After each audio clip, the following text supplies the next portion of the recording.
The Upas Tree, A Christmas Story for All the Year by Florence L Barclay. Recording by Marianne. Chapter 1. Which Shall Speak First?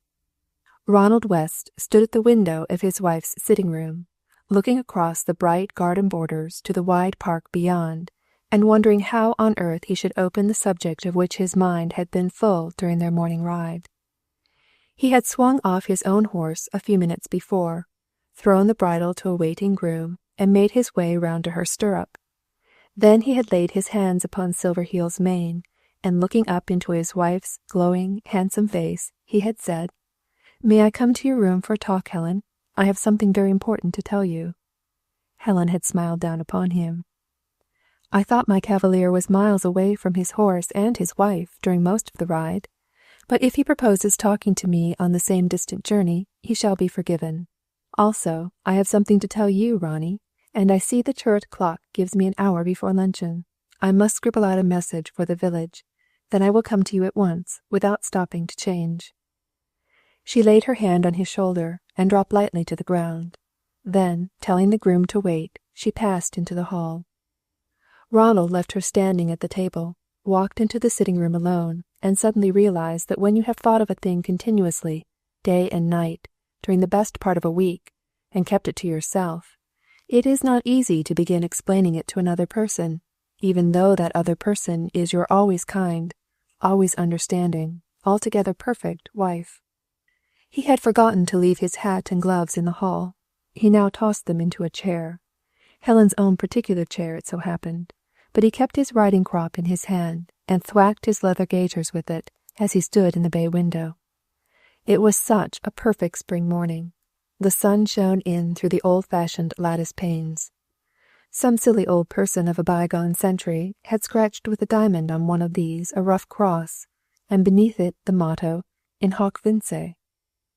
Ronald had inveighed himself against this. If Helen's old ancestor, having nothing better to do, had wanted to write down a Latin motto, he should have put it in his pocket-book, or better still, on the even more transitory pages of the blotter, instead of scribbling on the beautiful diamond panes of the old Grange windows. But Helen laughed and said, "I should think he lived before the time of blotters, dear. No doubt the morning sun was shining on the glass, Ronnie, as he stood at the window. It was of the cross gleaming in the sunlight that he wrote, 'In this conquer.' If we could but remember it, the path of self-sacrifice and clear shining is always the way to victory." Helen invariably stood up for her ancestors, which was annoying to a very modern young man who, not being aware of possessing any, considered ancestors unnecessary and obsolete. But today the glittering letters shone out to him as an omen. He meant to conquer, in this as in all else. It was curious that Helen should have chanced upon the simile of a distant journey. Another good omen, in hoc vince. He heard her coming. Now, how should he begin? He must be very tactful. He must break it to her gently. Helen, closing the door behind her, came slowly down the sunny room. The graceful lines of her tall figure looked well in the severe simplicity of her riding habit. Her mass of beautiful hair was tucked away beneath her riding hat, but nothing could take from the calm sweetness of her face, nor the steady expectant kindness of her eyes. Helen's eyes always looked out upon the world as if they expected to behold a vision beautiful. As she moved towards the bay window, she was considering whether she would decide to have her say first, or whether she would let Ronnie begin. Her wonderful news was so all-important. Having made up her mind that the time had come when she might at last share it with Ronnie, it seemed almost impossible to wait one moment before telling him. On the other hand, it would be so absorbing to them both that perhaps Ronnie's subject would be allowed to lapse, completely forgotten and unmentioned. Nothing which was of even the most transitory interest to Ronnie ever met this fate at his wife's hands. Therefore the very certainty that her news would outweigh his inclined her to let him speak first. She was spared the responsibility of decision. Ronald, turning quickly, faced his wife. Hesitation seemed futile, promptness essential. In hoc vince.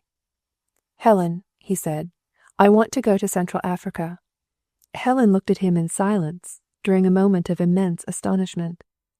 Then she lifted his hat and gloves, laid them upon a table, seated herself in her easy chair, and carefully flicked some specks of dust from her riding habit. "That is a long way to go, darling," she said quietly, "but I can see you think something of imperative importance is calling you there. Sit down and tell me all about it, right from the beginning. It is a far cry from our happy, beautiful life here to Central Africa. You have jumped me to the goal without any knowledge of the way. Now suppose you take me gently along your mental route." Ronald flung himself with a sigh of relief into the deep, basket-work chair opposite Helen's. His boyish face cleared visibly, then brightened into enthusiasm. He stretched out his legs, put his hands behind his head, and looked admiringly across at his wife. "Helen, you are so perfectly splendid in always understanding, always making it easy for a fellow to tell you things. You have a way of looking past all minor details, straight to the great essentials. Most women would stand—" "Never mind what most women would do, Ronnie. I never stand if I can sit down. It is a waste of useless energy. But you must tell me the great essentials, as they appear to you, if I am to view them properly. Why do you want to go to Central Africa?" Ronald leapt up and stood with his back to the mantelpiece. "Helen, I have a new plot, a quite wonderful love story, better than anything I have done yet. But the scene is laid in Central Africa, and I must go out there to get the setting vivid and correct.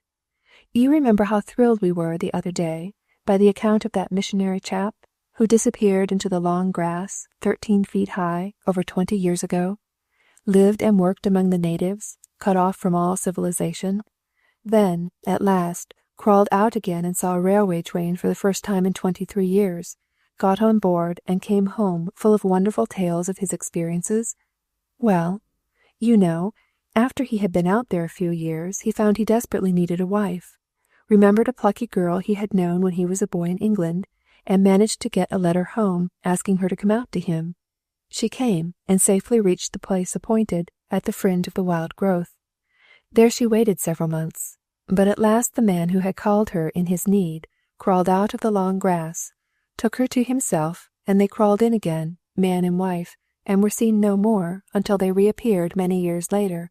Well, that true story has given me the idea of a plot which will, I verily believe, take the world by storm, so original and thrilling, far beyond any missionary love stories."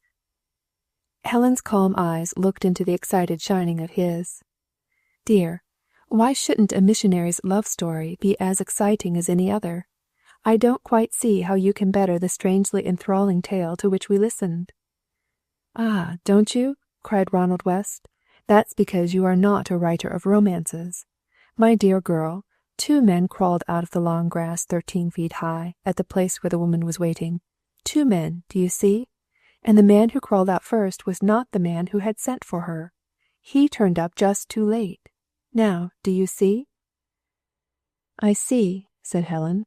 13 is always apt to be an unlucky number." "Oh, don't joke," cried Ronald. "I haven't time to tell you now how it all works out, but it's quite the strongest thing I have thought of yet. And do you see what it means to me? Think of the weird, mysterious atmosphere of Central Africa as a setting for a really strong love interest. Imagine 3 quite modern, present-day people learning to know their own hearts and each other's, fighting out the crises of their lives according to the accepted rules and standards of 20th century civilization, yet all amongst the wild primitive savagery of uncivilized tribes, and the extraordinary primeval growths of all the unexplored jungles, where plants ape animals, and animals ape men, and all nature rears its head with a loose rein, as if defying method, law, order, and construction. Why, merely to walk through some of the tropical houses at Kew gives one a sort of lawless feeling. If I stay long among the queer gnarled plants, all spiky and speckled and hairy, squatting plump and ungainly on the ground, or spreading huge knotted arms far overhead, as if reaching out for things they never visibly obtain, I always emerge into the ordinary English atmosphere outside, feeling altogether unconventional. As I walk across the well-kept lawns, I find it almost difficult to behave with decorum. It makes me quite long to become really commonplace and conventional once more." Helen smiled. "Darling," she said, I think you must have visited the tropical plants in Kew Gardens more frequently than I realized. I shall have to forbid Kew when certain important county functions are pending." "Oh, bother the county!" cried Ronnie. "I never went in for a French dancing master to bid me my P's and Q's. But seriously, Helen, don't you understand how much this means to me? Both my last novels had tame English settings. I can't go on forever letting my people make love in well-kept gardens." "Dear Ronnie, you have a good precedent. The first couple on record made love in a garden." "Nonsense, darling. Eden was a quite fascinating jungle, in which all the wild animals conversed with intelligence and affability. You don't suppose Eve would have stood there alone, calmly listening while the serpent talked theology, unless conversations with animals had been an everyday occurrence. Think how you'd flee to me if an old cow in the park suddenly asked you a question. But do let us keep to the point. I've got a new plot, and I must have a new setting." "Why not be content to do as you have done before, Ronnie? Go on writing, simply and sincerely, of the life you live and know." "Because, my dear girl, in common with the Athenians, people are always wanting either to tell or hear something new. I've got hold of a jolly new thing, and I'm going to run it for all it's worth." Helen considered this in silence. Ronald walked over to the window and beat a tattoo upon the in hoc vince pane. "Do you see?" he asked. "Yes," she answered slowly. "I see your point, but I also see danger ahead. I am so anxious that, in your work, you should keep the object and motive at the highest, not putting success or popularity in the wrong place. Let success be the result of good work well done, conscientiously done. Let popularity follow unsought, simply from the fact that you have been true to yourself and to your instinctive inspiration, that you have seen life at its best and tried to portray it at its highest. To go rushing off to Central Africa in order to find a startling setting is an angling after originality which will by no means ensure doing really better work.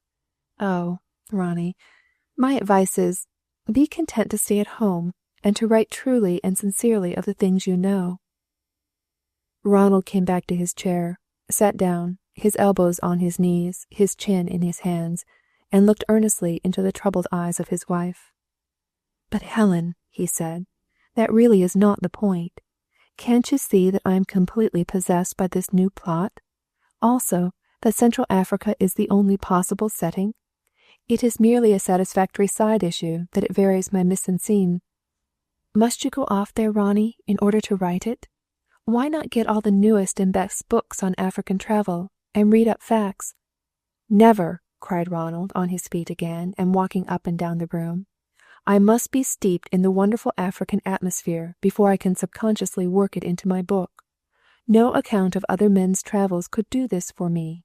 Besides, one might get all the main things correct, yet make a slip in some unimportant detail. Then, by and by, some Johnny would come along, who could no more have written a page of your book than he could fly, but who happens to be intimately acquainted with the locality.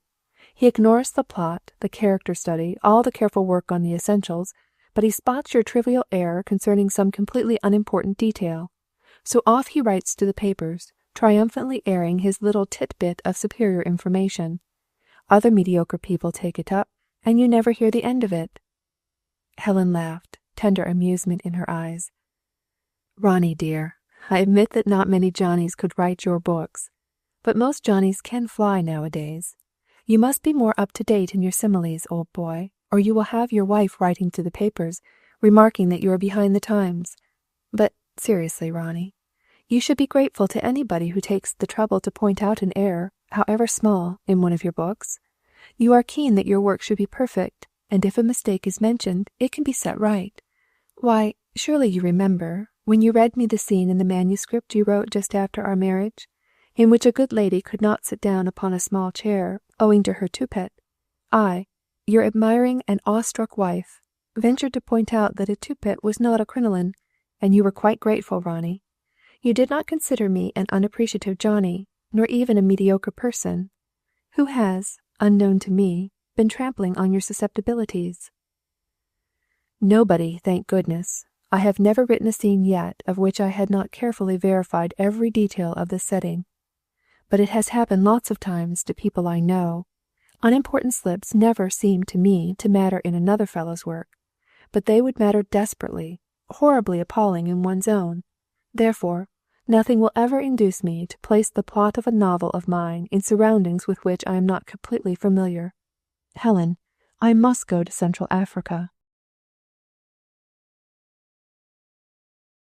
Chapter 2. The Sob of the Woman. Helen took off her riding hat and passed her fingers through the abundant waves of her hair. How long would it take you, Ronnie? Well, including the journey out and the journey back, I ought to have a clear 7 months. If we could get off in a fortnight, we might be back early in November. Anyway, in plenty of time for Christmas. Why do you say we, darling? Why not say we? We always do, don't we? Yes, dear. For 3 happy years it has always been we in everything. We have not been parted for longer than 12 hours at a time, Ronnie. But I fear Central Africa cannot be we. I do not feel that I could go out there with you. Helen, why not? I thought you would be keen on it. I thought you were game to go anywhere. Amazement and dismay were in his eyes. She rose slowly, went over to the mantelpiece, moved some little porcelain figures, then put them back again. When at length she spoke, she steadied her voice with an effort. Ronnie, dear, Central Africa is not a place for a woman. But, my dearest girl, a woman arrives there in my story. She crawls into the long grass with the man she loves and disappears. Our missionary's bride did it. Where a woman could not go, I must not go for my local color. Oh, I say, Helen, you won't fail me. He walked over to the window and drummed again, with restless, nervous fingers, upon the in hoc vince pane. She came behind him, laying her hand on his shoulder. Darling, it would break my heart if you think I am failing you, but while you have been talking, I have faced the matter out, and I must tell you at once, I cannot feel it either right or possible to go. I could not be away just now for 7 months. This place must be looked after. Think of the little church we are building in the village, the farms changing tenants this summer, the 101 things I, and I only, must settle and arrange. You never see the bailiff, you hardly know the tenants, you do not oversee the workpeople, so you can scarcely judge, dear Ronnie, how important is my presence here, how almost impossible it would be for me suddenly to go completely out of reach. My darling, if you keep to it, if you really intend to go, we must face the fact that it will mean, for us, a long parting. The tension of suspense held the stillness of the room. Then, "It is my profession," said Ronald West huskily. "It is my career." She moved round and faced him.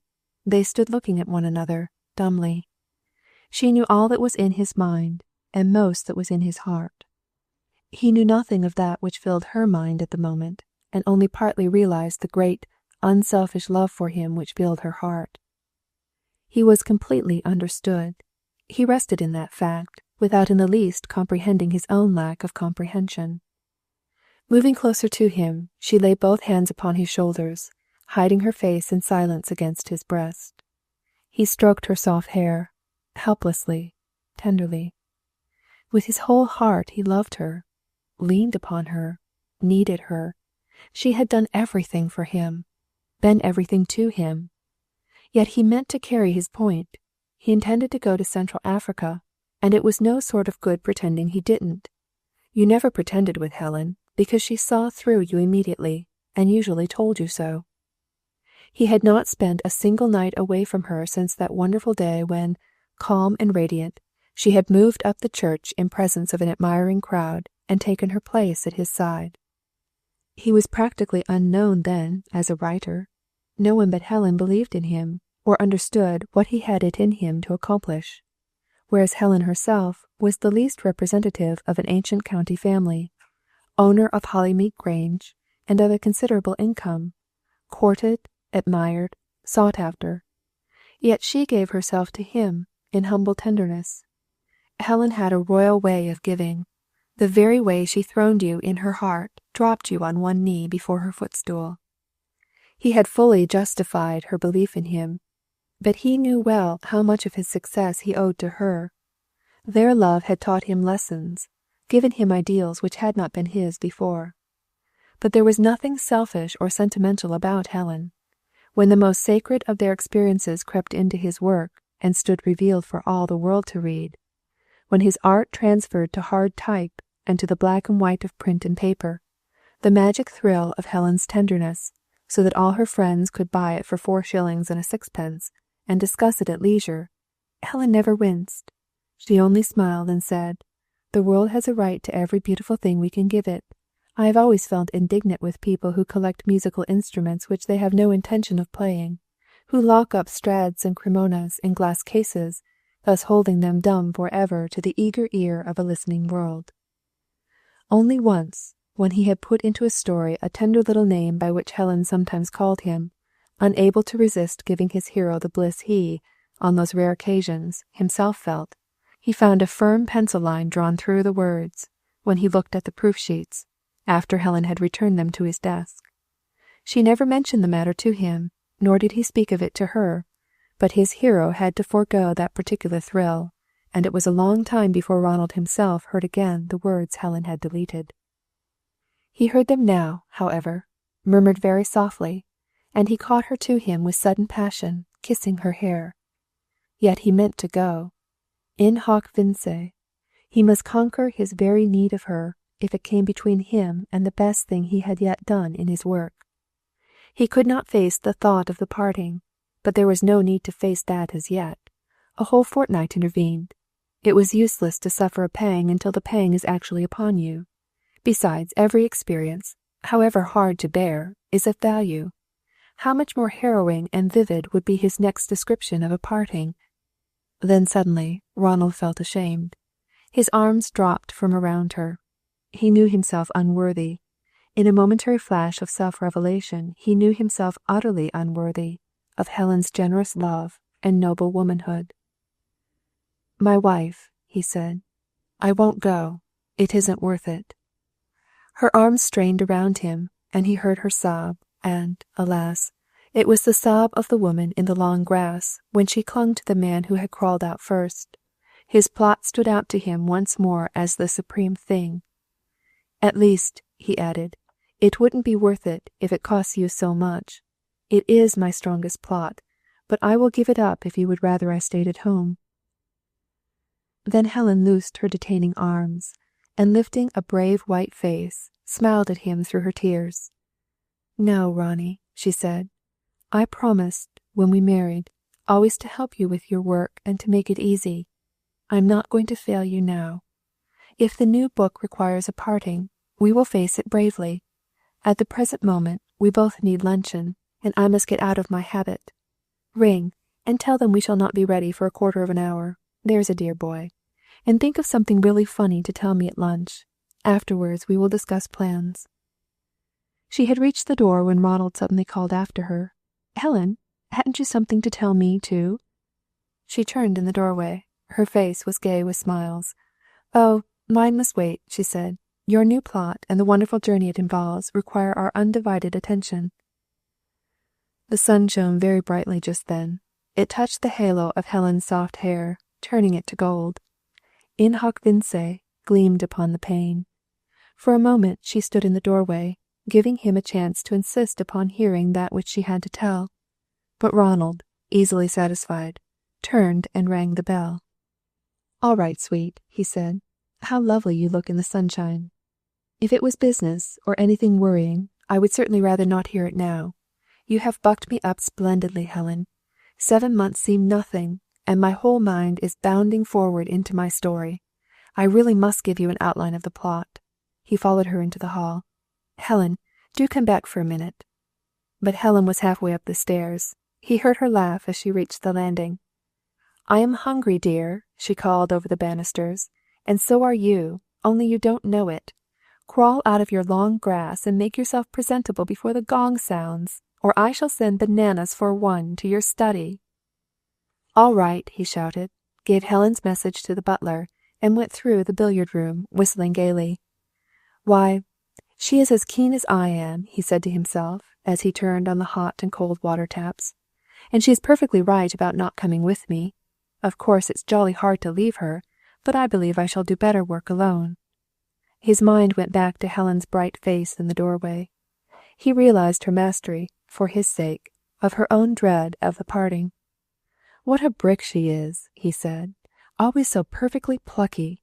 I don't believe any other fellow in the world has such a wife as Helen." Chapter 3. Helen Takes the Initiative. Having once made up her mind that it was right and wise to let Ronnie go, Helen did not falter. She immediately took control of all necessary arrangements. Nothing was forgotten. Ronnie's outfit was managed with as little trouble to himself as possible. They dealt together, in a gay morning at the stores, with all interesting items, but those he called the dull things apparently selected themselves. Anyway, they all appeared in his room when the time came for packing. So whole-hearted was his wife's interest in the undertaking that Ronnie almost began to look upon it as her plan. It was she who arranged routes and booked his passages. When Cook's check had to be written, it was a large one. Helen took out her checkbook. "No, no, dear," said Ronnie. "I must pay it out of my own earnings. It is a literary speculation." Helen hesitated. She knew Ronnie did not realize how much the new building and necessary repairs on the estate were costing her this year. "What is your balance in the bank, Ronnie?" "I haven't the remotest idea." "Darling, why don't you make a note of your last balance on your counterfoil? Then at any moment you can add up all subsequent checks and see at a glance how you stand." "Yes, I know. You've explained all that before, Helen. But, you see, most of my counterfoils are blank. I forget to fill them in. You can't write books and also keep accounts. If you really think it important, I might give up the former and turn my whole attention to the latter." "Don't be silly, dear. You are blessed with a wife who keeps a very careful account of every penny of her own, but I know nothing of your earnings and spendings, excepting when you suddenly remark at breakfast, 'Hello, here's a useful check for 1,000, in much the same tone of voice as you exclaim the next minute, 'Hello, what excellent hot buttered toast. Ronnie, I wish you would manage to invest rather more.'" "My dear girl, I have invested heaps. You made me. But what is the use of saving money when there are only ourselves to consider? We may as well spend it and have a good time. If there were kiddies to leave it to, it would be different. I had so long of being impecunious that I particularly enjoy feeling bottomless. Besides, each year will bring in more. This Africa book ought to be worth all the rest put together." Helen was silent, but she sighed as she filled in Cook's check and signed it. Ronnie had spoken so lightly of the great disappointment of their married life. It was always difficult to get Ronnie to take things seriously. The fact was, he took himself so seriously that he was obliged to compensate by taking everything and everybody else rather lightly. No doubt this arrangement of relative values made for success. Ronnie's success had been very rapid and very brilliant. He accepted it with the unconscious modesty of the true artist, his work meaning immeasurably more to him than that which his work brought him, either in praise or pennies. But Helen gloried in the praise, kept a watchful eye, so far as he would let her, on the pennies, and herself ministered to the idea that all else must be subservient where Ronnie's literary career was concerned. She was ministering to it now, at a personal cost known only to her own brave heart. Chapter 4. Firelight in the Studio. It was Ronnie's last evening in England. The parting, which had seemed so far away, must take place on the morrow. It took all Helen's bright courage to keep up Ronnie's spirits. After dinner they sat together in a room they still called the studio, although Helen had given up her painting soon after their marriage. It was a large, old-fashioned room, oak-panelled and spacious. A huge mirror, in a massive gilt frame, hung upon the wall opposite door and fireplace, reaching from the ceiling to the parquet floor. Ronald, who used the studio as a smoking room, had introduced 3 or 4 deep wicker chairs, comfortably cushioned, and a couple of oriental tables. The fireplace lent itself grandly in winter to great log fires, when the crimson curtains were drawn in ample folds over the many windows, shutting out the dank bleakness of the park without, and imparting a look of coziness to the empty room. A dozen old family portraits, banished from more important places because their expressions annoyed Ronnie, were crowded into whatever space was available, and glowered down, from the bad light to which they had been relegated, on the very modern young man whose uncomplimentary remarks had effected their banishment, and who sprawled luxuriously in the firelight, monarch of all he surveyed, in the domain which for centuries had been their own. The only other thing in the room was a piano, on which Ronnie very effectively and very inaccurately strummed by ear, and on which Helen, with careful skill, played his accompaniments, when he was seized with a sudden desire to sing. Ronald's music was always a perplexity to Helen. There was a quality about it so extraordinarily, so unusually beautiful, combined with an entire lack of method or of training, and a quite startling ignorance of the most rudimentary rules. On one occasion, during a sharp attack of influenza, when he had insisted upon being down and about with a temperature of 104, he suddenly rose from the depths of a chair in which he had been lying, talking wild and feverish nonsense, stumbled over to the piano, dropped heavily upon the stool, then proceeded to play and sing in a way which brought tears to his wife's eyes, while her heart stood still with anxiety and wonder. Yet, when she mentioned it a few days later, he appeared to have forgotten all about it, turning the subject with almost petulant abruptness. But on this, their last evening together, the piano stood unheeded. They seemed only to want 2 chairs and each other. She could hardly take her eyes from his face, remembering how many months must pass before she could see him again. Yet it was Ronnie who made moan, and Helen who bravely comforted, turning as often as possible to earnest discussion of his plot and its possibilities. But after a while even she went under, to the thought of the nearness of the parting. Though it was late April, the evenings were chilly. A fire glowed in the grate. Presently Ronnie rose, turned off the electric light, and seated himself on the rug in the firelight, resting his head against his wife's knees. Silently she passed her fingers through his hair. Something in the quality of her silence turned Ronald's thoughts from himself to her alone. "Helen," he said, "I hate to be leaving you. Shall you be very lonely?" She could not answer. "You are sure your good old Mademoiselle Victorine is coming to be with you?" "Yes, dear. She holds herself in readiness to come as soon as I feel able to send for her. She and I lived alone together here during 18 months after Papa's death. We were very quietly happy. I do not see why we should not be happy again." "What shall you do all day?" "Well, I shall have my duties in the village and on the estate, and for our recreation we shall read French and German, and do plenty of music. Mademoiselle Victorine delights in playing what she calls des quatremains, which consists in our both practicing vigorously upon the same piano, she steadily punishing the bass, while I fly after her on the more lively treble. It is good practice. It has its fascinations, and will take the place of riding for me." "Shan't you ride, Helen?" "No, Ronnie, not without you." "Will you and Mademoiselle Victorine drive your 4-in-hands in here?" "No, not in here, my darling.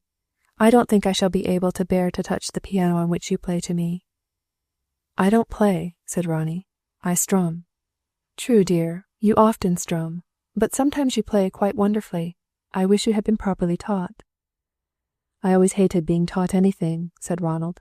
"I like doing things without learning to do them, and I know what you mean about the times when I really play, but, excepting when the mood is on me, I don't care to think of those times. I never feel really myself when it happens. I seem to be listening to somebody else playing, and trying to remember something I have hopelessly forgotten. It gives me a strained, uncanny feeling, Helen." "Does it, darling? Then let us talk of something else. Oh, Ronnie, you must promise me to take care of your health out in that climate. I believe you are going at the very worst time of year." "I have to know it at its worst and at its hottest," he said, "but I shall be all right. I am strong as a horse, and sound in wind and limb." "I hope you will get good food." He laughed. "I expect to live on just whatever I can shoot or grub up. You see, the more completely I leave all civilization, the more correctly I shall get my copy. I can't crawl into the long grass carrying tins of sardines and bottles of Bass." "You might take meat lozenges," suggested Ronnie's wife. "Meat lozenges, darling, are concentrated nastiness. I felt like an unhealthy bullock the whole of the rest of the day when, to please you, I sucked one while we were mountain climbing. I propose living on interesting and unique fruits and roots, all the things which correspond to locusts and wild honey. But, Helen, I am afraid there will be quite a long time during which I shall not be able either to send or to receive letters. We shall have to console ourselves with the trite old saying, 'No news is good news.' Of course, so far as I am concerned, it would be useless to hear of any cause of anxiety or worry when I could not possibly get back or deal with it." "You shall not hear of any worries or have any anxieties, darling. If difficulties arise, I will deal with them. You must keep a perfectly free mind all the time. For my part, I will try not to give way to panics about you if you will promise to cable occasionally and to write as often as you can." "You won't go and get ill, will you, Helen?" She smiled, laying her cheek on the top of his head as she bent over him. "I never get ill, darling. Like you, I am sound in wind and limb. We are a most healthy couple." "We shall both be 30, Helen, before we meet again. You will attain to that advanced age a month before I shall. On your birthday I shall drink your health in some weird concoction of juices, and I shall say to all the lions and tigers, hippopotamuses, cockatrices, and asps sitting round my campfire, 'You will hardly believe it, my heathen hearers, out of this well-ordered jungle, where the female is kept in her proper place, but my wife has the cheek to march up today into the next decade, leaving me behind in the youthful 20s. Oh, Helen, I wish we had a little kitty playing around. I am tired of being the youngest in the family." She clasped both hands about his throat. He might have heard the beating of her heart had he been listening.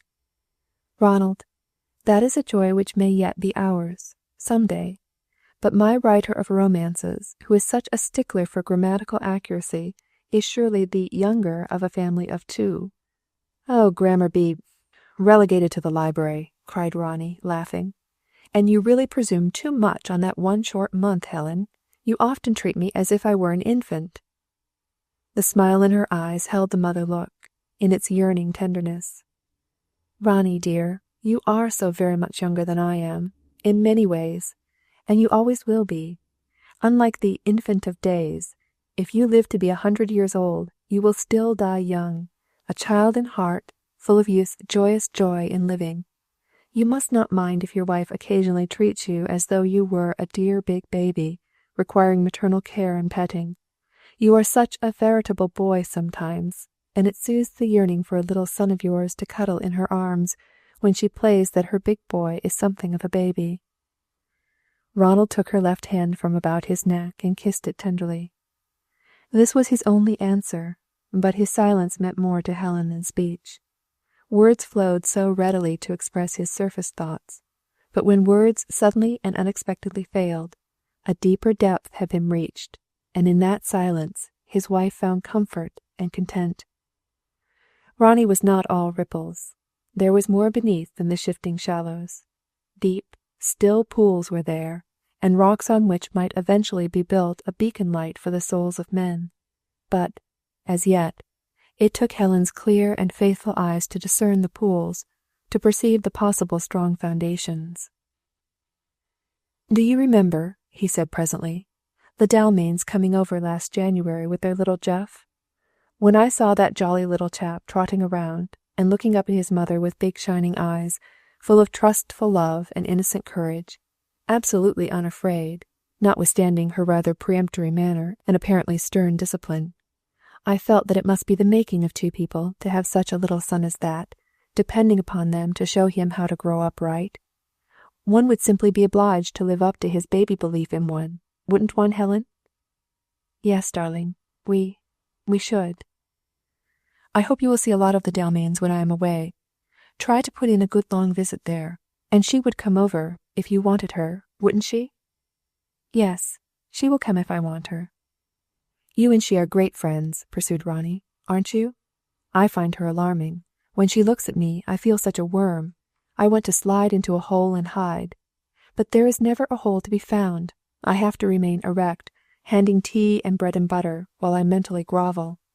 I almost pray that a hungry blackbird or a prying thrush may chance to come my way and consider me juicy and appetizing. You remember, the vicar and Mrs. Vicar came to tea that day.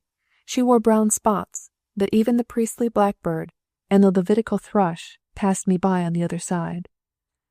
Oh, Ronnie, how silly. I know Jane admires your books, darling. She considers me quite unfit to tie your shoestrings. Ronnie, be quiet. You would not be afraid of her had you ever known what it was to turn to her in trouble or difficulty. She helped me through an awfully hard time 6 months before I met you. She showed me the right thing to do, and then stood by me while I did it. There is nobody in the whole world like her. Well, send for her if you get into any troubles while I am away. I shall feel quite brave about her being here when I am safely hidden in the long grass. Is there any possible chance that you will get back sooner than you think, Ronnie? Hardly. Not before November, anyway. And yesterday my publishers were keen that I should put in a night at Leipzig on my way home, and a night at The Hague, show whatever copy I have to firms there, and make arrangements for German and Dutch translations to appear as soon as possible after the English edition is out. I think I may as well do this, and return by the Hook of Holland. I enjoy the night crossing, and like reaching London early in the morning. By the way, haven't you a cousin of some sort living at Leipzig? Yes, my first cousin, Aubury Treherne. He is studying music and working on compositions of his own, I believe. He lives in a flat in the Grassiestrasse. All right. Put his address in my pocketbook. I will look him up. My special chum, Dick Cameron, is to be out there in November, investigating one of their queer water cures. I wish you knew Dick Cameron, Helen. I shall hope to see him, too. Has your cousin a spare room in his flat? I don't know, Ronnie. Aubury Treherne is not a good man. He is not a man you should trust. Darling, you don't necessarily trust a fellow because he puts you up for the night, but I dare say Dick will find me a room. Aubury is not a good man, repeated Helen firmly. Dear, we are none of us good. You are, Ronnie, in the sense I mean, or I should not have married you. Oh, then, yes, please, said Ronnie. I am very, very good. He laughed up at her, but Helen's face was grave. Then a sudden thought brightened it. If you really go to Leipzig, Ronnie, could you look in at Zimmermann's, a first-rate place for musical instruments of all kinds, and choose me a small organ for the new church? I saw a little beauty the other day at Huntingford, a perfect tone, 12 stops, and quite easy to play. They had it sent over from Leipzig. It cost only £24. In England one could hardly have bought so good an instrument for less than 40. If you could choose one with a really sweet tone and have it shipped over here, I should be grateful. With pleasure, darling. I enjoy trying all sorts of instruments. But why economize over the organ? If my wife fancied 100-guinea organ, I could give it her. No, you couldn't, Ronnie. You must not be extravagant. I am not extravagant, dear. Buying things one can afford is not extravagance. Sometimes it is. Extravagance is not spending money, but it is paying a higher price for a thing than the actual need demands, or than the circumstances justify. I considered you extravagant last winter when you paid 5 guineas for a box at Olympia, intended to hold 8 people, and sat in it in solitary grandeur, alone with your wife. I know you did, said Ronnie. You left me no possible loophole for doubt in the matter. But your quite mistaken view, on that occasion, arose from an incorrect estimate of values. I paid £1, 6 shillings and 3 pence for the 2 seats, and £3, 18 and 9 pence for the pleasure of sitting alone with my wife, and thought it cheap at that. It was a far lower price than the actual need demanded. Therefore, by your own showing, it was not extravagant. Oh, what a boy it is, sighed Helen, with a little gesture of despair. Then, last Christmas, Ronnie, you insisted upon fêting the old people with all kinds of unnecessary luxuries. They had always been quite content with the wholesome bread and butter, plum cake, and nice hot tea. They did not require pâté de foie gras and champagne, nor did they understand or really enjoy them. One old lady, in considerable distress, confided to me the fact that the champagne tasted to her like physic with a fizzle in it. It made most of them ill, Ronnie, and cost at least 8 times as much as my simple Christmas parties of other years. So don't go and spend an unnecessary sum on an elaborate and possibly useless instrument. I will write you full particulars when the time comes. Oh, Ronnie, you will be so nearly home by then. How shall I wait? I shall love to feel I have something to do for you in Leipzig, said Ronnie, and I enjoy poking about among crowds of queer instruments. I should like to have played in Nebuchadnezzar's band. I should have played the sackbut, because I haven't the faintest notion of how you work the thing, whether you blow into it, or pull it in and out, or tread upon it, nor what matter of surprising sound it emits when you do any or all of these things. I love springing surprises on myself and on other people, and I know I do best the things which, if I considered the matter beforehand, I shouldn't have the veriest ghost of a notion how to set about doing. That, darling, is inspiration. I should have played the sackbut by inspiration, whereupon Nebuchadnezzar would instantly have had me cast into the burning fiery furnace.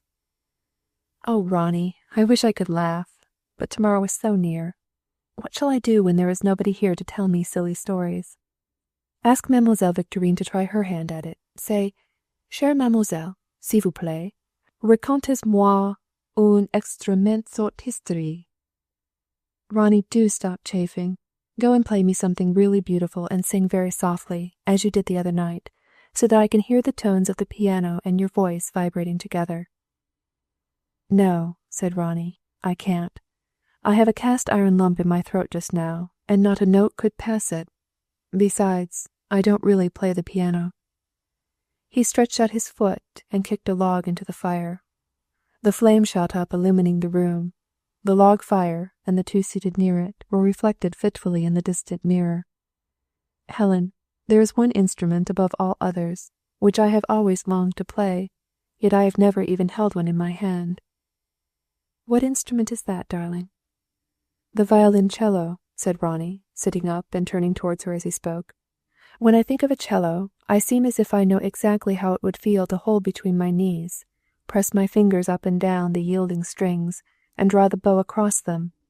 Helen, if I had a cello here tonight, you would listen to sounds of such exquisite throbbing beauty that you would forget everything in this world, my wife, excepting that I love you. His eyes shone in the firelight. An older look of deeper strength and of fuller, manly vigor came into his face. The glow of love transfigured it. With an uncontrollable sob, Helen stooped and laid her lips on his. The clock struck midnight. Oh, Ronnie, she said. Oh, Ronnie, it is today, now, no longer tomorrow, but today. He sprang to his feet, took her hand, and drew her to the door. Come, Helen, he said. Chapter 5. The Infant of Prague. 2 men, in a flat at Leipzig, sat on either side of a tall porcelain stove. The small door in the stove stood open, letting a ruddy glow shine from within, a poor substitute for the open fires blazing merrily in England on this chill November evening, yet giving visible evidence of the heat contained within those cool-looking blue and white embossed tiles. The room itself was a curious mixture of the taste of the Leipzig landlady, who owned it and had furnished it, and of the Englishman studying music, who was its temporary tenant. The high-backed sofa, upholstered in red velvet, stood stiffly against the wall, awaiting the guest of honor, who never arrived. It served, however, as a resting-place for a violin and a pile of music, while on the opposite side of the room, partly eclipsed by a fancy picture of Goethe, stood a chamber organ, open and displaying a long row of varied stops. Books and music were piled upon every available flat space, saving the table, upon which lay the remains of supper. Of the 3 easy chairs placed in a semicircle near the stove, 2 were occupied, but against the empty chair in the centre, its dark brown polished surface reflecting the glow of the fire, leaned a beautiful old violoncello. The metal point of its foot made a slight dent in the parquet floor. The younger of the 2 men sat well forward, elbows on knees, eyes alight with excitement, intently gazing at the cello. The other lay back in his chair, his thin, sensitive fingers carefully placed tip to tip, his deep-set eyes scrutinizing his companion. When he spoke, his voice was calm and deliberate, his manner exceedingly quiet. His method of conversation was of the kind which drew out the full confidence of others, while at the same time carefully insinuating, rather than frankly expressing, ideas of his own. What a rum fellow you must be, West, to pay £150 for an instrument you have no notion of playing. Is it destined to be kept under lock and key in a glass case? Certainly not, said Ronald West.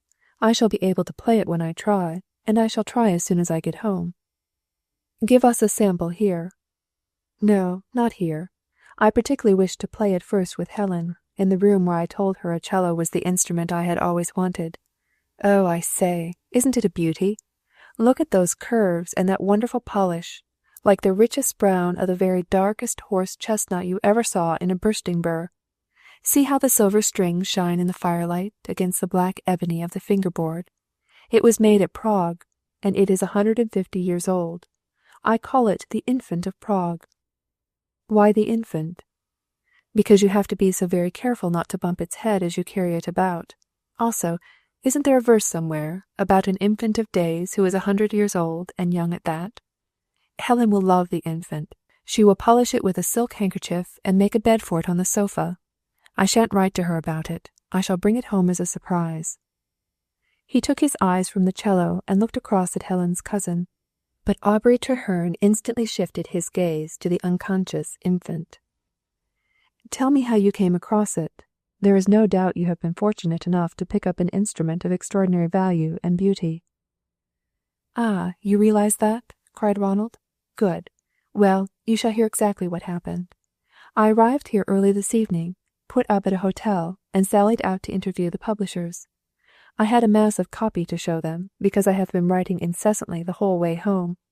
Curiously enough, since I left Africa, I have scarcely needed any sleep. Snatches of half an hour seem all I require. It is convenient when one has a vast amount of work to get through in a short space of time." "Very convenient. Just the reverse of sleeping sickness." "Rather. I was never fitter in my life, as I told Dick Cameron." Aubrey Treherne glanced at the bright, burning eyes and flushed face, the feverish blood showing, even through the tan of Africa. "Yes, you look jolly fit," he said. "Who is Dick Cameron?" "A great chum of mine. We met, as boys in Edinburgh, when we were in school together. He is the son of Colonel Cameron, of Transvaal fame, killed while leading a charge. Dick has done awfully well in the medical, passed all the necessary exams, and taken every possible degree. He is now looking out for a practice, and meanwhile a big man in London has sent him out to investigate one of these queer water friction cures. Professes to cure cataract and cancer and every known disease by simply sitting you in a tub and rubbing you down with a dishcloth. Dick Cameron says, hello. Why are we talking of Dick Cameron? I thought I was telling you about the cello." "You are telling me about the cello," said Aubrey quietly. "But in order to arrive at the cello, we had to hear about your visit to the publishers with your mass of manuscript, which resulted from having acquired in Central Africa the useful habit of not needing more than half an hour's sleep in the 24, which, possibly, Dick Cameron did not consider sufficient. Doctors are apt to be fatty in such matters, whereupon you, naturally, told him you were perfectly fit." "Ah, yes, I remember," said Ronnie. "Am I spinning rather a yarn?" "Not at all, my dear fellow.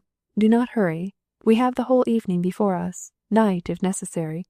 You can put in your half hour at any time, I suppose, and I can dispense with sleep for once. It is not often one has a chance of spending a night in the company of a noted author, an African traveller straight from the jungle, and the man who has married one's favourite cousin. I am all delighted attention.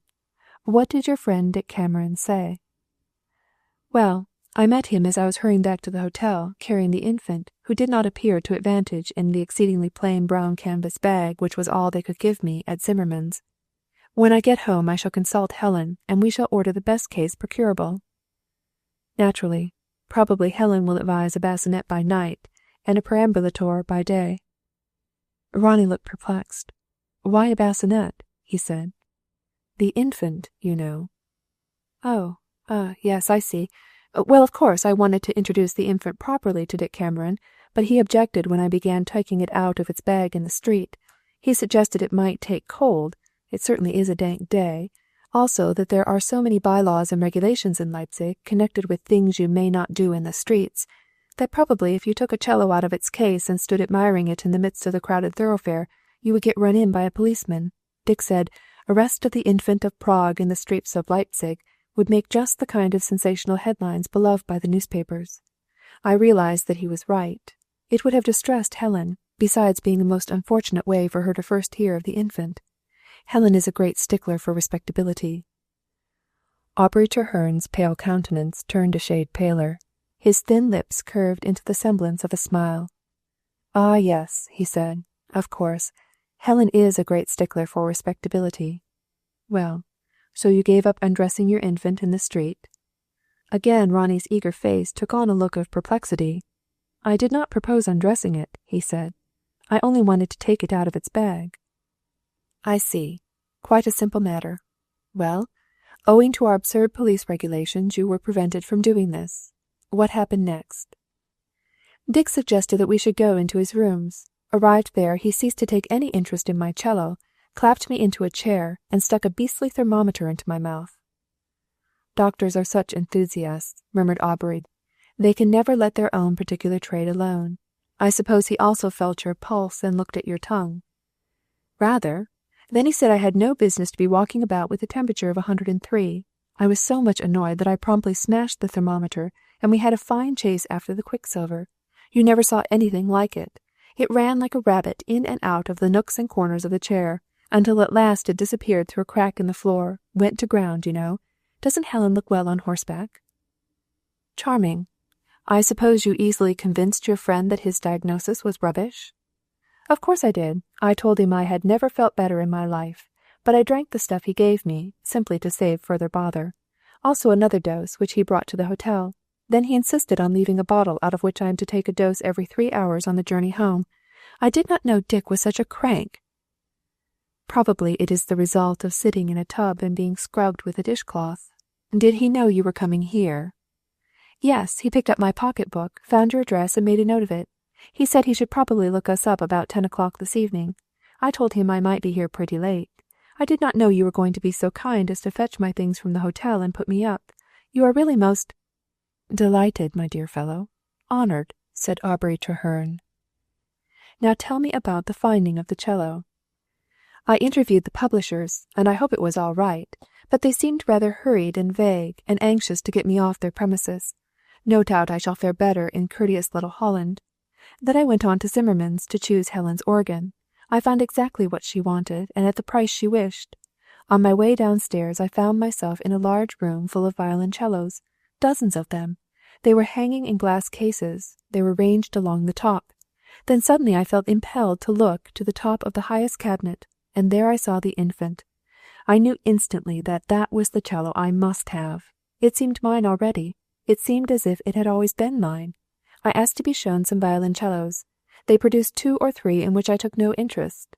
And then I said, 'Get down that dark brown one, third from the end.'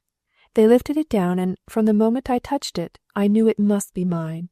They told me it was made at Prague 150 years ago, and its price was 3,000 marks. Luckily I had my checkbook in my pocket, also my card, Helen's card, my publisher's letter of introduction to the firm here, and my own letter of credit from my bankers. So they expressed themselves willing to take my check. I wrote it then and there, and marched out with the infant. I first called it the infant on the stairs, as we were leaving Zimmermann's, because I almost bumped its head. Isn't it a beauty?" "Undoubtedly it is." "They put on a new set of the very best strings," continued Ronnie, "supplied me with a good bow, and threw in a cake of rosin."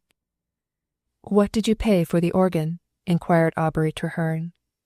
£24. Helen would not have a more expensive one. She is always telling me not to be extravagant." "That, my dear boy, invariably happens to an impecunious fellow who marries a rich wife." Ronnie flushed. "I am impecunious no longer," he said. "During the past 12 months I have made, by my books, a larger income than my wife's." "I can well believe it," said Aubrey cordially. "But I suppose she can never forget the fact that, when you married her, she paid your debts." Ronald West sprang to his feet. "Confound you!" he said violently. "What do you mean? Helen never paid my debts. She found them out, I admit, but I paid every one of them myself, with the first check I received from my publishers. I demand an explanation of your statement." The 2 other members of the trio around the stove appeared completely unmoved by the fury of the young man who had leapt to his feet. The infant of Prague leaned calmly against its chair, reflecting the fire in its polished surface, and pressing its one sharp foot into the parquet. Aubrey smiled deprecatingly, and waved Ronnie back to his seat. "My dear fellow, I am sure I beg your pardon. My cousin certainly gave her family to understand that she had paid your debts. No doubt this was not the case. We all know that women are somewhat given to exaggeration and inaccuracy. Think no more of it." Ronnie sat down moodily in his chair. "It was unlike Helen," he said, "and it was a lie. I shall find out with whom it originated, but you are a good fellow to take my word about it at once. I'm obliged to you, Treherne." "Don't mention it, West. Men rarely lie to one another. On the other hand, women rarely speak the truth. What will my good cousin say to £150 being paid for a cello?" "It will be no business of hers," said Ronnie angrily. "I can do as I choose with my own earnings." "I doubt it," smiled Aubury Treherne. "The man who married my cousin Helen was bound to surrender his independence and creep under her thumb. I am grateful to you for having saved me from that fate, as no doubt she has told you. She refused me shortly before she accepted you." Ronald's start of surprise proved at once to Aubury his complete ignorance of the whole matter. "I had no idea you were ever in love with my wife," he said. "Nor was I, my dear fellow," sneered Aubury Treherne. "Others, besides yourself, were after your wife's money." A sense of impotence seized Ronald, in a nightmare grip. Indignant and furious, he yet felt absolutely unable to contradict or to explain. Suddenly he seemed to hear Helen's voice saying earnestly, "My cousin Aubury is not a good man, Ronnie. He is not a man you should trust." This vivid remembrance of Helen brought him to his senses. "I prefer not to discuss my wife," he said with quiet dignity, "nor my relations with her. Let us talk of something else." "By all means, my dear fellow," replied Aubury. "You must pardon the indiscretion of cousinly interest. Tell me of your new book. Have you settled upon a title?" But the instinct of authorship now shielded Ronnie. "I never talk of my books excepting to Helen until they are finished," he said. "Quite right," agreed Aubury, cordially. "But you might tell me why this one took you to Central Africa. Is it a book of travels?" "No, it is a love story, but the scene is laid in wild places. Ah, such places! One cannot possibly understand until one gets there and does it, what it is like to leave civilization behind, to crawl into long grass 13 feet high." "It sounds weirdly fascinating," remarked Aubury. "So unusual a setting must mean a remarkable plot." "It is the strongest thing I have done yet," said Ronnie with enthusiasm. Aubury smiled, surveying Ronnie's eager face with slow enjoyment. He was mentally recalling phrases from reviews he had written for various literary columns on Ronnie's work. Already he began wording the terse sentences in which he would point out the feebleness and lack of literary merit in the strongest thing Ronnie had done yet. It might be well to know some more about it. "It would be very unlike your other books," he suggested. "Yes," explained Ronnie, expanding. "You see, they were all absolutely English, just of our own set and our own surroundings. I wanted something new. I couldn't go on letting my hero make love in an English garden." "If you wanted a variety," suggested Aubury Treherne, "you might have let him make love in another man's garden. Stolen fruits are sweet. There is always a fascination about trespassing." "No, thank you," said Ronnie. "That would be Paradise Lost." "Or Paradise Regained," murmured Aubury. "I think not. Besides, Helen reads my books." "Oh, I see," sneered Aubury. "So your wife draws the line?" "I don't know what you mean," replied Ronnie. "Falsehood, frailty, and infidelity do not appeal to me as subjects for romance. But if they did, I certainly should not feel free to put a line into one of my own books which I should be ashamed to see my own wife reading." "Oh, safe and excellent standard," mocked Aubury Treherne. "No wonder you go down with the British public." "I think, if you don't mind," said Ronald with some heat, "we will cease to discuss my books and my public." "Then there is but one subject left to us," smiled Aubury. "The infant of Prague. Let us concentrate our attention upon this entirely congenial topic. I wonder how long this dear child has remained dumb. I have seen many fine instruments in my time, West, but I am inclined to think your cello is the finest I have yet come across. Do you mind if I tune it and try the strings?"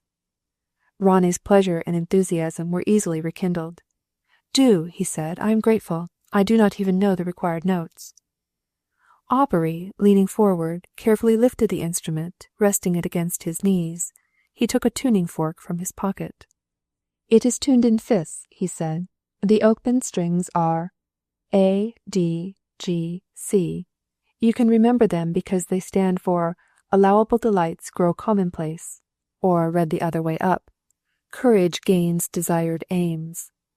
With practiced skill he rapidly tightened the 4 strings into harmony, then, after carefully rosining the bow, rasped it with uncertain touch across them. The infant squealed as if in dire pain. Ronnie winced, obviously restraining himself with an effort from snatching his precious cello out of Aubury's hands. It did not strike him as peculiar that a man who played the violin with ease should not be able to draw a clear tone from the open strings of a cello. "I don't seem to make much of it," said Aubury. "The cello is a difficult instrument to play and requires long practice." Again he rasped the bow across the strings. The infant's wail of anguish gained in volume. Ronnie sprang up, holding out eager hands. "Let me try," he said. "I must be able to make a better sound than that." As he placed the cello between his knees, a look of rapt content came into his face. He slipped his left hand up and down the neck, letting his fingers glide gently along the strings. Aubury watched him narrowly. Ronnie lifted the bow. Then he paused. A sudden remembrance seemed to arrest the action in mid-air. He laid his left hand firmly on the shoulder of the infant, out of reach of the tempting strings. "I am not going to play," he said. "The very first time I really play must be in the studio, and Helen must be there. But I will just sound the open strings." He looked down upon the cello and waited, the light of expectation brightening in his face. Aubrey Treherne noted the remarkable correctness of the position he had unconsciously assumed. Then Ronnie, raising the bow, drew it with unfaltering touch across the silver depths of lower C. A rich, full note, rising, falling, vibrating, filling the room. The infant of Prague was singing. A master hand had waked its voice once more. Ronnie's head swam. A hot mist was before his eyes. His breath came in short sobs. He had completely forgotten the sardonic face of his wife's cousin in the chair opposite. Then the hot mist cleared. He raised the bow once more and drew it across G. G merged into D without a pause. Then, with a strong, triumphant sweep, he sounded A. The 4 open strings of the cello had given forth their full sweetness and power. "Helen, oh, Helen," said Ronnie. Then he looked up and saw Aubrey Treherne. He laughed rather unsteadily. "I thought I was at home," he said. "For the moment it seemed as if I must be at home. I was experiencing the purest joy I have known since I left Helen. What do you think of my cello, man? Isn't it wonderful?" "It is very wonderful," said Aubrey Treherne. "Your infant is all you hoped. The tone is perfect. But what is still more wonderful is that you, who believe yourself never to have handled a cello before, can set the strings vibrating with such unerring skill, such complete mastery. Of course, to me, the mystery is no mystery. The reason of it all is perfectly clear." "What is the reason of it all?" inquired Ronnie eagerly. "In a former existence, dear boy," said Aubrey Treherne slowly, "you were a great master of the cello. Probably the infant of Prague was your favorite instrument. It called to you from its high place in the cello room at Zimmermann's, as it has been calling to you for years. Only, at last it made you hear. It was your own, and you knew it. You would have bought it, had its price been £1,000. You could not have left the place without the infant in your possession." Ronald's feverish flush deepened. His eyes grew more burningly bright. "What an extraordinary idea," he said. "I don't think Helen would like it, and I am perfectly certain Helen would not believe it." "You cannot refuse to believe a truth because it does not happen to appeal to your wife," said Aubury. "Grasp it clearly yourself, then educate her up to a proper understanding of the matter. All of us who are worth anything in this world have lived before. Not once, nor twice, but many times. We bring the varied experiences of all previous existences unconsciously to bear upon and to enrich this one. Have you not often heard the expression, a born musician? What do we mean by that? Why, a man born with a knowledge, a sense, an experience of music, who does not require to go through the mill of learning all the rudiments before music can express itself through him, because the soul of music is in him. He plays by instinct. Some folks call it inspiration. Technical skill he may have to acquire. His fingers are new to it. The understanding of notation he may have to master again. The brain he uses consciously is also of fresh construction. But the subconscious self, the ego of the man, the real eternal soul of him, leaps back with joy to the thing he has done perfectly before. He is a born musician, just as John the Baptist was a born prophet, because into the little body prepared by Zacharias and Elizabeth came the great ego of Elijah reincarnate, to reappear as a full-grown prophet on the banks of the Jordan, the very spot from which he had been caught away, his life work only half accomplished, 9 centuries before. Even our good Helen, if she knows her Bible, could hardly question this, remembering whom it was who said, "If ye will receive it, this is Elijah which was for to come. For they knew him not, but have done unto him whatsoever they listed." "Great Scott!" exclaimed Ronnie. "What a theory! But indeed Helen would question it, and not only so, but she would be exceedingly upset and very much annoyed." Then Helen would fully justify the "if" of the greatest of all teachers. She would come under the heading of those who refuse to receive a truth, however clearly and unmistakably expressed. "Lor!" exclaimed Ronnie, in undisguised perplexity. "You have completely cornered me, but then I never set up for being a theologian." "No, you are a born artist and musician. Music, tone, sound, color, vibrate in every page of your romances. Had your parents taught you harmony, the piano and the fiddle, your music would have burst forth along its normal lines. As they merely taught you the alphabet and grammar, your creative faculty turned to literature. You wrote romances full of music, instead of composing music full of romance. It is a distinction without a difference, but now that you have found your mislaid cello, and I am teaching you to know yourself, you will do both." Ronald stared across at Aubury. His head was throbbing. Every moment he seemed to become more certain that he had indeed, many times before, held the infant of Prague between his knees. But there was a weird, uncanny feeling in the room. Helen seemed to walk in, to seat herself in the empty chair, and leaning forward to look at him steadily with her clear, earnest eyes.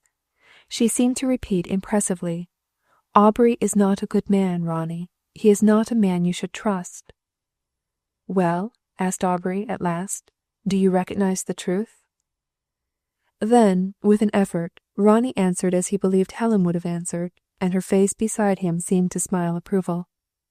"It sounds a plausible theory," he said slowly, "and it may possibly be a truth, but it is not a truth required by us now. Our obvious duty in the present is to live this life out to its fullest and best, regarding it as a time of preparation for the next."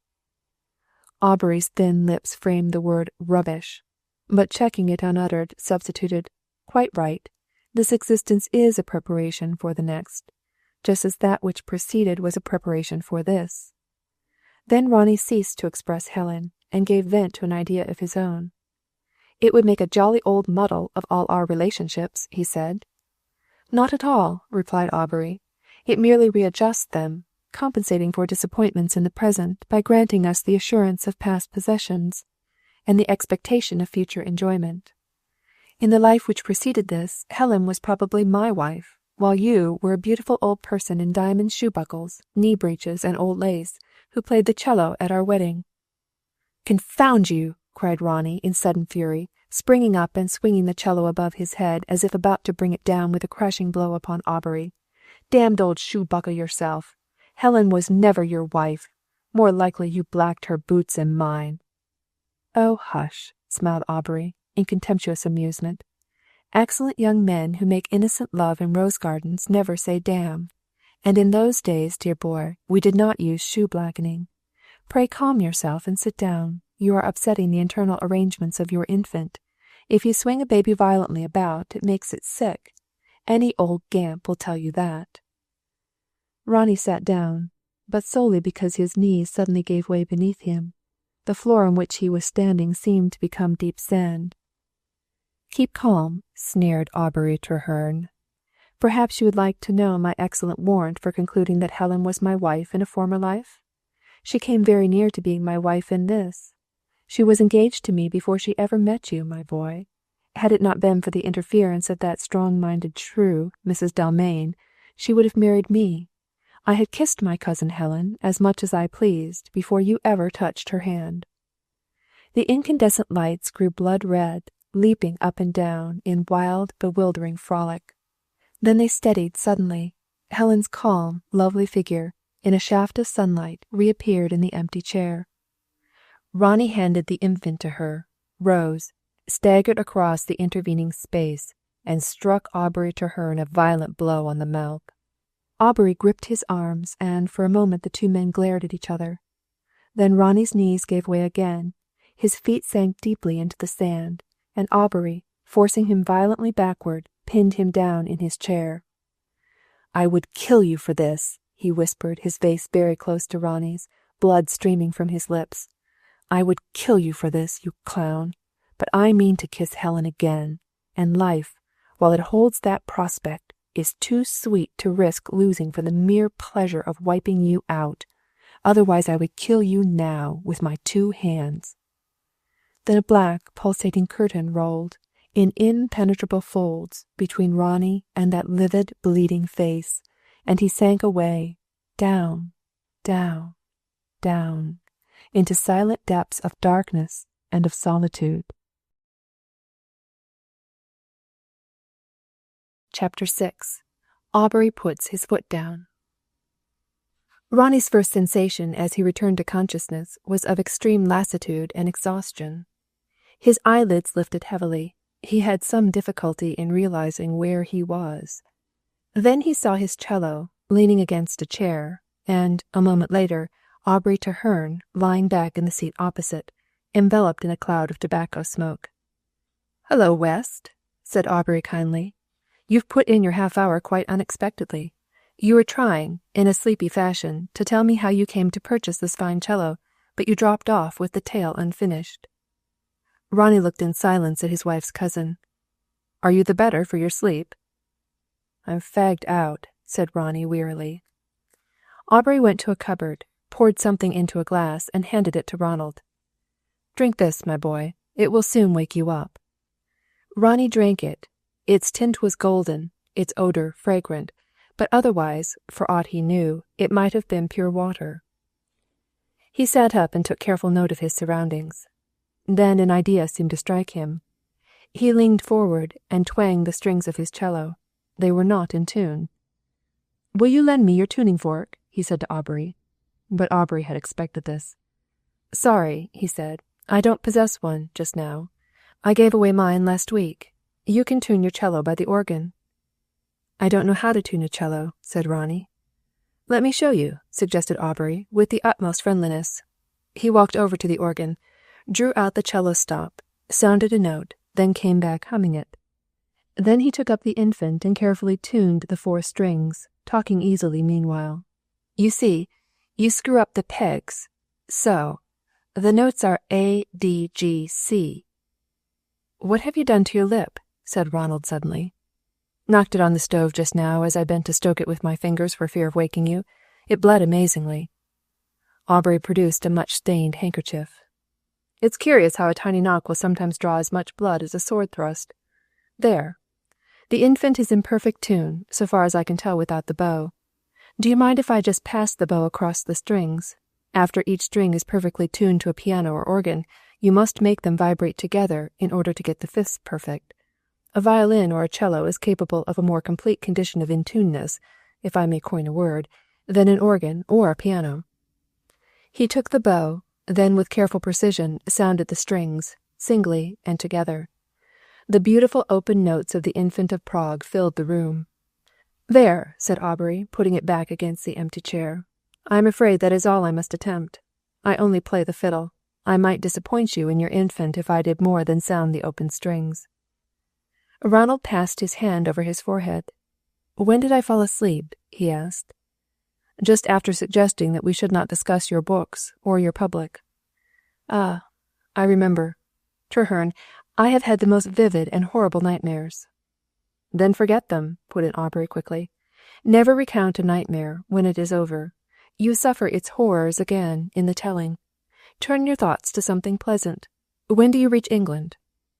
"I cross by the Hook the day after tomorrow, reaching London early the following morning. I shall go to my club, see my publisher, Lunch in town, and get home to tea." "To the moated Grange?" inquired Aubury. "Yes, to the Grange. Helen will await me there. But why do you call it moated? We do not boast a moat." Aubury laughed. "I suppose my thoughts had run to Mariana. You remember, 'He cometh not,' she said. The young woman who grew tired of waiting. They do, sometimes, you know. I believe her Grange was moated. All Granges should be moated, just as all old manors should be haunted. What a jolly time you and Helen must have had in that lovely old place. I knew it well as a boy." "You must come and stay with us," said Ronnie, with an effort. "Thanks, dear chap. Delighted. Has Helen kept well in your absence?"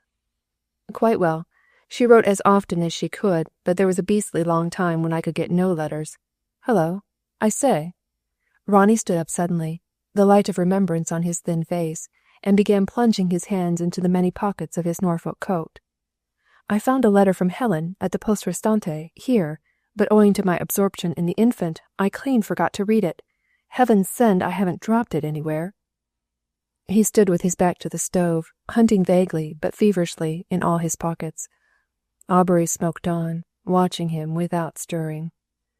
Aubury was wishing that Helen could know how long her letter had remained unread, owing to the infant of Prague. At length Ronnie found the letter, a large, square foreign envelope, safely stowed away in his pocket-book, in the inner breast pocket of his coat. "Of course," he said. "I remember. I put it there when I was writing Zimmerman's cheque. You will excuse me if I read it straight away. There may be something requiring a wire." "Naturally, my dear fellow. Read it. Cousins need not stand on ceremony, and the infant now being thoroughly in tune, your mind is free to spare a thought or two to Helen. Don't delay another moment. There may be a message in the letter for me." Ronnie drew the thin sheets from the envelope in feverish haste. As he did so, a folded note fell from among them, unseen by Ronnie, and dropped to the floor close to Aubury's foot. Ronnie began reading, but black spots danced before his eyes, and Helen's beautiful clear writing zigzagged up and down the page. Presently his vision cleared a little, and he read more easily. Suddenly he laughed a short, rather mirthless laugh. "What's up?" inquired Aubury Treherne. "Oh, nothing much, only I suppose I'm in for a lecture again. Helen says, 'Ronald.'" Ronnie lifted his eyes from the paper. "What a nuisance it is to own that kind of a name. As a small boy I was always Ronnie when people were pleased, and Ronald if I was in for a wigging. The feeling of it sticks to you all your life." "Of course it does," said Aubury sympathetically. "Beastly hard lines. Well, Helen says Ronald." Ronnie's eyes sought the paper again, but once more the black spots danced in a wild shower. He rubbed his eyes and went on reading. "Ronald, I shall have something to tell you when you get home, which will make a great difference to this Christmas, and to all Christmases to come. I will not put it in a letter. I will wait until you are here, and I can say it." "What can it be?" questioned Aubury. "Oh, I know," said Ronnie, unsteadily. The floor was becoming soft and sandy again. "I have heard it all before. She always thinks me extravagant at Christmas, and objects to her old people being given champagne and other seasonable good things. I have heard it all before. There was no need to write about it. And when she says it, I shall jolly well tell her that a fellow can do as he likes with his own earnings." "I should," said Aubury Treherne. Ronald went on reading in silence. Aubury's eye was upon the folded sheet of paper on the floor. Suddenly Ronnie said, "Hello, I'm to have it after all. Listen to this. P.S.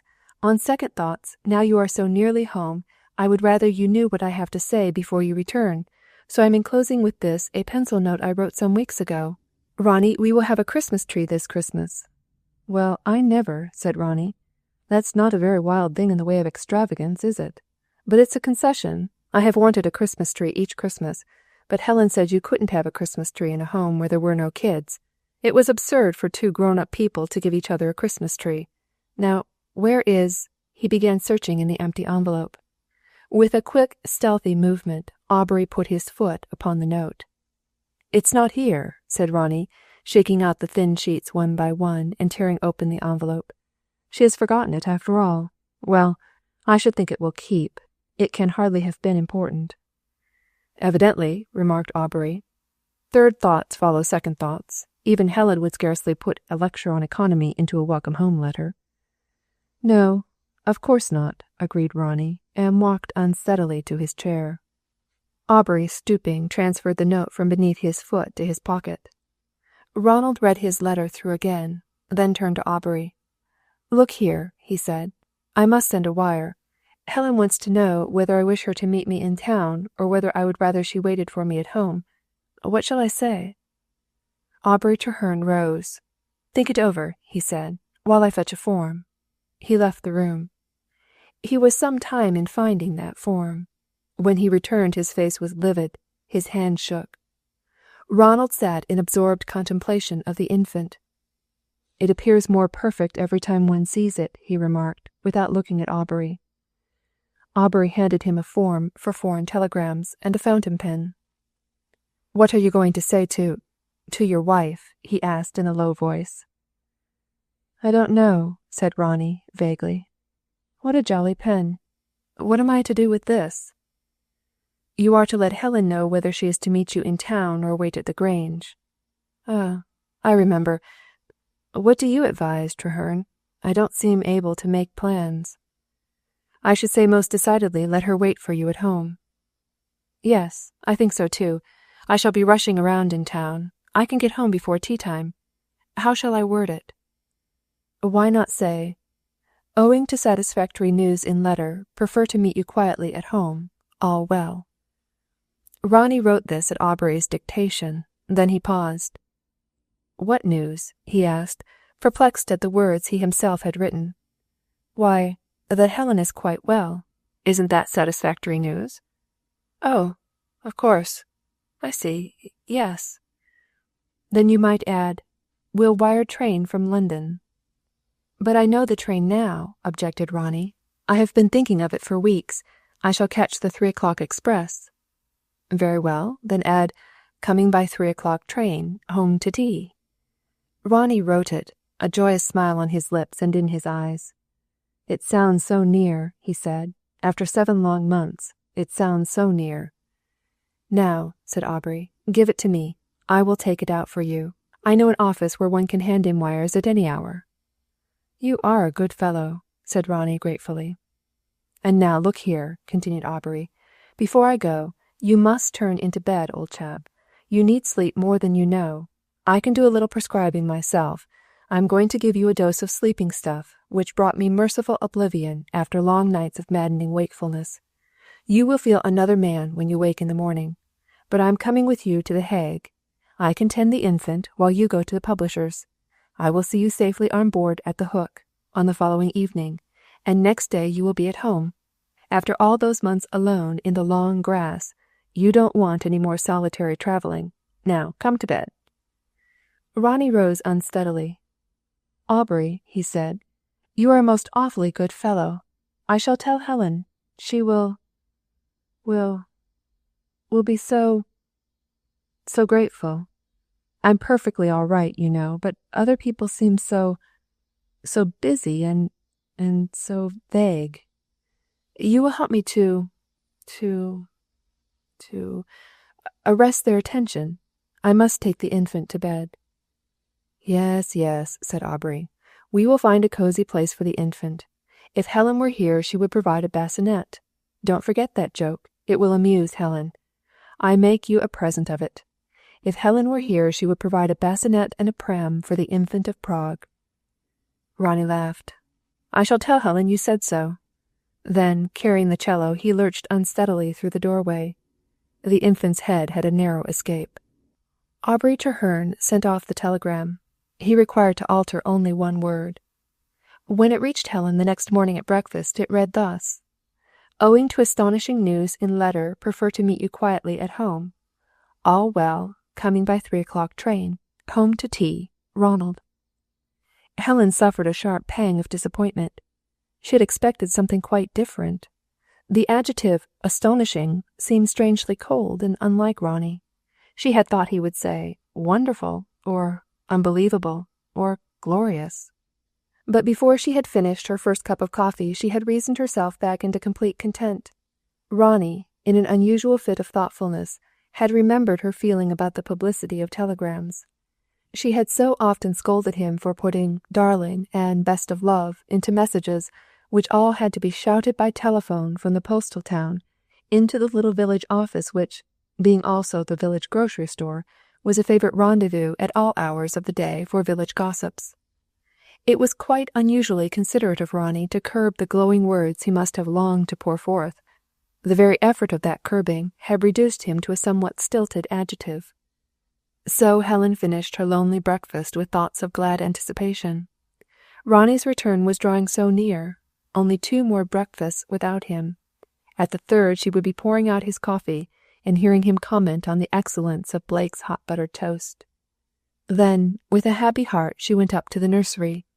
Yet, unconsciously, the pang remained. Chapter 7. A Friend in Need. As Aubury Treherne, on his way back from dispatching the telegram, stood in the general entrance hall, fumbling with the latch-key at the door of his own flat, a tall young man in an ulster dashed up the wide stone stairs, rapidly read the names on the various brass plates, and arrived at Aubury's just as his door had yielded to persuasion and was admitting him into his own small passage. "Hello," said a very British voice. "Do you happen to be Ronald West's wife's cousin?" Aubury turned in the doorway, taking stock of his interlocutor. He saw a well-knit, youthful figure, a keen, resourceful face, and a pair of exceedingly bright brown eyes, unwavering in the steady penetration of their regard. Already they had taken him in, from top to toe, and were looking past him in a rapid investigation of as much of his flat as could be seen from the doorway. Aubury was caught. He had fully intended muffling his electric bell, and not being at home to visitors. But this brisk young man, with an atmosphere about him of always being 10 minutes ahead of time, already had one of his very muddy boots inside the door, and eagerly awaited the answer to his question. So it was useless to reply to the latter in German, and to bang the former. Therefore, "I have that honour," replied Aubury, with the best grace he could muster. "Ah, well, I am sorry to bother you so late, but I must have a word with you, and then I am going round to spend the night with Ronnie at his hotel." "Come in," said Aubury in a low voice, "but we must not talk in the passage, or we shall wake him. I saw he was not fit to be alone, so I sent to the hotel for his traps, and am putting him up here. He turned in half an hour ago, and seemed really inclined to sleep. He was almost off when I left him." Aubury, closing the door, led the way to his sitting-room, where the 3 easy-chairs were still drawn up before the stove. "I conclude you are Dr. Cameron," said Aubury, turning up the light and motioning his visitor to the chair which had lately been Ronnie's. "Yes, I am Dick Cameron, Ronnie's particular chum, and if he ever needed a particular chum, poor old chap, he does so at this moment. But I am glad he has found a friend in you, and one really able to undertake him. You did right not to leave him at the hotel. He must not travel back to England alone." "I have already arranged to accompany him," said Aubury Treherne. "Good. It will save me a journey." Dick pulled off his ulster, threw it across the red velvet sofa, flung his cap after it, and took the proffered chair. In his blue serge suit and grey tie, he looked like the captain of a college football team. Aubury, eyeing him with considerable reserve and distaste, silently took up his position in the chair opposite. He felt many years older than this peremptory young man, who appeared to consider himself master of all situations. Dick turned his bright eyes upon the empty chair between them. "So Ronnie has spent the evening with you?" "He has." "Who was the third party?" "The third party was the infant of Prague." "Oh, bother that rotten infant!" exclaimed Dr. Dick. "I came near to putting my foot through its shining tummy this morning. Still, it may serve its silly use, if it takes his mind off his book, until we can get him safely home. I suppose you know, sir, that Ronald West is about as ill as a man can be. It will be touch and go whether we can get him home before the crash comes." "I thought he seemed excited and unwell," said Aubury. "What do you consider is the cause of his condition?" "Well, the bother is, we can't exactly tell. But I should say he's been letting himself in for constant exposure to extreme heat by day and to swampy dampness by night, not taking proper food, living in a whirl of excited imagination with no rational companionship to form an outlet, and, on top of all this, contracted some malarial germ which has put up his temperature and destroyed the power of natural sleep. This condition of brain has enabled him to work practically night and day at his manuscript, and I have no doubt he has written brilliant stuff, which an enchanted world will read by and by, with no notion of the price which has been paid for their pleasure and edification. But meanwhile, unless proper steps are taken to avert disaster, our friend Ronnie will be, by then, unable to understand or enjoy his triumph. Aubury's lean face flushed.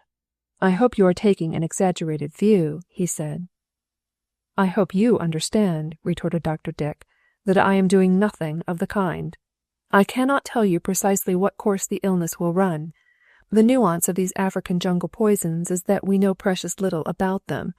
But I have known Ronnie since he and I were at school together, and any poison goes straight to his brain. If he gets influenza, he never sneezes and sniffles like an ordinary mortal, but walks about, more or less light-headed, all day, and lies dry awake staring at the ceiling all night." "What do you recommend in this case?" There we arrive at my reasoning for coming to you. I don't know Ronnie's wife. I conclude you do. She is my first cousin. I have known her intimately all her life.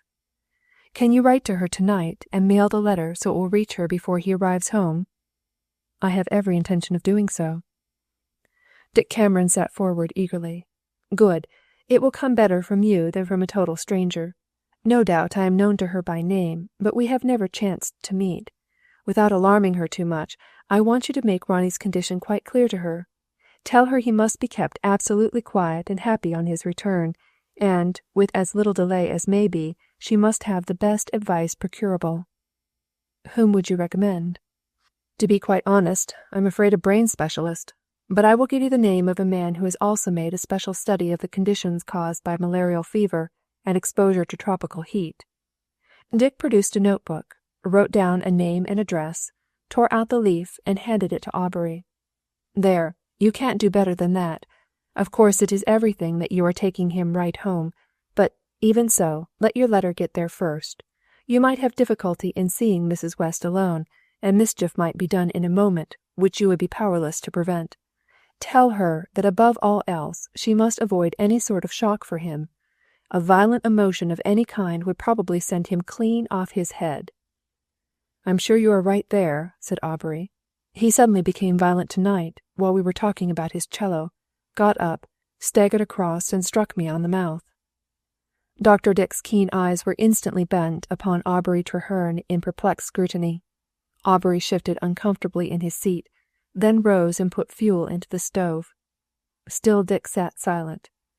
When Aubury resumed his seat, Dick spoke, slowly, as if carefully weighing each word. "Now that is peculiar," he said. "Ronnie's mental condition is a perfectly amiable one, unless anything was said or done to cause him extreme provocation. In fact, he would not be easily provoked. He is inclined rather to take a maudlinly affectionate and friendly view of things and people. To be said very simply, almost childishly pleased with the last new idea. That wretched infant of his is a case in point. I should be glad if you would tell me, sir, what happened in this room just before Ronnie hid out." "Merely a conversation about the cello," replied Aubury, hurriedly. "A perfectly simple remark of mine apparently annoyed him, but I soon pacified him. He was obviously not responsible for his actions." "He was obviously in a frenzy of rage," remarked Dr. Dick, dryly, "and he caught you a good one in the mouth. Did he apologize afterwards?" "He fell asleep," said Aubury, "and appeared on wakening to have absolutely forgotten the occurrence." Dick got up, put his hands in his pocket, walked over to the organ, and, bending down, examined the stops. He whistled softly to himself as he did so. Aubury, meanwhile, had the uncomfortable sensation that the whole scene with Ronnie was being reenacted, with Dick Cameron as an interested spectator. It tried Aubury's nerves. "I do not wish to hurry you," he suggested presently, "but if I am to post my letter to my cousin before midnight, the sooner I am able to write it, the better." Dick turned at once and took up his ulster. Aubury, relieved, came forward cordially to lend him a hand. "No, thank you," said Dr. Dick. "A man should always get into his coat unaided. In so doing, he uses certain muscles which are exercised in no other way. He swung himself into the heavy coat and stood before Aubury Treherne, very tall, very grave, very determined. You quite understand, sir, that if you were not yourself taking Ronnie home, I should do so, and if, by any chance, you are prevented from going, just let me know, and I can be packed and ready to start home with him in a quarter of an hour." "Very good of you," said Aubury, "but all our plans are made. We reach The Hague tomorrow night.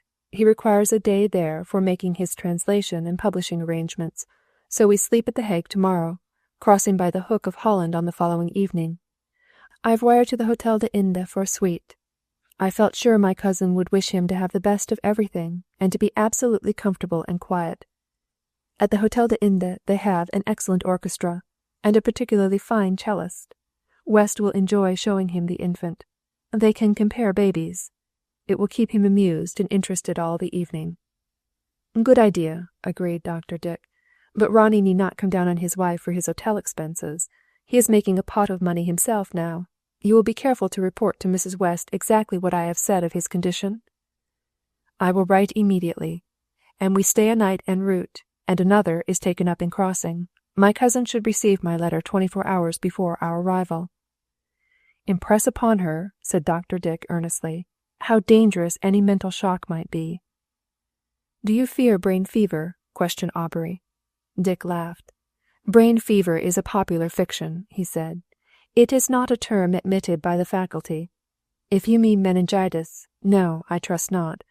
But probably temporary loss of memory, and a complete upsetting of mental control, with a possible impairing, for a considerable time, of his brilliant mental powers.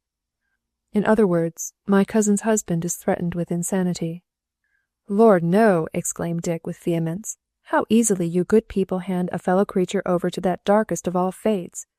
Ronnie's condition is brought about by temporary circumstances which are not in the least likely to have permanent results.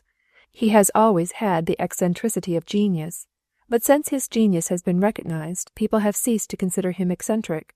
Now I must be off, but I will see him first. Will you show me his room?" "He is asleep," objected Aubury. "Is it not a pity to disturb him?" "I doubt his being asleep," replied Dick, "but if he is, we shall not wake him." He stepped into the passage, his attitude one of uncompromising determination. Aubury Treherne opened the door of Ronnie's room. It was in darkness. He stepped back into the passage, lighted a candle, handed it to Dick Cameron, and they entered quietly together. Ronnie lay on his back, sleeping heavily. His eyes were partly open, his face flushed, his breathing rapid.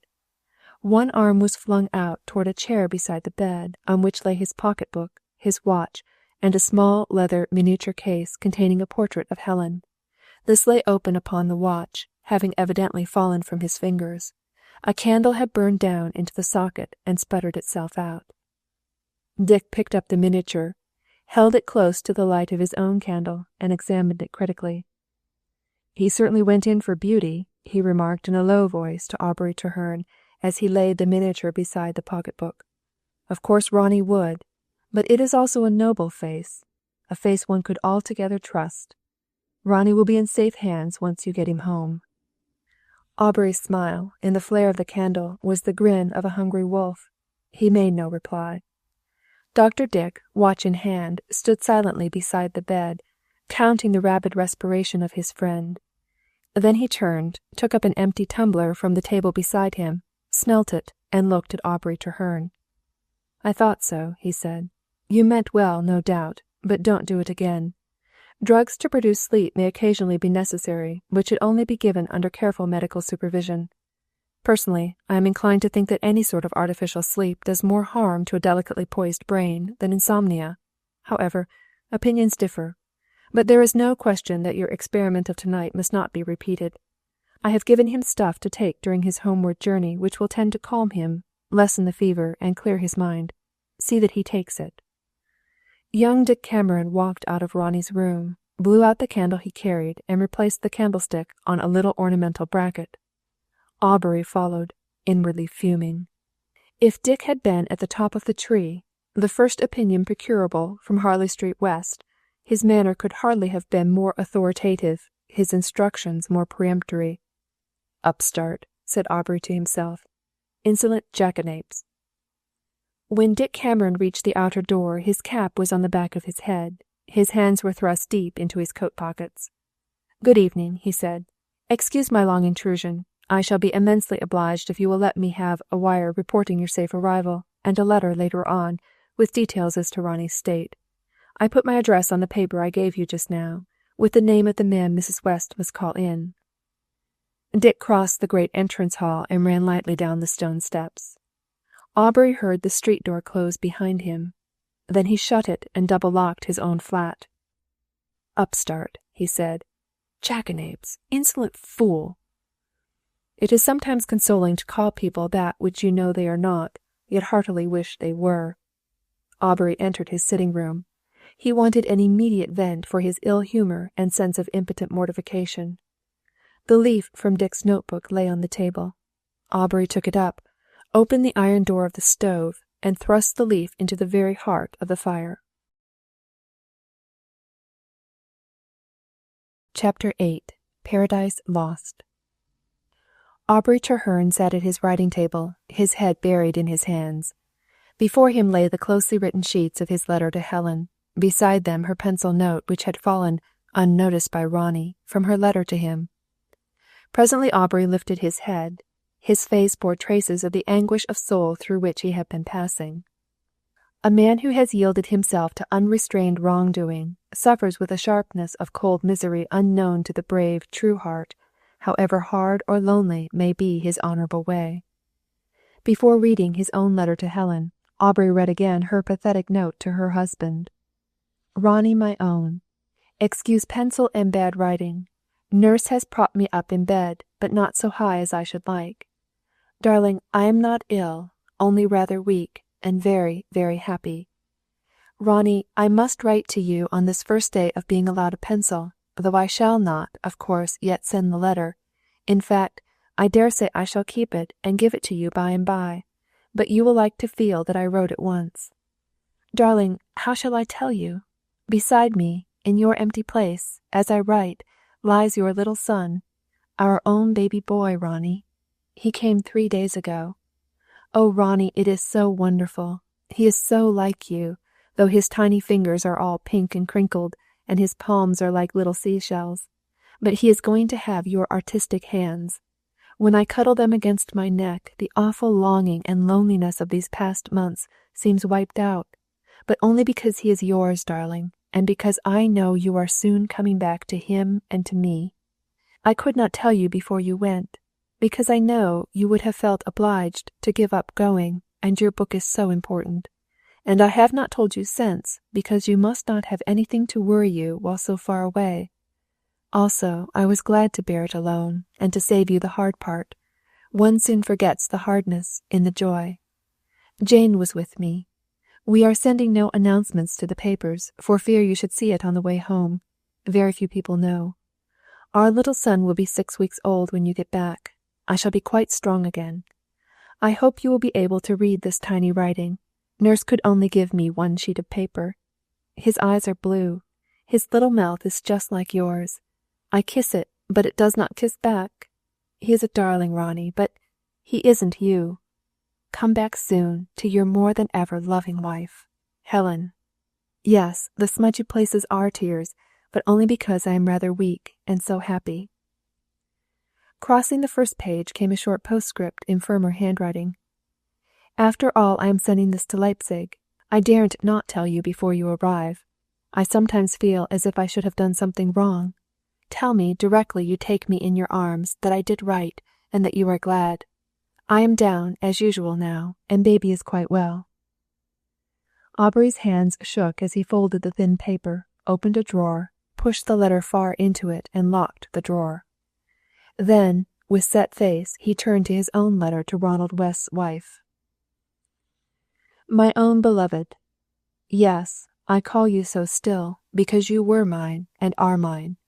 You threw me over, giving me no chance to prove that my love for you had made me worthy, that I would have been worthy.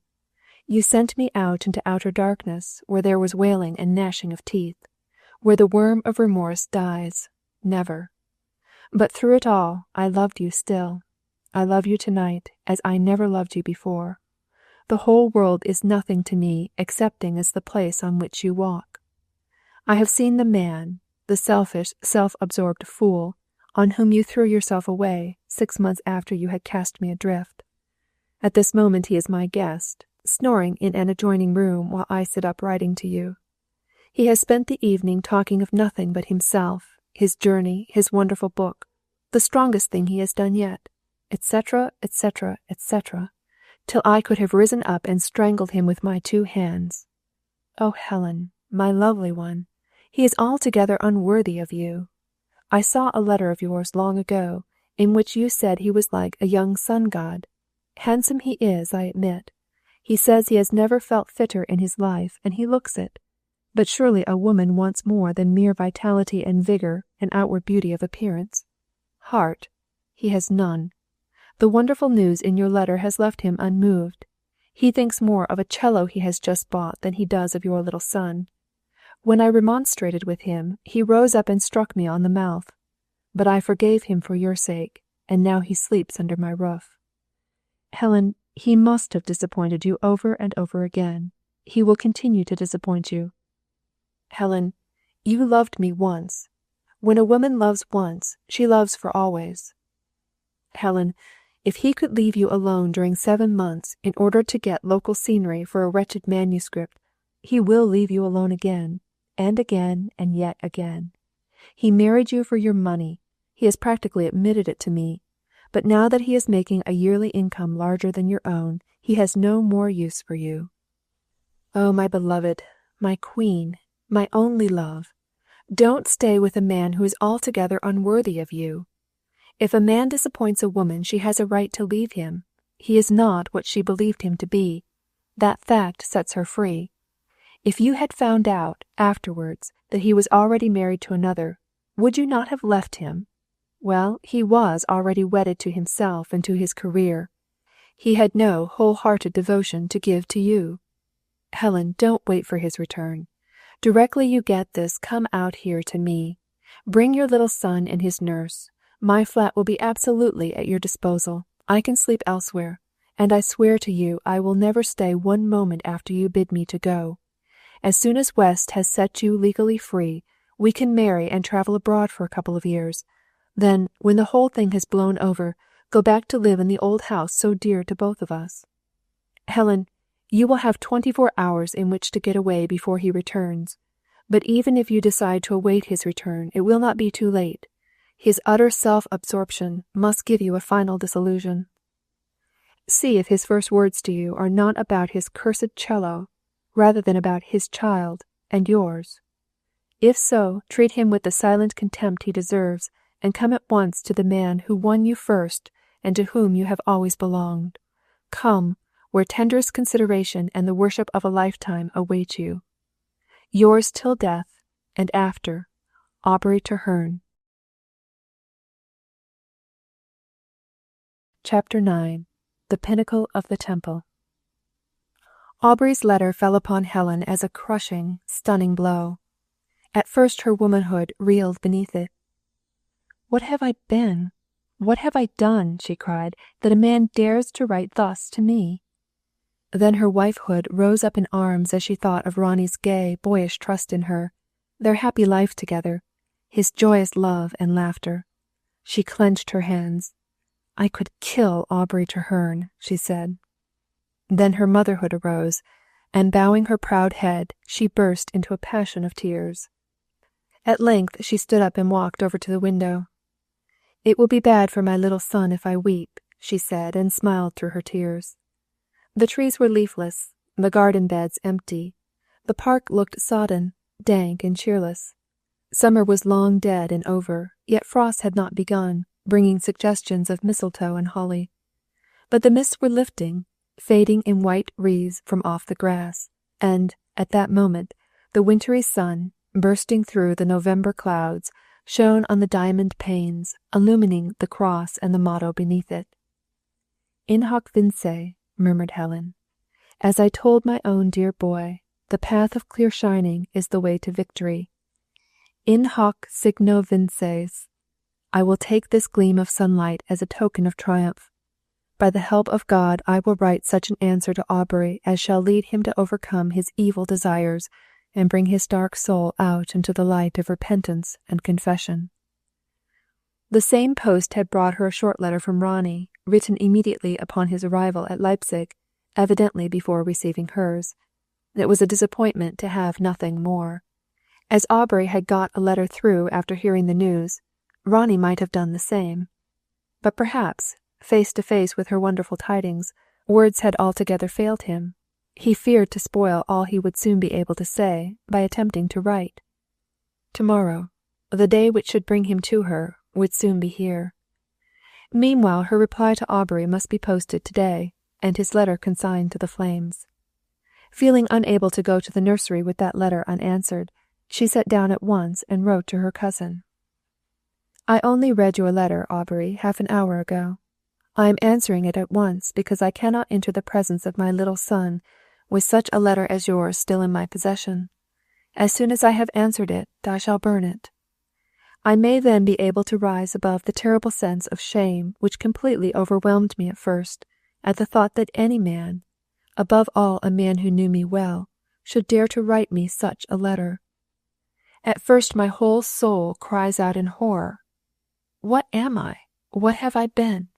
What have I done, that such words should be written, such a proposition made, to me? The sin of it seemed to soil me, the burning wickedness to brand me.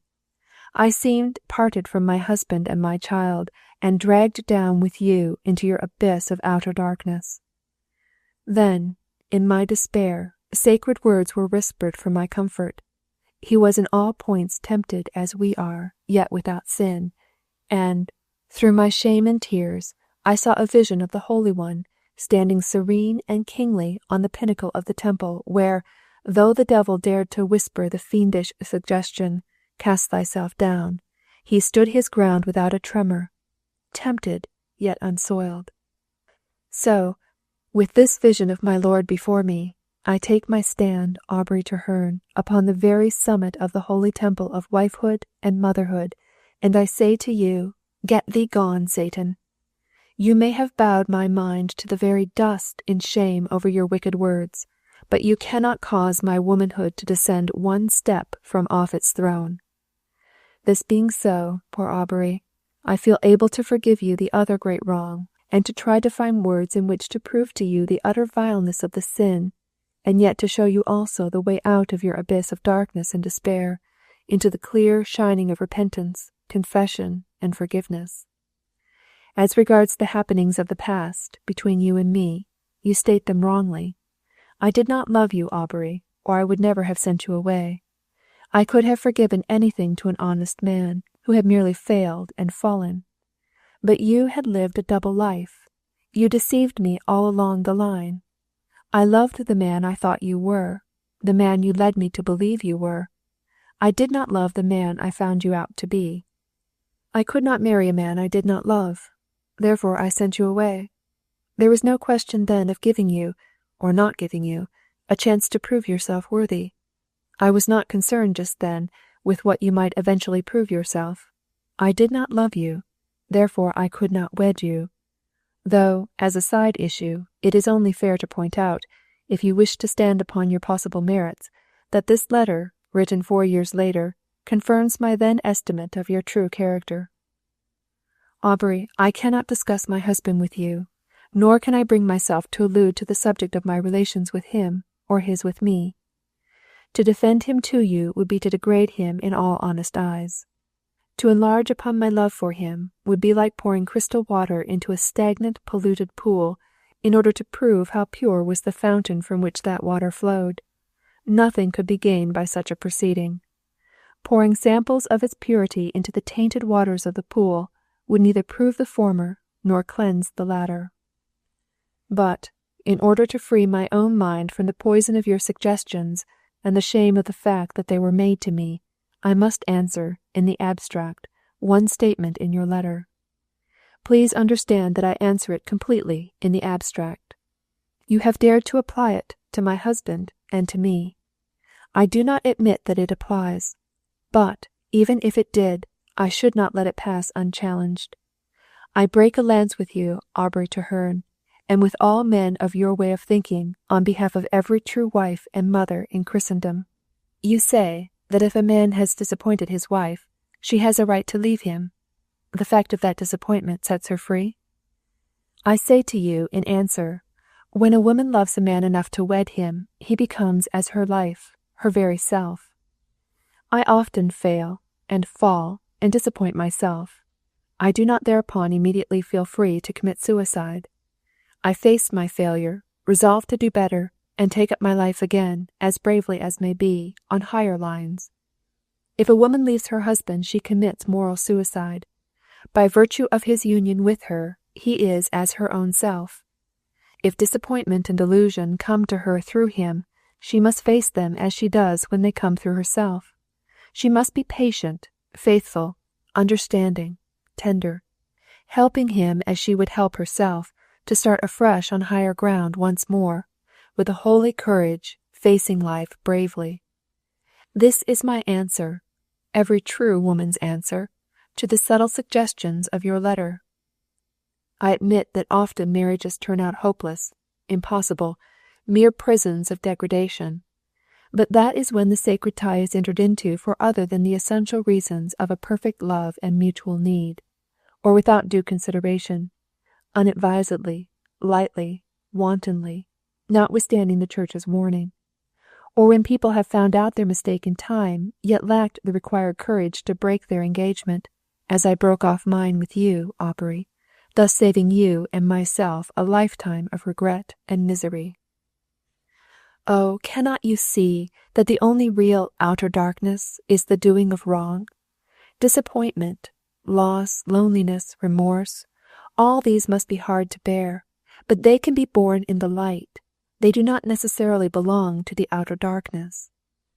May I ask you, as some compensation for the pain your letter has given me, and the terrible effort this answer has cost, to bear with me if, in closing, I quote to you in full the final words of the first chapter of the Epistle of St. John. I do so with my heart full of hope and prayer for you, yes, even for you, Aubury, because, though my words will probably fail to influence you, God has promised that his word shall never return unto him void. If we walk in the light, as he is in the light, we have fellowship one with another, and the blood of Jesus Christ, his Son, cleanses us from all sin. If we confess our sins, he is faithful and just to forgive us our sins, and to cleanse us from all unrighteousness. Oh, Aubury, act on this. It is true. Your cousin, who still hopes better things of you, and who will not fail in thought and prayer, Helen West. Chapter 10. Ronnie arrives in a fog. Ronnie reached Liverpool Street Station at 8 o'clock on a foggy November morning. After the quiet night on the steamer, the landing in darkness at Harwich, and the steady run up to town, alone in a first-class compartment, he felt momentarily confused by the noise and movement within the great city terminus. The brilliant lights of the station, combined with the yellow fog rolling in from the various entrances, the onward rush of many feet, as hundreds of busy men and eager young women poured out of suburban trains, hurrying to the scenes which called for their energy during the whole of the coming day, the gliding in and out of trains, the passing to and fro of porters, wheeling heavy luggage, the clang of milk cans, the hoot of taxicabs, and, beyond it all, the distant roar of London, awaking and finding its way about heavily, like an angry old giant in the fog, all seemed to Ronnie to be but another of the queer nightmares which came to him now with exhausting frequency. As a rule, he found it best to wait until they passed off, so, holding the Infant of Prague in its canvas case in one hand, and the bag containing his manuscript in the other, he stood quite still upon the platform, waiting for the roar to cease, the rush to pass by, the nightmare to be over. Presently, an inspector who knew Ronnie walked down the platform. He paused at once with the ready and attentive courtesy of the London railway official. "Any luggage, Mr. West?" he asked, lifting his cap. "No, thank you," replied Ronnie. "Not today." He knew he had luggage somewhere, heaps of it, But what was the good of hunting up luggage in a nightmare? Dream luggage was not worth retrieving. Besides, the more passive you are, the sooner the delusion leaves off tormenting you. "Have you come from the Hook, sir?" inquired the inspector. "Yes," said Ronnie. "Did you think I had come from the Eye?" He knew it was a vile pun, but it seemed exactly the sort of thing one says in a nightmare. The inspector laughed and passed on, then returned, looking rather searchingly at Ronnie. Ronnie thought it well to explain further. "As a matter of fact, my friend," he said, "I have come from Central Africa, where I have been sitting round campfires, in company with asps and cockatrices and other interesting creatures. I am writing a book about it, the best thing I have done yet." The inspector had read and enjoyed all Ronnie's books. He smiled uneasily. Asps and cockatrices sounded queer company.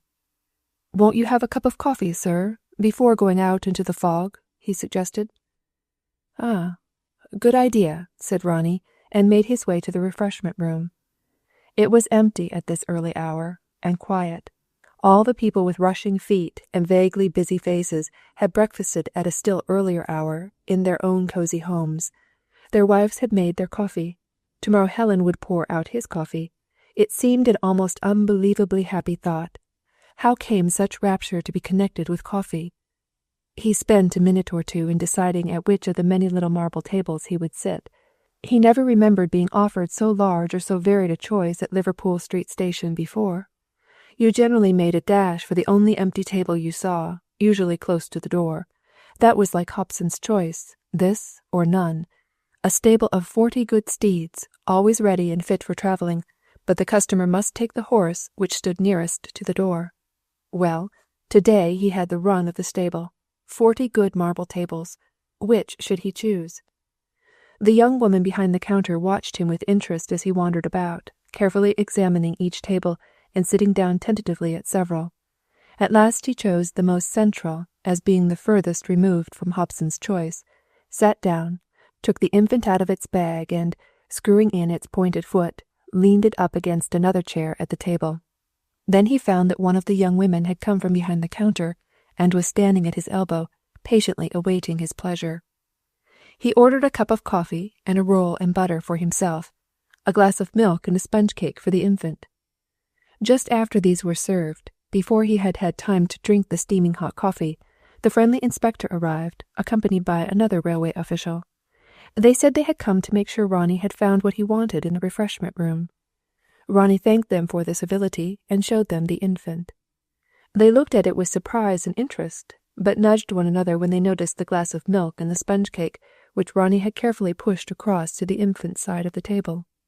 Then they saluted and went out. Left alone, Ronnie drank his coffee. It instantly cleared his brain of the after-effects of the sleeping draught which Aubury had insisted upon giving him just before the steamer sailed the night before. His surroundings ceased to appear dreamlike. A great wave of happiness swept over him. Why, he was in London again. He was almost at home. If he had let Helen meet him, she might have been sitting just opposite, at this little marble table. He looked across and saw the unconscious infant's glass of milk and sponge cake. He drew them hurriedly towards him. He felt suddenly ashamed of them. It was possible to carry a joke too far in public. He knew Helen would say, "Don't be silly, Ronnie." He particularly disliked milk, and was not fond of sponge cakes, but he hastily drank the one and ate the other. He could think of no other way of disposing of them. He hoped the young women, who were watching him from behind the counter, would think he enjoyed them. Then he called for a whiskey and soda, to take out the exceedingly beastly taste of the milk, but instantly remembered that old Dick had said, "Touch no alcohol," so changed the order to another cup of coffee. This second installment of coffee made him feel extraordinarily fit and vigorous. He put the infant back into its bag. The inspector returned. "We have found your luggage, Mr. West," he said. "If we may have your keys, we can get it out for you." "Ah, do," said Ronnie. "Many thanks. Put it in a taxi. I shall leave it at my club. I am afraid I was rather vague about it just now, but I had been given a sleeping draught on board, and was hardly awake when I got out of the train. I am all right now. Thanks for your help, my good fellow." The inspector looked relieved. Ronnie paid his bill, took up the cello, handed his bag to the inspector, and marched off gaily to claim his luggage. He felt like conquering the world. The fog was lifting. The roar of the city sounded more natural. He had an excellent report to make to his publisher, heaps of copy to show him, and then he was going home to Helen. In the taxi he placed the infant on the seat beside him. On the whole, he felt glad he had told Helen not to meet him at the station. It was so much more convenient to have plenty of room in the taxi for his cello. It stood so safely in the seat beside him in its canvas bag. As they sped westward, he enjoyed looking out at the fog and mud and general wintry aspect of London. He did not feel cold. Aubury had persuaded him to buy a magnificent fur coat at the Hague. He had lived in it ever since, feeling gorgeous and cozy. Aubury's ideas of spending money suited him better than Helen's. His taxi glided rapidly along the greasy embankment. Once it skidded on the tram lines, and Ronnie laid a steadying hand upon the cello.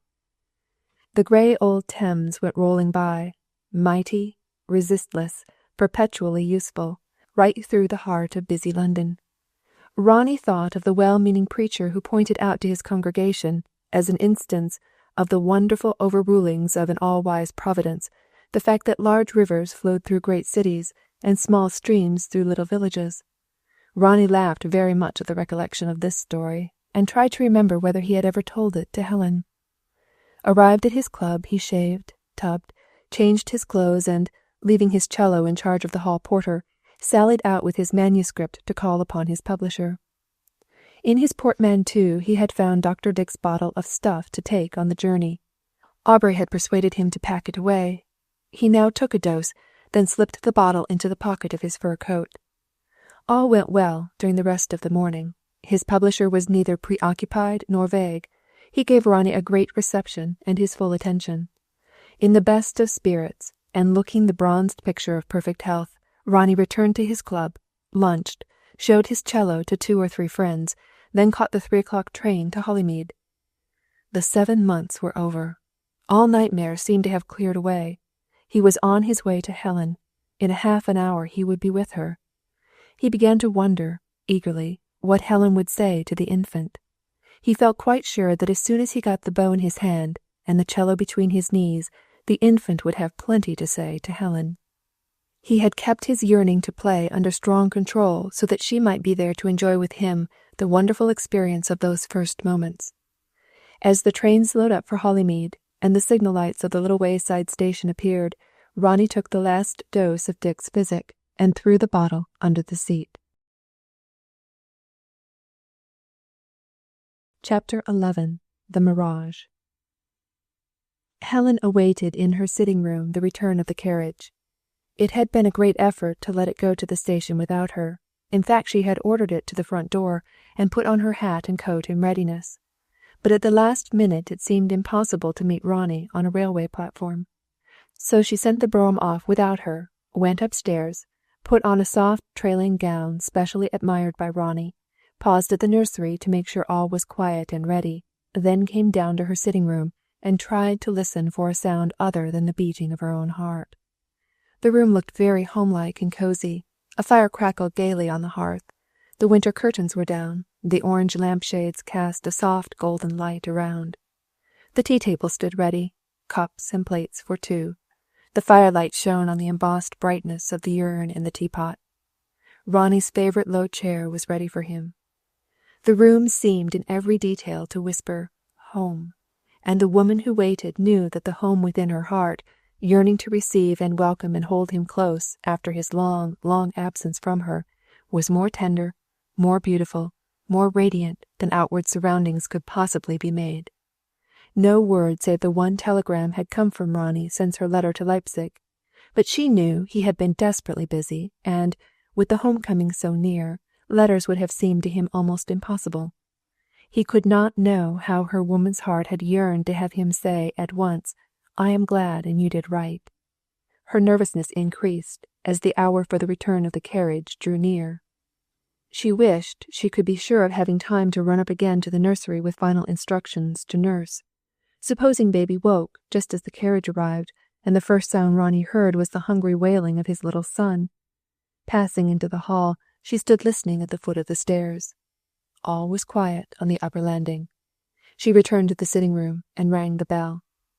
"Simpkins," she said to her butler, "listen for the carriage and be at the door when it draws up. It may arrive at any moment now. Tell Mr. West I am in here." She sat down, determined to wait calmly, took up the paper, and tried to read an article on foreign policy. It was then she discovered that her hands were trembling. She laughed at herself and felt better. Oh, what will Ronnie think of me, that I, of all people, should unexpectedly become nervous? She walked over to the fireplace and saw reflected in the mirror over the mantelpiece a very lovely, but a very white, face. She did not notice the loveliness, but she marked the pallor. It was not reassuring. She tried to put another log on to the fire, but failed to grip it firmly with the little brass tongs, and it fell upon the rug. At that moment she heard the sharp trot of the horses coming up the last sweep of the park drive. She flung the log on the fire with her fingers, flew to the door and set it open, then returned to the table and stood leaning against it, her hands behind her, gripping the edge, her eyes upon the doorway. Ronnie would have to walk the whole length of the room to reach her. Thus she would see him, see the love in his eyes, before her own were hidden. She heard Simpkins cross the hall and open the door. The next moment the horses' hoofs pounded up the drive, and she heard the crunch of the wheels coming to a standstill on the wet gravel. A murmur from Simpkins, then Ronnie's gay, joyous voice as he entered the house. "In the sitting room? Oh, thanks. Yes, take my coat. No, not this. I will put it down myself." Then his footstep crossing the hall. Then Ronnie filled the doorway, tall, bronzed, radiant as ever. She had forgotten how beautiful he was, and, yes, the love in his eyes was just as she had known it would be, eager, glowing. She never knew how he reached her, but she let go the table and held out her arms. In a moment he was in them, and his were flung round her. His lips sought hers, but her face was hidden on his breast. She felt his kisses in her hair. "Oh, Helen," he said, "Helen, why did I ever go?" She held him closer still, sobbing a little. "Darling, we both thought it right you should go, and you didn't know." "No," he agreed rather vaguely. "Of course I didn't know." He thought she meant that he had not known how long the parting would seem, how insistent would be the need of each other. "I should not have gone off if I had known," he added tenderly. "I knew you wouldn't, Ronnie, but I was all right." "Of course you were all right. You know, you said we were a healthy couple, so I suppose there was no need to worry or to expect anything else, was there? All the same, I did worry, sometimes." She waited for more. It did not come. Ronnie was kissing her hair again. "Were you glad when you had my letter, Ronnie?" she asked very low. "Which letter, sweet? I was always glad of every letter." "Why, the last. The one to Leipzig." "Ah, of course. Yes, I was very glad. I read it in your cousin's flat. I had just been showing him— Oh, Helen, that reminds me. Darling, I have something to show you. Such a jolly treasure. Such a surprise. I left it in the hall. Would you like me to fetch it?" He loosed his arms and she withdrew from them, looking up into his glowing face. "Yes, Ronnie," she said. "Why, certainly. Do fetch it." He rushed off into the hall. He fumbled eagerly with the buckles of the canvas bag. It had never taken so long to draw the precious infant forth. He held it up to the hall lights. He wanted to make sure that it was really as brown and as beautiful as it had always seemed to him. Yes, it was richly brown as the darkest horse-chestnut you ever saw in a bursting burr. He walked back into the sitting room, carrying it proudly before him. Helen had just lighted the spirit lamp beneath the swinging kettle on the brass stand. Her face was rather white again. "Here it is, Helen," he said. "The most beautiful cello you ever saw. It's 150 years old. It was made in Prague. I paid £150 for it." Helen looked. "That was a good deal to pay for a cello," she said, conscious as she spoke that, even as Peter on the Mount, she had made the remark chiefly because she wist not what to say. "Not a bit," said Ronnie. "A chap in the orchestra at The Hague, with a fine cello of his own, told me he had never in his life handled such a beauty. He considered it a wonderful bargain." "It is a beauty," said Helen, pouring out hot water from the urn into the teapot, with a hand which trembled. Ronnie wheeled a third chair up to the low tea-table, opposite his own particular seat. leaned his cello up against it, sat down, put his elbows on his knees, and glowed at it with enthusiasm. "I knew you would say so, darling. Ever since I bought it, after choosing your organ at Zimmerman's, I've been thinking of the moment when I should show it to you, though an even greater moment is coming for us soon, Helen." "Yes, Ronnie. Look how the 2 silver strings shine in the firelight. I call it the Infant of Prague." "Why the infant?" "Because it is 150 years old, and because you have to be so careful not to bump its head when you carry it about." Helen put her hand to her throat. "I think it is a very foolish name for a violoncello," she said coldly. "Not at all," explained Ronnie. "It seems to me more appropriate every day. My cello is the nicest infant that ever was, does what it's told, gives no trouble, and only speaks when it's spoken to." Helen bent over the kettle. It was boiling. She could hear the water bubbling. The lid began making little tentative leaps. Without lifting her eyes, she made the tea. Ronnie talked on volubly. It was so perfect to be back in his own chair, to watch Helen making tea, and to have the infant safely there to show her. Helen did not seem quite so much interested or so enthusiastic as he had expected. Suddenly he remembered Aubury's joke. Helen at that moment was handing him his cup of tea. He took it, touching her fingers with his own as he did so, a well-remembered little sign between them, because the first time it had dawned upon Helen that Ronnie loved her, and wanted her to know it, it was on a certain occasion when he had managed to touch her fingers with his as she handed him a cup of tea. He did so now, smiling up at her. He was so happy that things were becoming a little dreamlike again, not a nightmare, that would be impossible with Helen so near, but an exquisite dream, a dream too perfectly beautiful to be true. "Darling," he said, "I brought the infant home in a canvas bag. We must have a proper case made for it. Aubury said you would probably want to put it into a bassinet. I suppose he thought your mind would be likely to run on bassinets, but the infant always reminds me of the darkest horse-chestnut you ever saw in a bursting burr, so I intend to have a case of polished rosewood made for it, lined with white velvet." Helen laughed wildly. "I have not the smallest desire, Ronald, to put your cello into a bassinet," she said. It dawned upon Ronnie that Helen was not pleased. "It was a silly joke of Aubury's. I told him so. He said that I should tell you he said it, not I. Let's talk of something else." He turned his eyes resolutely from the cello and told her of his manuscript, of the wonderful experiences of his travels, his complete success in finding the long grass 13 feet high, and the weird, wild setting his plot needed. Suddenly he became conscious that Helen was not listening. She sat gazing into the fire, her expression cold and unresponsive. Ronnie's heart stood still. Never before had he seen that look on Helen's face. Were his nightmares following him home? For the first time in his life he had a sense of inadequacy. Helen was not pleased with him. He was not being what she wanted. He fell miserably silent. Helen continued to gaze into the fire. The Infant of Prague calmly reflected the golden lamplight in the wonderful depths of his polished surface. Suddenly an inspiration came to Ronnie. Brightness returned to his face. He stood up. "Darling," he said, "I told you that an even greater moment was coming for us." She rose also and faced him, expectant. He put out his hand and lifted the infant. "Helen, let's go to the studio, where I first told you I felt sure I could play a cello. We will sit there in the firelight as we did on that evening, 7 months ago, and you shall hear me make the infant sing for the very first time."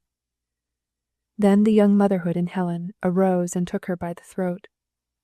"Ronald," she said, "you are utterly, preposterously, altogether selfish. I'm ashamed of you." They faced each other across the table. Every emotion of which the human soul is capable passed over Ronnie's countenance: perplexity, amazement, anger, fury, grief, horror, dismay. She saw them come and go and come again, then, finally, resolve into a look of indignant misery. At last he spoke. "If that is your opinion, Helen," he said, "it is a pity I ever returned from the African jungle. Out there I could have found a woman who would at least have given me a welcome home." Then his face flamed into sudden fury. He seized the cup from which he had been drinking, and flung up his hand above his head. His upper lip curled back from his teeth, an angry snarl. Helen gazed at him, petrified with terror. His eyes met hers, and he saw the horror in them. Instantly, the anger died out of his. He lowered his hand, carefully examined the pattern on the cup, then replaced it gently in the saucer. "I beg your pardon," he said. "I ought not to have said that, about another woman. There is but one woman for me, and, welcome or no welcome, there is but one home." Then he turned from her, slowly, deliberately, taking his cello with him. He left the room without looking back. She heard him cross the hall, pause as if to pick up something there, then pass down the corridor leading to the studio. Listening intently, she heard the door of the studio close, not with a bang. Ronnie had banged doors before now, but with a quiet irrevocability which seemed to shut her out, completely and altogether. Sinking into the chair in which she had awaited his coming with so much eagerness of anticipation, Helen broke into an uncontrolled paroxysm of weeping. Chapter 12. A Friend Indeed.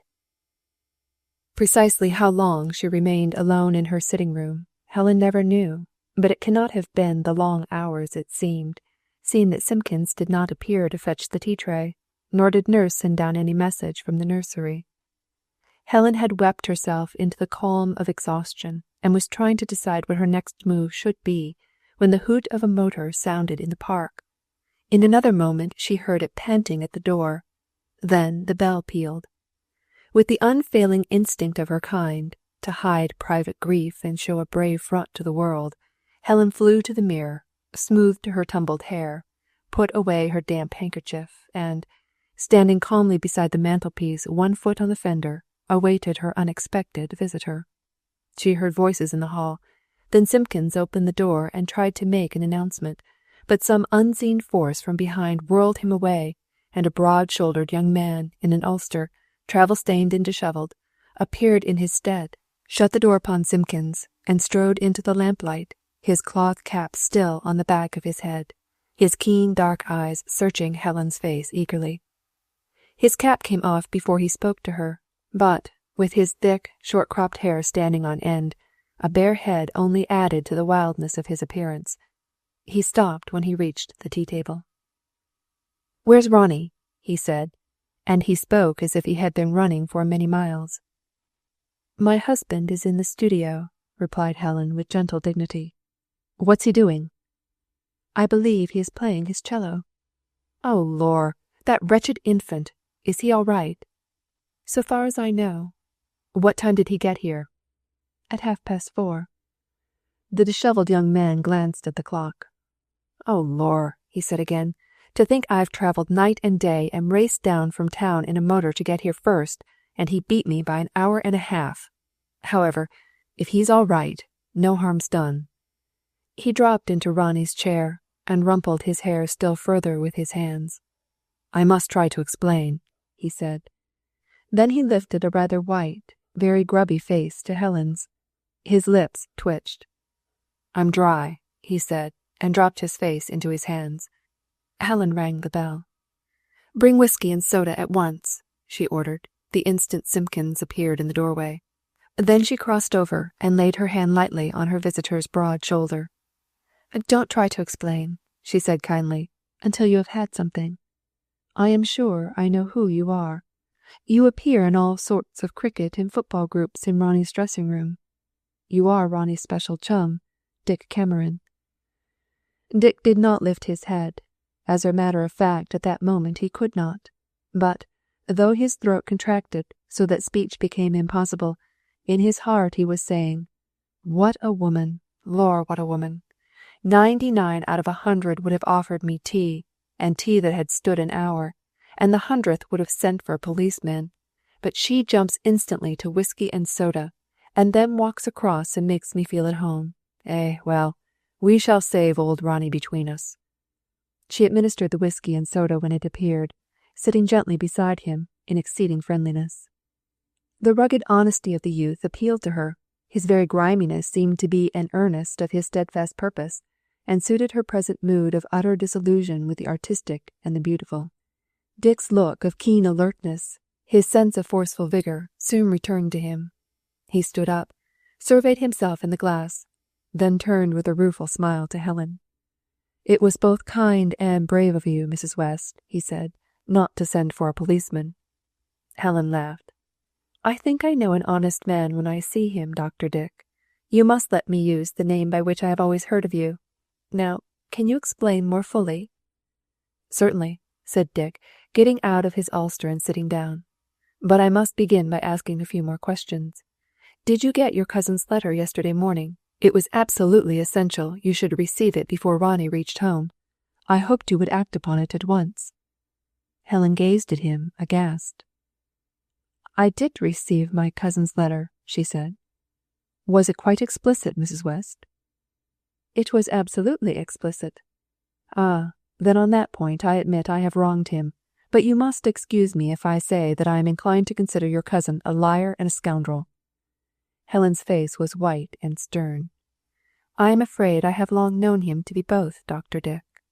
"Then you will not wonder that when I found he was not keeping his word to me and bringing Ronnie home, I dashed off in pursuit."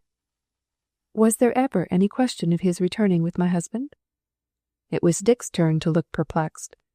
"Of course there was. In fact, he gave me his word in the matter. I mistrusted him, however, and the more I thought it over, the more uneasy I grew.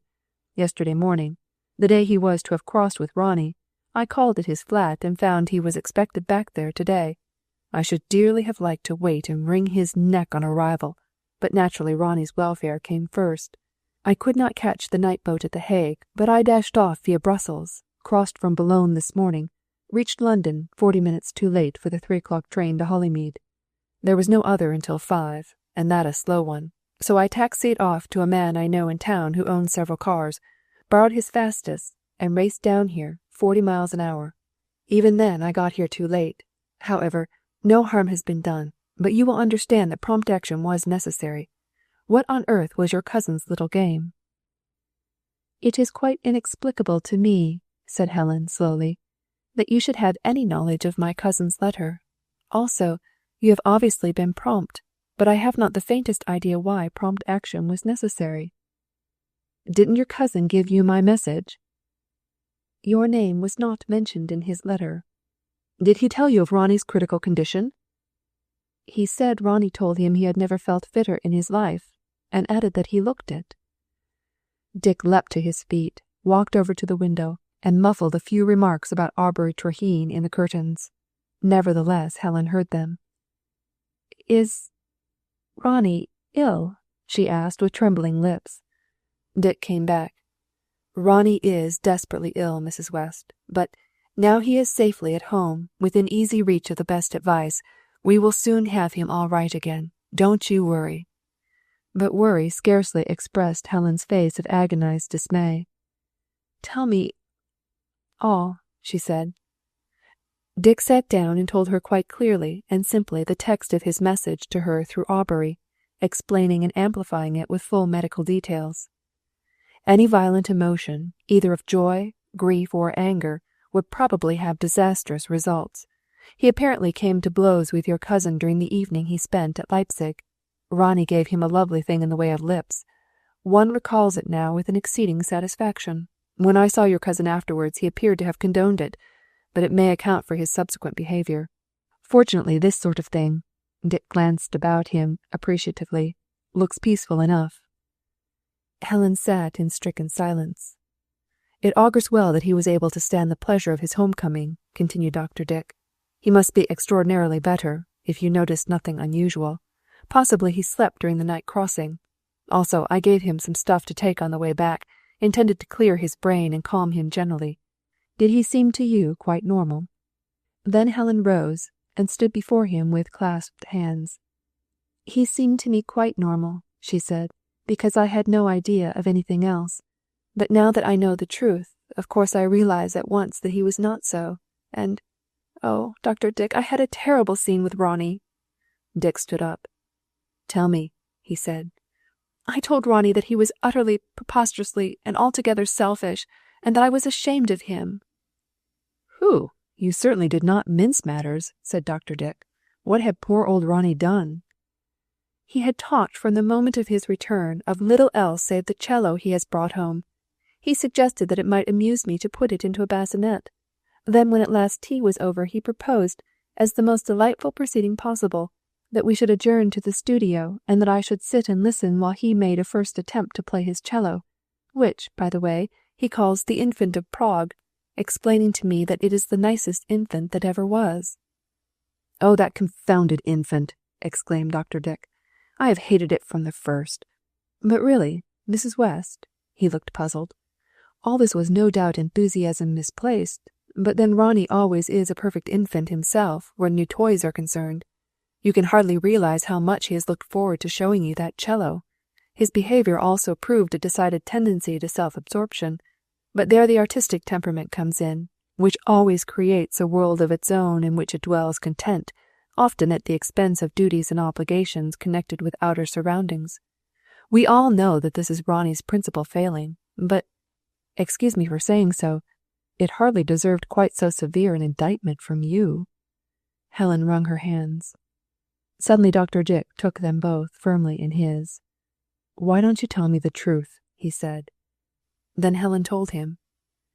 She never could remember afterwards exactly how she told him, and no one but Helen ever knew what Dr. Dick said and did.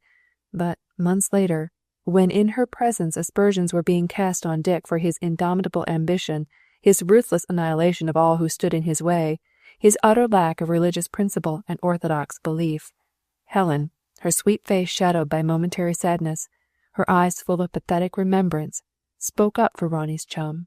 "He may be a bad old thing in many ways," she said. "I admit that the language he uses is calculated to make his great-aunt Louisa, of sacred memory, turn in her grave, but he is a tower of strength in one's hour of need." "No," said Dick, after a while, gazing straight before him into the fire, his chin in his hands. "I can't believe Ronnie knew it. He was just in the condition to become frantically excited by such news. He would have been desperately anxious about you, wild that you should have gone through it alone, and altogether absorbed in the idea of coming home and seeing his child. The Infant of Prague would have had its shining nose put completely out of joint. I don't believe Ronnie ever had your letter. Write to the Posta Restante at Leipzig, and you will receive it back." "Impossible," said Helen. "He opened and read it that evening in Aubury's flat. He told Aubury the news, and Aubury mentioned it in his letter to me." Dick looked grave. "Well then," he said, "old Ronnie is an even worse case than I feared. I think we should go at once and look at him. I told my friend's chauffeur to wait, so if further advice is needed tonight, we can send the car straight back to town with a message. Where is Ronnie?" "He took his cello and went off to the studio. I heard him shut the door." "Show me the way," said Dr. Dick. With his hand on the handle of the sitting-room door, he paused. "I suppose you feel quite able to forgive poor old Ronnie now?" he asked. The yearning anguish in Helen's eyes made answer enough. They crossed the hall together, but as they passed down the corridor leading to the studio, they stopped simultaneously, and their eyes sought one another in silent surprise and uncertainty. The deep, full tones of a cello reached them where they stood, tones so rich, so plaintively sweet, so full of passion and melody that, to the anxious listeners in the dimly lighted corridor, they gave the sense of something weird, something altogether uncanny in its power, unearthly in its beauty. They each spoke at the same moment. "It cannot be Ronnie," they said. "It must be Ronnie," amended Helen. "There is no one else in the house." "You go in," whispered Dick. "I will wait here. Call if you want me. Don't startle him. Go in very softly. Be very, you know." Helen moved forward alone. She laid her hand upon the handle of the studio door. She wished the weird music within would cease for a moment, that she might feel more able to enter. Cold shivers ran down her spine. Try as she would, she could not connect that music with Ronnie. Somebody else was also in the studio. Of that she felt quite certain. She nearly went back to Dick. Then, rating herself for cowardice, she turned the handle of the door and passed in. Dick saw her disappear. Almost at that moment the cello playing ceased. There was a crash, a cry from Helen, a silence, and then a wild shriek from Helen, a sound holding so much of fear and of horror that Dick shouted in reply as he dashed forward. He found himself in a low room, oak-panelled, lighted only by the uncertain flame of a log fire. The door by which Dick had entered was to the left of the fireplace. On the wall at the farther end of the room, opposite both door and fireplace, hung an immense mirror in a massive gilt frame. On the floor, in the center of the room, lay Ronnie, unconscious, on his back. The chair upon which he had been sitting, and which had gone over backwards with him, lay broken beneath him. His cello rested on his chest. He gripped it there, with both hands. They fell away from it, as Dick looked at him. Ronnie's wife knelt on the floor beside him, but she was not looking at Ronnie. She was staring, with white face and starting eyes, into the mirror. Her left arm, stretched out before her, was rigid with horror from the shoulder to the tip of the pointing finger. "Look, Dick!" she shrieked. "Oh, heavens, look!" Dick flashed up the electric light, then looked in the mirror. He saw himself loom large, dishevelled, grimy, travel-stained. Then he saw Ronnie and the infant in a dark heap on the floor, and the white of Ronnie's wife, kneeling beside him with outstretched arms and eyes upon the mirror. On the other side of Ronnie, in the very centre of the scene, stood a queer old chair of Italian workmanship, the heads of lions completing its curved arms, on its carved back the fleur-de-lis of Florence, its seat of padded leather, embossed in crimson and gold. This was all Dick saw, except the leaping flames of the fire beyond. And even as he looked, Helen's arm fell to her side. He saw her turn, lift the infant off Ronnie's breast, and, bending over him, draw his head on to her lap. Dick turned from the mirror. The scene in the room was identical with the reflection in all points save one. The Florentine chair was under Ronnie. It had fallen with him. Its back was broken. Not until he had lifted his friend from the floor did Dr. Dick see the panelled fleur-de-lis of Florence, nor the crimson and gold of the embossed leather seat. As he and Helen together loosened Ronnie's collar and tie, she whispered, "Did you see?" "This is no time for staring into mirrors," said Dr. Dick crossly. "I saw that I needed a good wash, and you some sal volatile, but we shall have plenty to do for Ronnie before we can find leisure to think of ourselves. Send a couple of men here, sturdy fellows whom you can trust. Order that car to the door. Then bring me a pencil, a sheet of notepaper with an envelope. There is just one man in the world who can help us now, and we must have him here with as little delay as possible." When Helen had left the room, Dick glanced furtively over his shoulder into the mirror. The Italian chair, in the reflection, now lay broken on the floor. Said Dr. Dick. "Not bad, that, for an infant. Precocious, I call it. We must have that cello rechristened the Demon of Prague." Chapter 13. Ronnie Faces the Upas. Ronnie had walked from his wife's sitting room, along the corridor and into the studio, in a state of stunned stupefaction. He carried his cello in one hand, its case and bow, which he had picked up in the hall, in the other, but he had for the moment completely forgotten the infant. He leaned it against a chair, laid down the case, closed the studio door, then walked to the fireplace. He stood looking at the great crackling logs and into the glowing heart of the fire beneath them. "Utterly, preposterously, altogether, selfish," he repeated slowly. "That's what my wife considers me. That is as I appear to Helen. Utterly, preposterously, altogether, selfish. She is so lovely. She is so perfect. I have longed for her so. But I am utterly, preposterously, altogether selfish." He put his arms up on the mantelpiece and dropped his head upon them.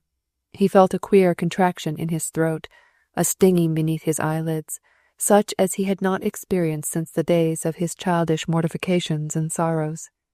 But the instinctive manliness of him held back the actual tears. He was debarred, even in solitude, from that form of relief. Presently he lifted his head, took out his pocket-book, and wrote down the words, spelling each with a capital letter.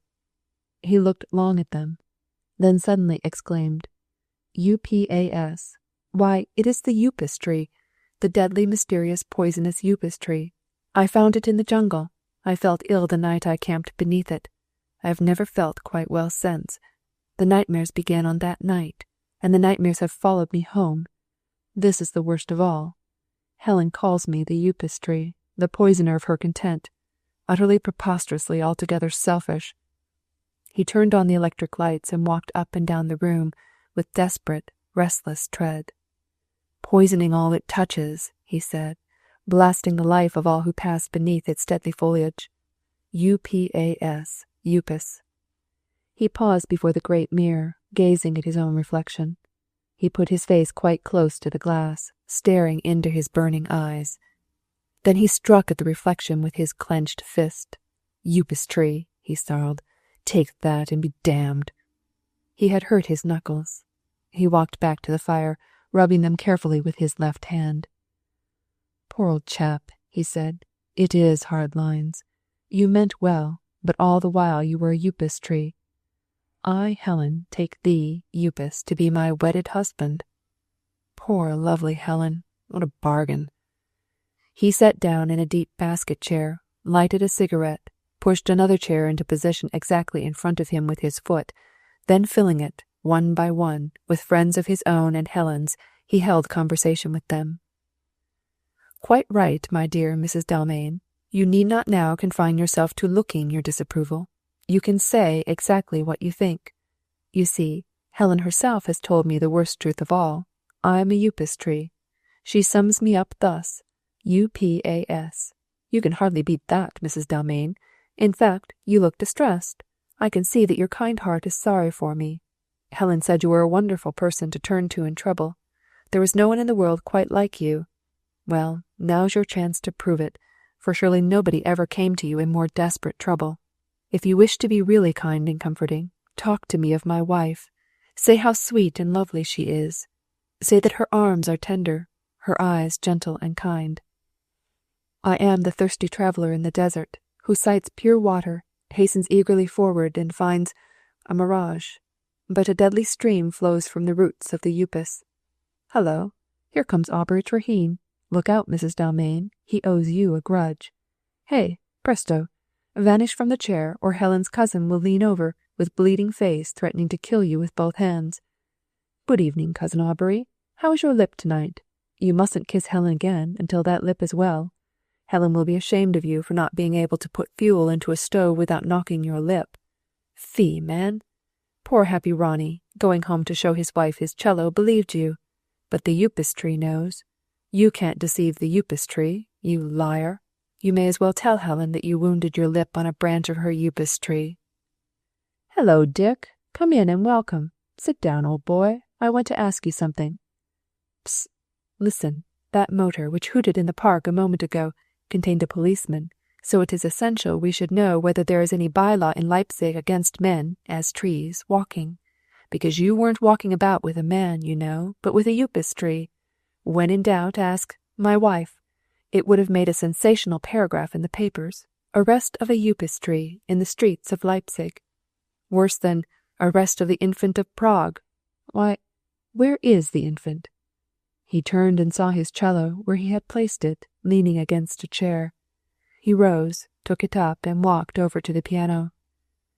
A, D, G, C. Allowable delights grow commonplace. What did the fiend mean? C, G, D, A. Courage gains desired aims. That's better. We aimed pretty straight at his lying mouth. He opened the piano, struck the notes, and tuned the cello exactly as he had seen Aubury do. At the first sound of the strings his mood changed. All bitterness passed out of his face. A look of youth and hope dawned in it. He carried the cello back to the circle of chairs. He placed it where it had stood before, then lay back in his own seat, smiling dreamily at the empty chair opposite. Helen, he said, darling, I don't really play the piano. I only strum. But there is one instrument above all others which I have always longed to play. I have it now. I own the cello I have always loved and longed for, the cello on which I used to play 100 years ago.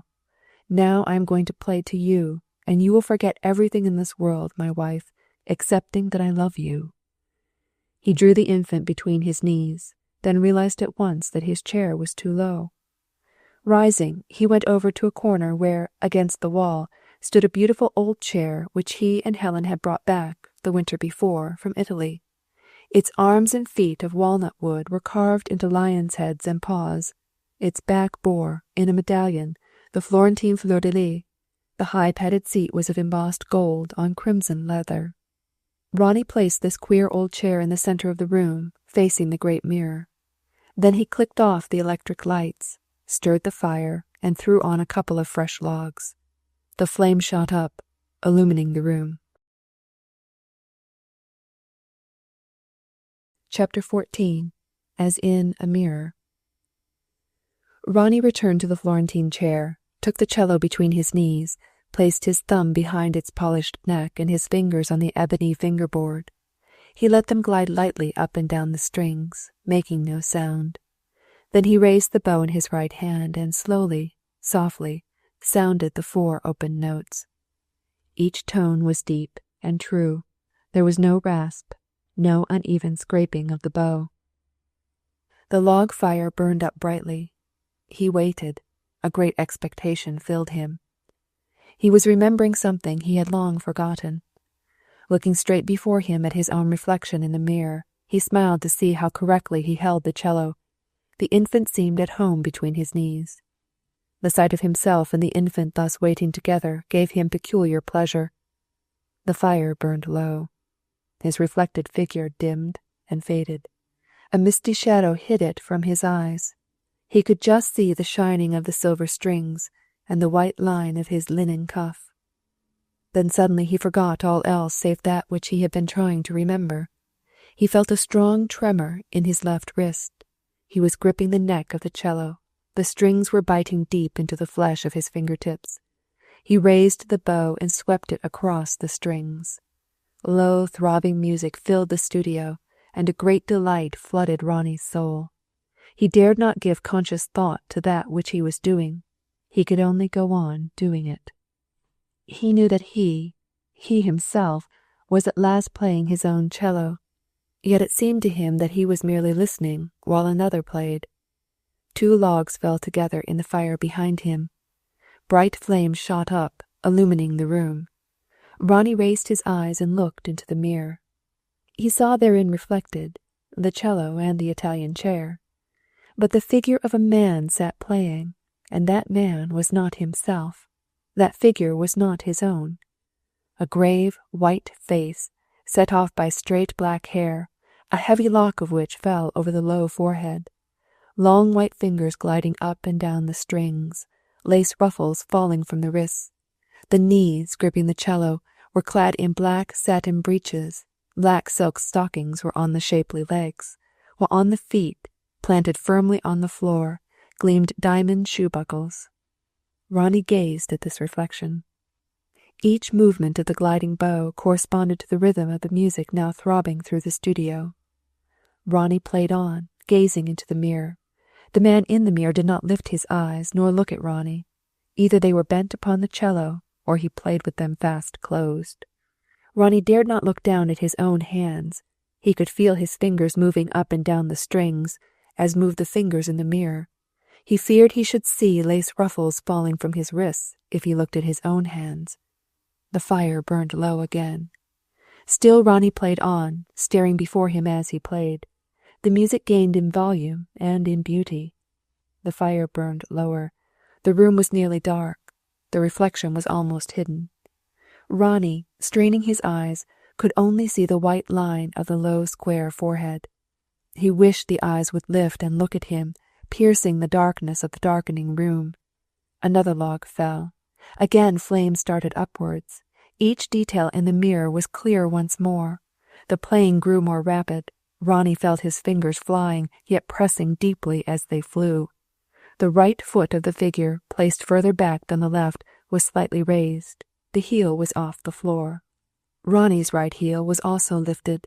Then, looking past the figure in the chair, he marked behind him, where in the reflection of the studio should have been the door, heavy black curtains hanging in sombre folds, and, even as Ronnie noticed these, they parted, and the lovely face of a woman looked in. As Ronnie saw that face, he remembered many things. Things of exquisite joy, things of poignant sorrow, things inexpressible except in music, unutterable except in tone.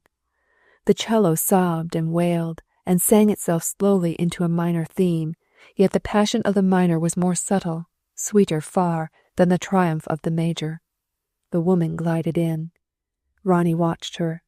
She came and softly stood behind the Florentine chair. Apparently she made no sound. The cellist did not raise his eyes. He appeared totally unconscious of her presence. The woman bent her beautiful head, observing him closely. Following her eyes, Ronnie saw a ruffle of old lace falling from the cellist's throat, a broad crimson ribbon crossing his breast, on which glittered a diamond star. The woman waited. Ronnie watched. The cellist played on. The fire burned low. Then another log fell. Again flames started upward. Ronnie saw the woman lay her hand noiselessly on the back of the Italian chair, then slip her right behind her and take something bright off a table covered with bright things. And, as he watched, she flung her right hand high above her head, and in it, point downwards, gleamed the sharp blade of a dagger. Her eyes met Ronnie's in the mirror. A gleam of malicious triumph shot from them. He knew she was about to kill the unconscious cellist. His one thought was to warn and to save him. He knew no sound he made could be heard in a past century, but whatever he himself now did, he instinctively felt the cellist in the mirror would also do. With a desperate effort he stopped the movement of the bow. He had just time to see the cellist in the mirror also pause. Then Ronnie dropped his bow, gripped the cello with both hands, and, as the swift blow fell, drew the body of the cello up over his breast. Then the back of the chair seemed to give way. His feet left the floor, and he fell over backwards, down, down, down, into a never-ending abyss of throbbing, palpitating, rolling blackness. Chapter 15. The Fog Lifts. When Ronnie came to himself, emerging quite suddenly from a long, confused dream, which had held many voices, many happenings over which he had exercised no control, and which were too indefinite to be remembered, he found himself sitting on a seat, on the esplanade at Hazel Beach. A crisp, wintry feeling was in the air, but the sun was brilliant, and the high ground behind sheltered the seafront from wind. He was muffled in his fur coat and felt quite warm. The first thing he consciously noted was the sparkling of the ripple on the calm water. There is something particularly reviving and inspiriting about sunshine on the gaily moving sea. The effect is produced with so little apparent effort. The sun just shines, the water just moves, and lo, hosts of sparkling diamonds. Ronnie watched it in silence for some time before giving any sign that he actually saw it. He was anxious carefully to take his bearings, without appearing to do so. Helen sat beside him on the seat. She kept up a flow of conversation in the kind, cheerful, intelligent voice in which you talk to a child who has to be kept happy and amused. Ronnie let her go on talking in that voice while he took his bearings. He glanced at her furtively once, then turned his eyes seaward again. Helen, also, was wearing a fur coat, and a pretty grey fur toque on her soft hair. Her face seemed thinner than it used to be, but the sea breeze and sunshine had brought a bright colour to her cheeks.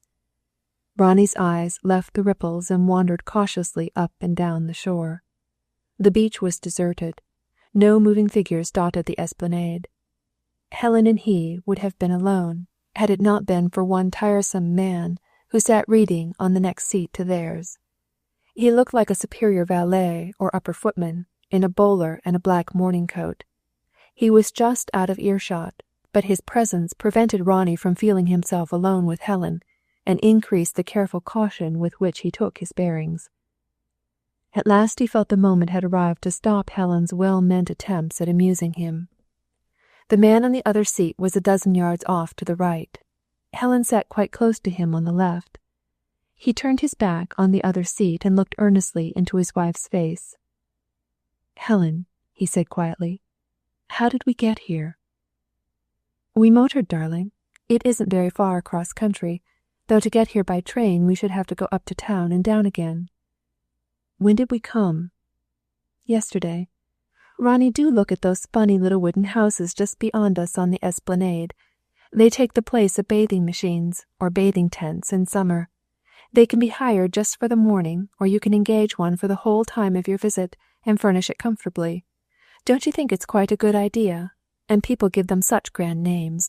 I saw one called Woodstock, and another Highcombe House. If we took one, we should have to call it the Grange."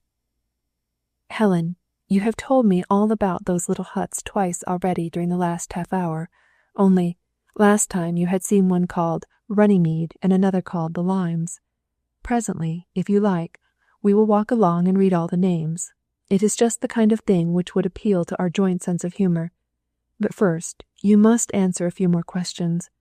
Helen, where is my cello?" "At home, Ronnie." "Was it broken?" Helen looked distressed. "No, darling, it was not injured at all. It is put safely away. Look how the sunlight sparkles on those distant ripples." "I have finished with the ripples, thank you, darling. Helen, I know I've been desperately ill, but I'm all right now, and I want you to tell me all about it." He saw her glance past him at the man who sat reading on the next seat. "Don't worry about him," he said. "He can't overhear. If you think he can, let's move on." "No, no," said Helen quickly. "We are so cozy here in the sunshine, Ronnie.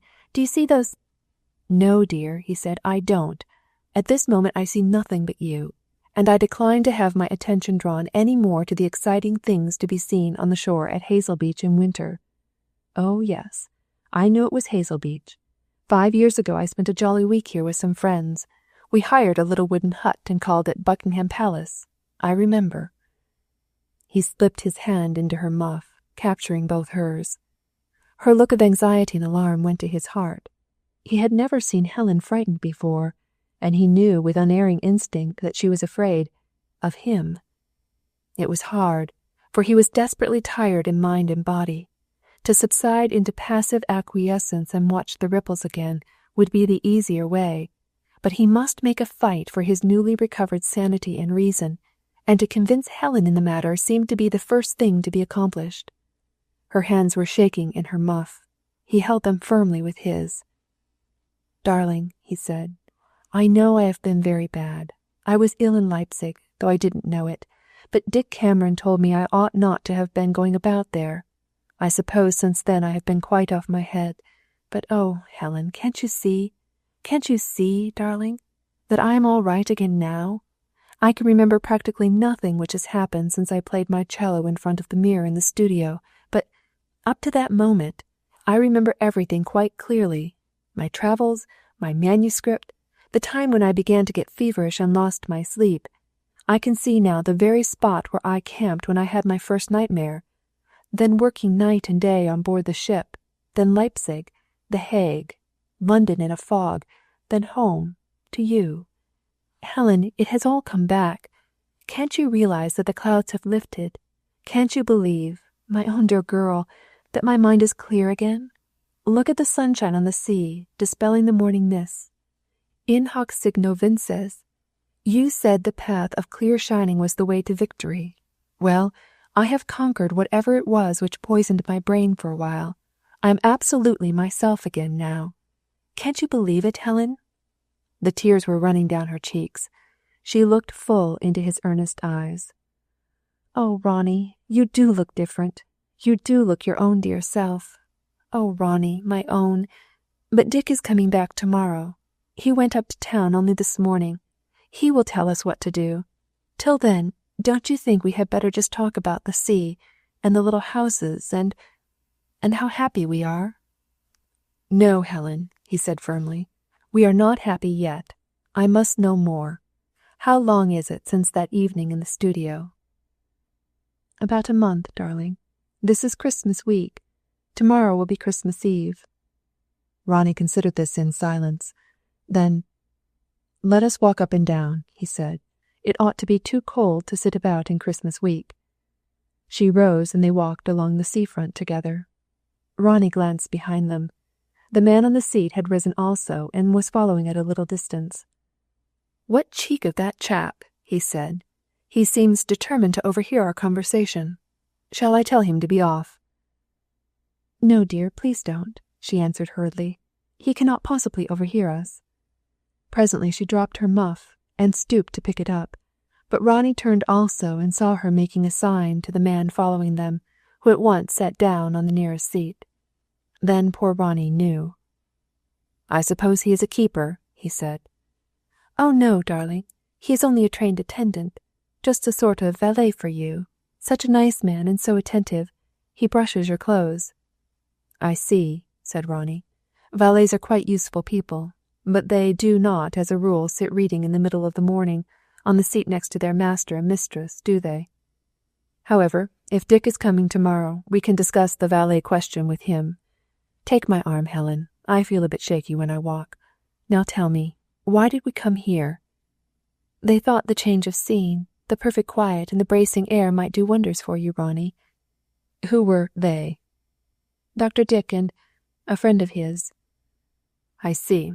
Well, I won't bully you into telling me things you are afraid I ought not to know, but I will tell you just how much I do know. It is all a queer sort of black dream. I absolutely can't remember seeing anything until I found myself watching the sparkle of the ripples on the sea, but I vaguely remember hearing things. There was always a kind voice. Of course that was yours, Helen. Also there was a kind hand. I used to try not to do anything which could hurt the kind hand. Then there were several strange voices. They came and went. Then there was Mrs. Dalmain. When her voice was there, I always tried to do at once what the strange voices and the kind voice wished, because I was horribly afraid of being left alone with Mrs. Dalmain. Then sometimes I thought I heard a baby cry. Wasn't that queer?" Helen did not answer. A deep flush overspread her face, mounting from her chin to the roots of her hair. Was Ronnie going to remember? The kind voice used to say, "Take him away, nurse."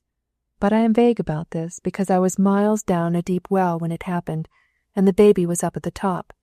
I expect I got the idea from having called my cello the Infant of Prague. Did you hear me playing on that evening, Helen? Yes, I heard. Was it beautiful? Very beautiful, Ronnie. I am longing to get back to play my cello again. By and by, dear. Did I talk much at the cello when I was ill? A good deal, but you talked chiefly of your travels and adventures, such weird things that the doctors often thought they were part of your delirium, but I found them all clearly explained in your manuscript. I hope you won't mind, Ronnie. They asked me to glance through it in order to see whether anything to be found there threw light on your illness, but of course you know, dearest, I could not do that. I never glanced through any manuscript of yours yet. Either I do not touch them at all, or I read them carefully, every word. I read this carefully. Is it all right? Ronnie, it is magnificent. Quite the best you have done yet. Such brilliant descriptive writing. Even in the midst of my terrible anxiety, I used to be carried right away from all my surroundings. Of course, I do not yet know the end, but when you are able to work again, we can talk it all over, and you will tell me. His sad face brightened. A look of real gladness came into it, the first she had seen for so long. I am glad it is all right, he said simply. I thought it was. I am glad I am not altogether a rotter. After that they walked on in silence. His last remark had been so unexpected in its bitterness that Helen could find no words in which to answer it. She glanced at her watch. It was almost time for luncheon. She pointed out their hotel. Come, darling, we can talk more easily indoors. We have a charming private sitting room overlooking the sea. He turned at once, but as they entered the hotel gardens he said suddenly, Did I talk of a Upas tree while I was off my head? Yes, Ronnie, constantly. In fact, you thought you were a Upas tree. I knew I was a Upas tree, said Ronnie. Why? Because my wife told me so the evening I came home. How do you spell Upas? U-P-A-S. Oh, Ronnie, what do you mean? He paused and, shading his eyes, looked away over the sunny sea to where the vessels, from the Hook of Holland, came into port. Just that, he said, exactly that. Utterly preposterously altogether selfish. That is the Upas tree. Oh, Ronnie, she cried, if you knew. But Ronnie had seen a bowler hat behind the hedge. He called its wearer forward. "Mrs. West tells me you are my valet," he said. "Kindly show me to my room." Chapter 16. He Must Remember. Dick arrived very early the next morning, having to be off again by the 12 o'clock train in order to reach that evening the place where he was due to spend Christmas. A telegram from Helen had prepared him for a change in Ronnie, but hardly for the complete restoration of mental balance which he saw in his friend as they hailed one another at the railway station. Ronnie had breakfasted early in order to meet Dick's train. He had said nothing of his plan to Helen, merely arranging his breakfast hour overnight with the valet. He walked to the station alone, but, arrived there, found the valet on the platform. "Thought I might be wanted, sir, to carry the doctor's bag," he explained, touching his hat.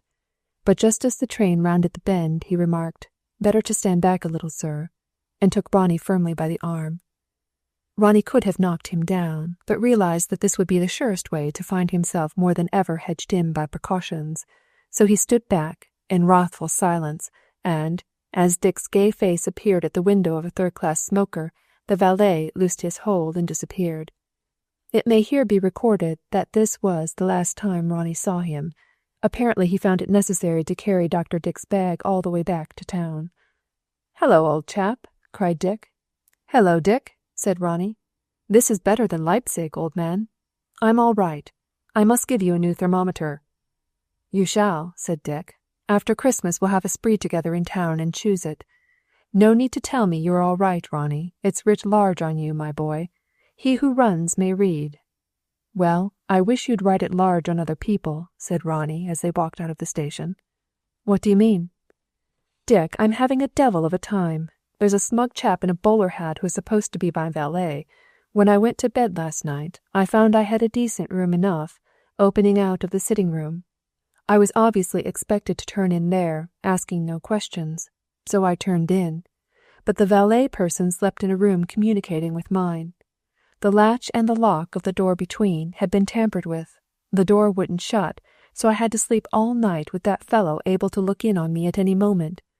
After I had been in bed a little while, I remembered something I had left in the sitting-room and wanted. I got up quietly to fetch it. That door was locked, on the sitting-room side." "Poor old boy. We'll soon put that all right. You see, you were pretty bad, while you were bad, and all kinds of precautions were necessary. We felt sure of a complete recovery, and I always predicted that it would be sudden, but it is bound to take a little while to get all your surroundings readjusted. Why not go home at once?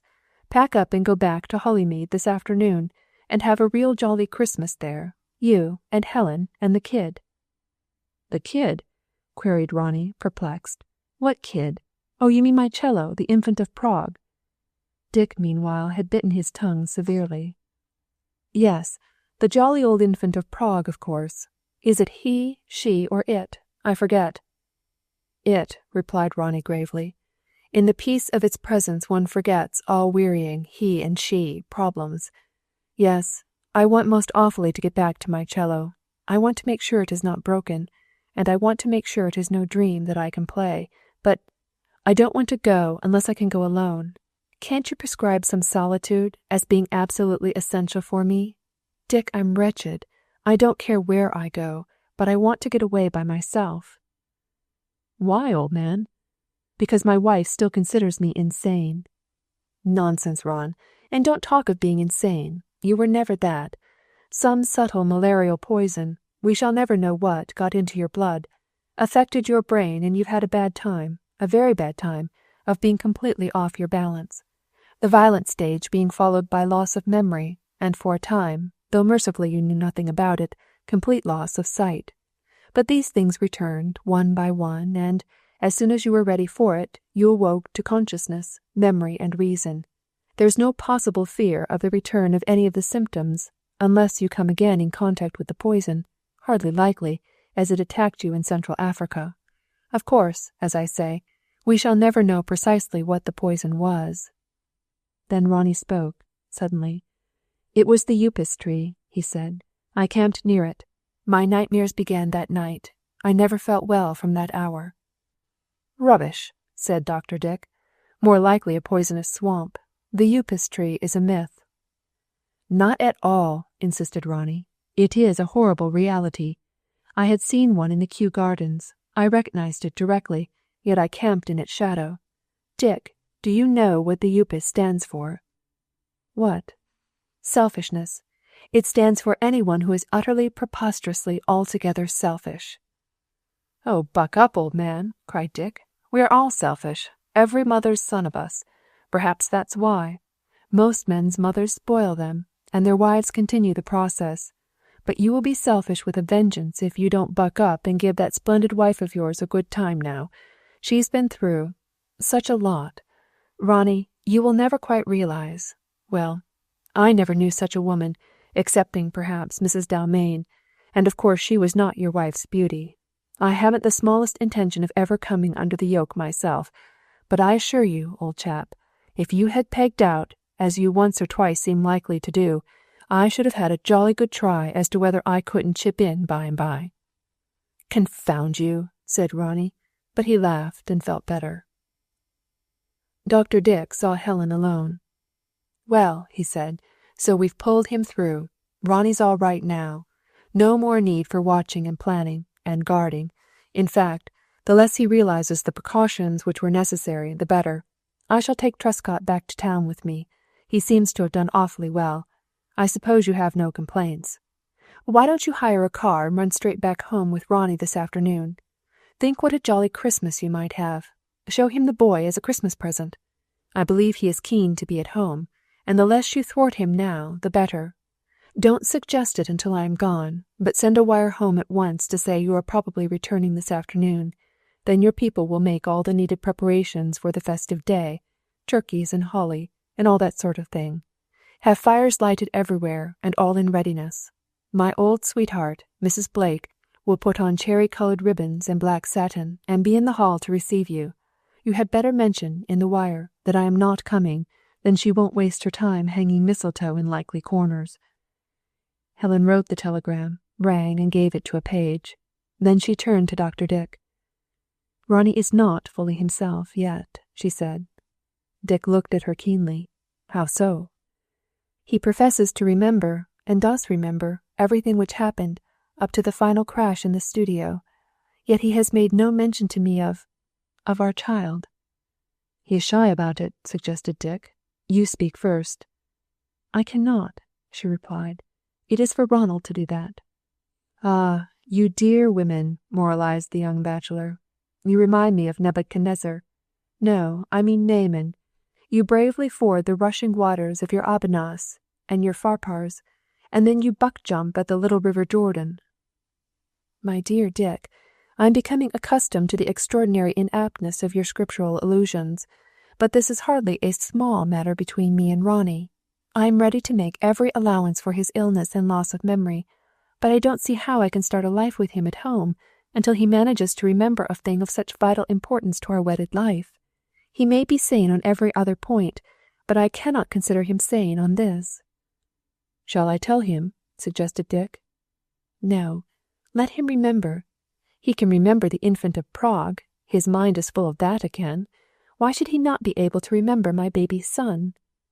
Oh, lor, sighed Dr. Dick. Why not put that poser to Ronnie direct, instead of putting it to me? Forgive me for saying so, but you are suffering just now from a reaction after the terrible strain through which you have passed, and Ronnie is wretched, too, because he remembers how you let fly at him that evening, and he thinks you really meant it. I did, said Helen. Of course, had I known how ill he was, poor old boy, I should have been more patient. But I have a little son to consider now, as well as Ronnie. I did think him selfish, and I do. My dear angel, said Dr. Dick, we are all selfish, every mother's son of us, and it is you blessed women who make us so. She looked at him with softening eyes. You are not selfish, Dick, she said. I am, he answered, at a long chalk worse than Ronnie. I combine ambition with my selfishness. I jolly well mean to get to the top of the tree, and I don't care how I get there. I down every one who dares stand in my way, or I use them as stepping stones. There, isn't that a worse Upas tree than poor old Ronnie's? Mine is a life untouched by love or any gentler feelings. All that sort of thing was killed in me when I was quite a little chap. It is the story of a broken halo. Perhaps I'll tell it to you some day. Meanwhile, this being Christmas Eve and not Ash Wednesday, I'll make no more confessions. Don't you want to hear the result of my psychic investigations concerning our mirror experiences?" "Exceedingly," said Helen. "Have you time to tell me now?" "Heaps of time. It won't take long. Last night I told the whole story to a man who makes a special study of these matters, and knows more about things psychic than any other man in England. The Brands asked me to dinner, and arranged to have him also. After dinner he and I went down alone to the doctor's consulting room, and talked the whole thing out. I was careful to mention no names. You don't want to be credited with a haunted room at the Grange, neither do we want Ronnie's name mixed up with psychical phenomena. Now I will give you this man's opinion and explanation, exactly as he gave it to me. Only, remember, I pass it on as his. I do not necessarily endorse it. He holds that inanimate objects such as beds, walls, cupboards, staircases, have a power of receiving, absorbing, and retaining impressions transmitted to them through contact with human minds in extreme conditions of stress and tension. This would especially be the case with intimately personal things, such as musical instruments or favorite chairs. Old rooms and ancient furniture might retain these impressions for centuries and, under certain circumstances, transmit them to any mind with which they came in contact, happening to be strung up to the right key to respond to the psychic impression. He considers that this theory accounts for practically all ghost stories and haunted rooms, passages, and staircases. It reduces all apparitions to the subjective rather than the objective plane. In other words, the spirit of a murdered man does not return at certain times to the room in which he was done to death, but his agonized mind, in its last conscious moments, left an impress on that room which produces a subjective picture of the scene, or part of the scene, upon any mind psychically in rapport with that impress. I confess this idea appeals to me. It accounts for the undoubted fact that certain old rooms are undeniably creepy, also that apparitions, unconnected with actual flesh and blood, have been seen by sane and trustworthy witnesses. It does away with the French word for ghost, revenant. There is no such thing as a comer back or an earthbound spirit. Personally, I do not believe in immortality, in the usually accepted sense of the word, but I have always felt that were there such a thing as a disembodied spirit, it would have something better to do than to walk along old corridors, frightening housemaids. But, to come to the point, concerning our own particular experience, I carefully told him every detail. He believes that probably the old Florentine chair and the cello had been in conjunction before, and had both played their part in the scene which was reenacted in the mirror. If so, poor old Ron was jolly well in for it, seated in the chair and holding the cello. His already overexcited brain found itself caught between them. The fitful firelight and the large mirror supplied excellent mediums for the visualization of the subjective picture. Of course, we do not yet know what Ronnie saw. I trust we never shall. It is to be hoped he has forgotten it. Had you and I seen nothing, we should unquestionably have dismissed the whole thing as merely a delirious nightmare of Ronnie's unhinged brain. But the undoubted fact remains that we each saw, reflected in that mirror, objects which were not at that moment in the room. In fact, we saw the past reflected, rather than the present. My psychic authority considers that both our impressions came to us through Ronnie's mind, and were already fading, owing to the fact that he had become unconscious. I, coming in later than you, merely saw the Florentine chair in position. All else, in my view of the reflection, appertained to the actual present, into which the long-ago past was then rapidly merging. But you, coming in a few minutes sooner, and being far more en rapport with the spirit of the scene, saw the tall man in a red cloak, whom you call the Avenger, strangling the girl. By the way, why do you call him the Avenger?" "Because," said Helen slowly, "there was murder in the cruel face of the woman, and there was a dagger in her hand. She had struck her blow before he appeared upon the scene. I know this, because it was the flare of his crimson cloak, as he rushed in, which first caught my eye in the firelight and made me look into the mirror at all. Before that I was intent on Ronnie. The Avenger seized the woman from behind. I saw his brown hands on the whiteness of her throat. Grief and horror were on his face as he looked over her shoulder and past the chair at the prostrate heap upon the floor. "Which heap," said Dick, trying to speak lightly, "was our poor Ronnie?" "No," said Helen, gazing straight before her into the fire. "The heap upon the floor was not Ronnie." "But I am positive. I saw it myself. I saw you kneeling beside it. I helped to sort it afterwards.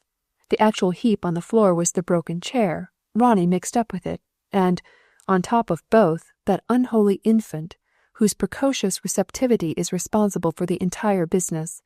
I exonerate the Florentine chair. I exonerate poor Ronnie.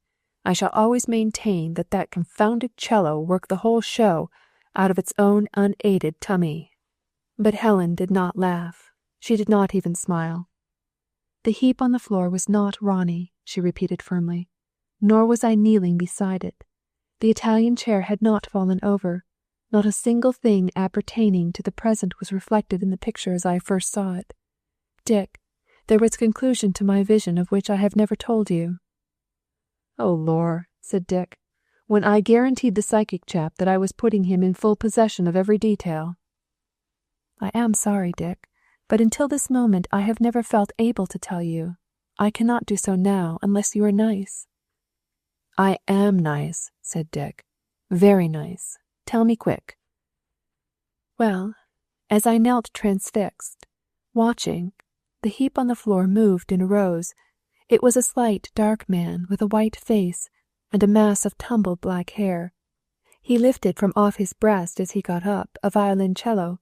He did not look at the woman, nor at the man in the crimson cloak. He stood staring, as if petrified with grief and dismay, at his cello. Following his eyes, I saw a dark, jagged stab, piercing its right breast, just above the F-hole. The anguish on the cellist's face was terrible to see. Then, oh, Dick, I don't know how to tell you." "Go on, Helen," he said gently.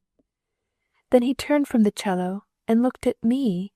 And, Dick, it was the soul of Ronnie, my Ronnie, in deepest trouble over his infant of Prague, which looked at me through those deep, sad eyes. I cannot explain to you how I knew it.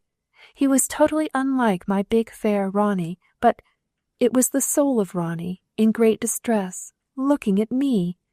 The moment I realized this, I seemed set free from the past. The cellist, the woman, the avenger, all vanished instantly. I saw myself reflected.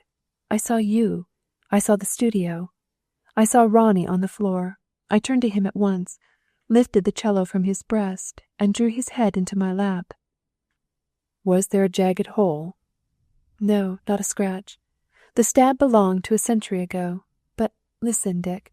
Several days later, when I had a moment in which to remember Ronnie's poor infant of Prague, I examined it in a good light, and found the place where the hole made by that dagger had been skilfully mended." "Lor," said Dick, "we're getting on. Don't you think you and I and the infant might put our heads together and write a psychic book?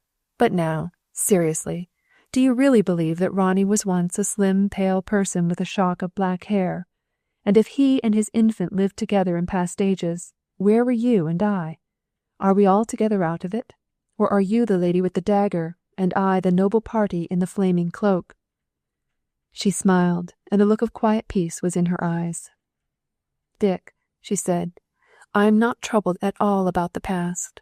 My whole concern is with the present. My earnest looking forward is to the future. And remember, that which set me completely free to think only of the present was when my Ronnie's soul looked out at me from the strange vision of the past. I cannot say exactly what I believe, but I know my entire responsibility is to the present. My hope and confidence are towards the future. I realize, as I have never realized it before, the deep meaning of the words, 'Lord, thou hast been our dwelling place in all generations.' I am content to leave it at that." Dick sat silent, sobered, impressed by calm confidence of faith, which was new to him. Then he said, "Good for you, Helen, that you can take it so. Personally, I believe in nothing which I cannot fully explain and understand. Faith, in your sense of the word, has no place in my vocabulary. I was a very small boy when my faith took to itself wings and flew away, and curiously enough, it was while I was singing lustily in the village church at Dinglevale, as it was in the beginning, is now, and ever shall be, world without end. Amen. It will come back again, said Helen. Dick, I know it will come back. Some day you will come to me and you will say, it has come back. The thrusting hand and the prying finger are the fashion nowadays, I know, but the grand old faith, which will win out in the end, is the faith which stands with clasped hands, in deepest reverence of belief, and, lifting adoring eyes, is not ashamed to say to the revelation of the risen Christ, My Lord and my God. Dick stirred uneasily in his chair. We have gotten off the subject, he said, and it is about time we looked up Ronnie. But, first of all, how much of all this do you mean to tell Ronnie? Nothing whatever if I can help it, replied Helen. So far as I know, I hope, after this morning, never to mention the subject again. I think you are wise, and now let me give you a threefold bit of advice.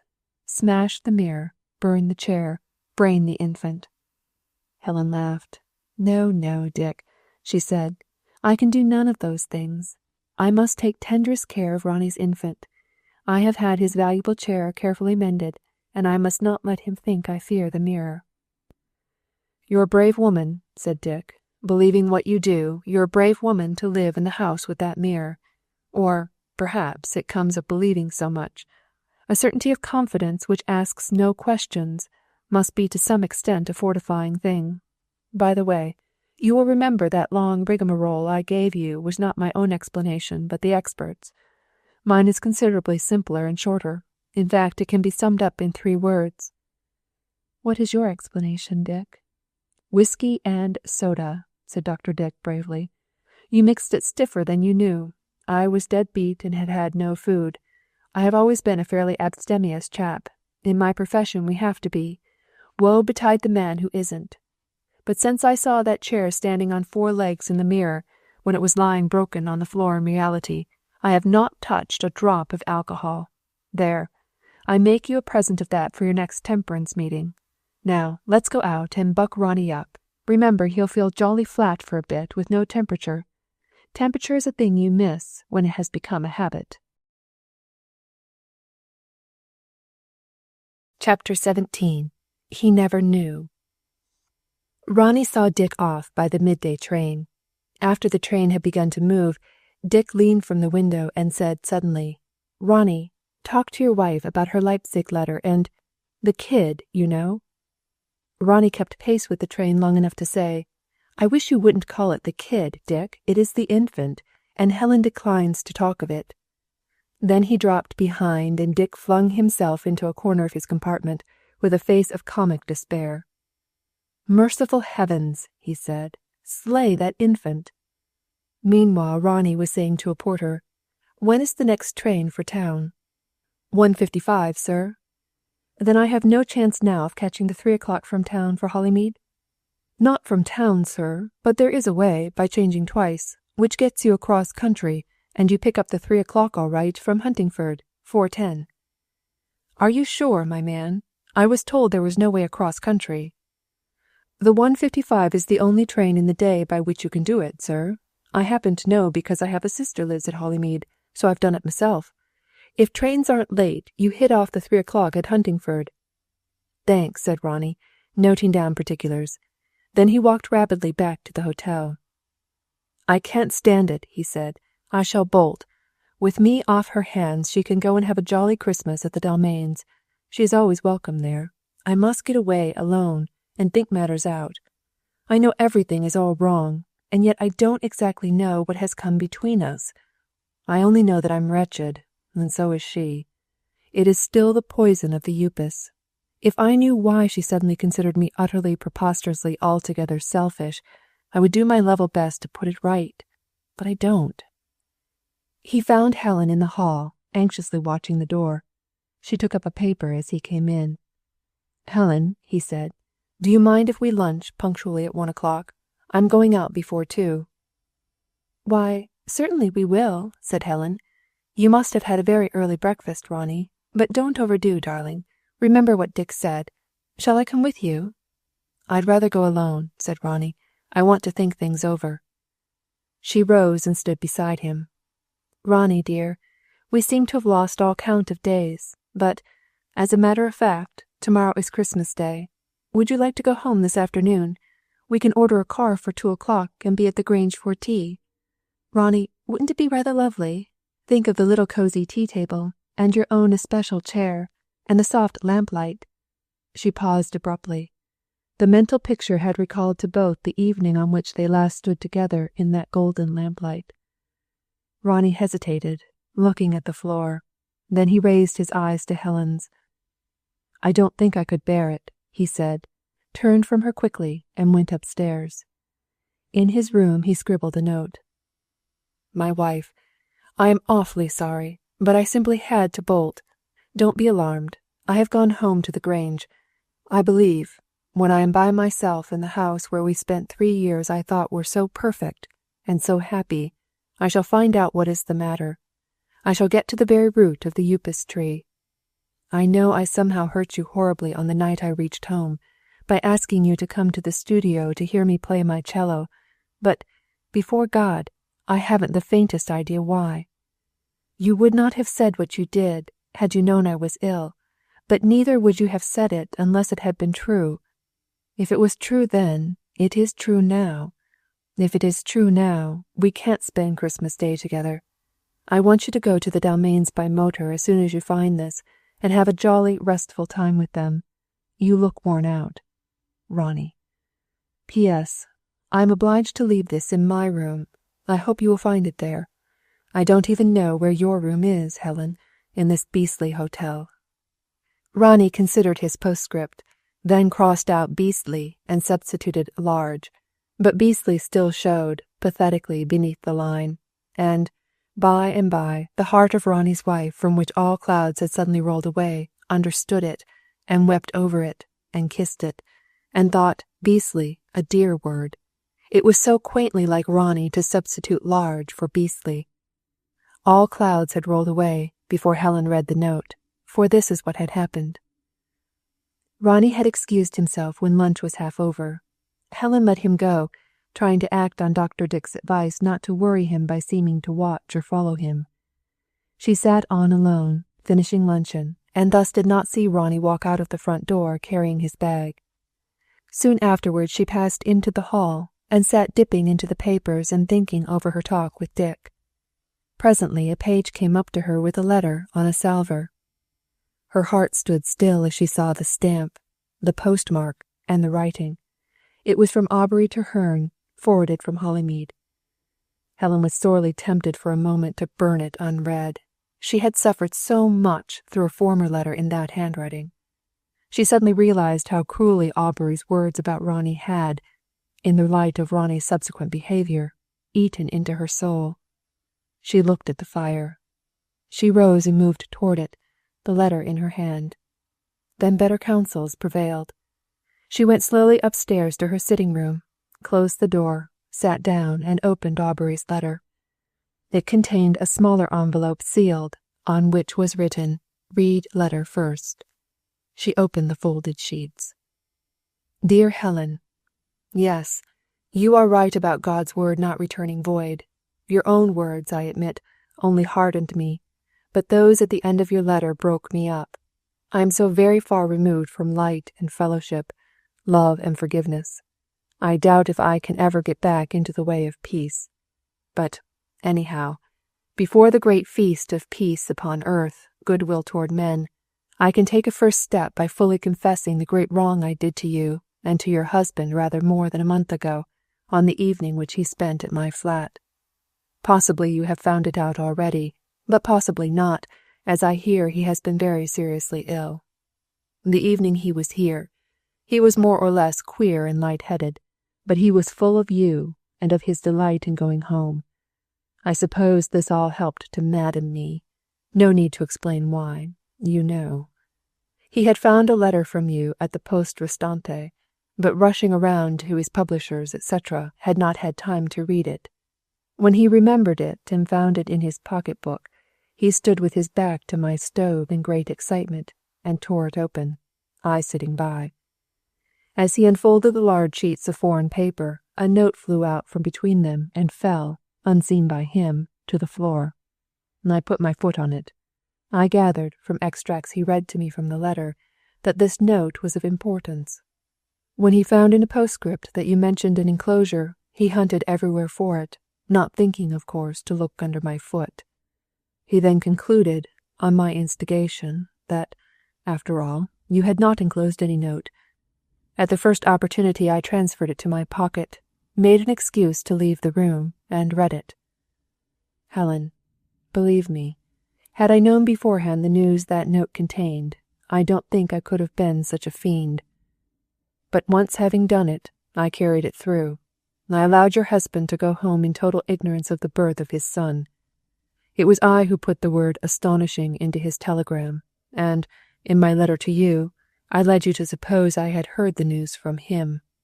I don't know exactly what I expected to gain from all this, but, in a condition of mad despair, I seemed playing my very last card, and I played it for all it was worth, which apparently was not much. I did plenty of other devilish work that night, chiefly mental suggestion. This is the only really confessable thing.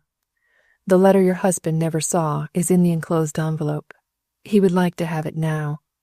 Thus, as you see, the word has not returned to you void. It brings you the only reparation I can make. Aubury Treherne. Helen tore open the sealed envelope and found her little pencil note, the tender outpouring to Ronnie, written 3 days after her baby's birth. So Ronnie never saw it. He never knew. He came home without having the remotest idea that she had been through anything unusual in his absence. He had heard no word or hint of the birth of his little son, yet she had called him utterly, preposterously, altogether selfish, because he had quite naturally expected her to be as interested as ever in his pursuits and pleasures. Oh, Ronnie, Ronnie! She flew to his room, hoping he had not yet gone out. On the table she found a note addressed to herself. She tore it open, read it, then went back into the sitting-room and pealed the bell. "Send my maid to me at once, and the hall porter." They arrived together. Helen had just written a long telegram to her housekeeper. She spoke to the hall porter first. "Send off this telegram, please. Then procure the fastest motor car you can find to run me over to Hollymead this afternoon. We can be ready to start in half an hour's time." Then she turned to her maid. "Jeffries, we go home for Christmas after all. Mr. West has gone on by train. We must pack as promptly as possible and start in half an hour. We may perhaps get home before him.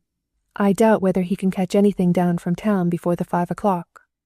She flew to her room, pressing Ronnie's sad little note to her heart. All the world looked different. Ah, what would it be, now, to tell him of his little son? But she must get home before him. Supposing Ronnie went upstairs alone and found the baby. Chapter 18. The Face in the Mirror. Ronnie caught the 3 o'clock train from town at Huntingford, as the porter had predicted.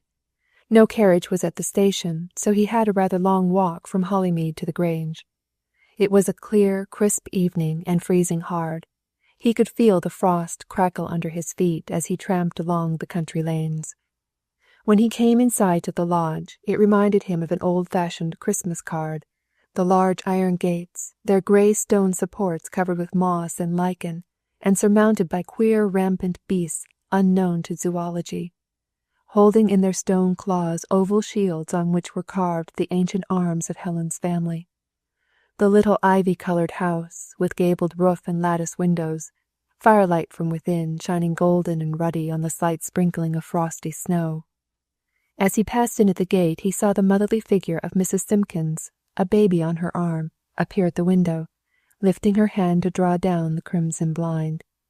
Before the blind shut in the bright interior, Ronnie caught a glimpse of 3 curly heads round a small Christmas tree on the kitchen table. Simpkins, in his shirt-sleeves, was lighting the topmost candle. Ronnie walked on beneath the chestnuts and beeches, up the long sweep of the park drive, a dark, lonely figure. He was very tired. His heart was heavy and sad. It had been such a cheery glimpse of home, through the lodge window, before the red blind shut it in. Simpkins was a lucky fellow. Mrs. Simpkins looked so kind and comfortable, with the baby's head nestling against her capacious bosom. Ronnie turned to look back at the brightly lighted cottage. The ruddy glow from the blind fell on the snow. He wondered whether there was a Upas tree in that humble home. Surely not. A Upas tree and a Christmas tree could hardly find place in the same home. The tree of light and love would displace the tree of subtle poison. He turned wearily from the distant light and plodded on. Then he remembered that, in her last letter, Helen had said, "Ronnie, we will have a Christmas tree this Christmas." Why had Helen said that?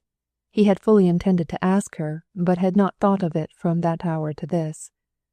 Possibly it was just a wish to yield to his whim in the matter. Perhaps she was planning to have all the little Simpkins kids up to the house. Well, if Helen spent Christmas with the Dalmains, she would come in for little Jeff's Christmas tree, which would certainly be a beauty. He plodded heavily on. He felt extraordinarily lonely. Would Helen miss him? Hardly. You do not miss a selfish person. He would miss Helen, horribly. But then Helen was not selfish. She was quite the most unselfish person he had ever known. He went over in his mind all the times when Helen had instantly given up a thing at his wish. Amongst others, he remembered how, on that spring morning so long ago, when he had told her of his new book and of his plan, she had been wanting to tell him something, yet he had allowed her interest to remain untold when she threw herself heart and soul into his. He began to wonder what it could have been, and whether it would be too late to ask her now. At last he reached the house, and felt slightly cheered to see lights and fires within. He had almost anticipated darkness. Mrs. Blake herself opened the door, resplendent in black satin, lavender ribbons in her lace cap. "Law, sir," she said, "fancy you walking from the station. You must please excuse Simpkins being out.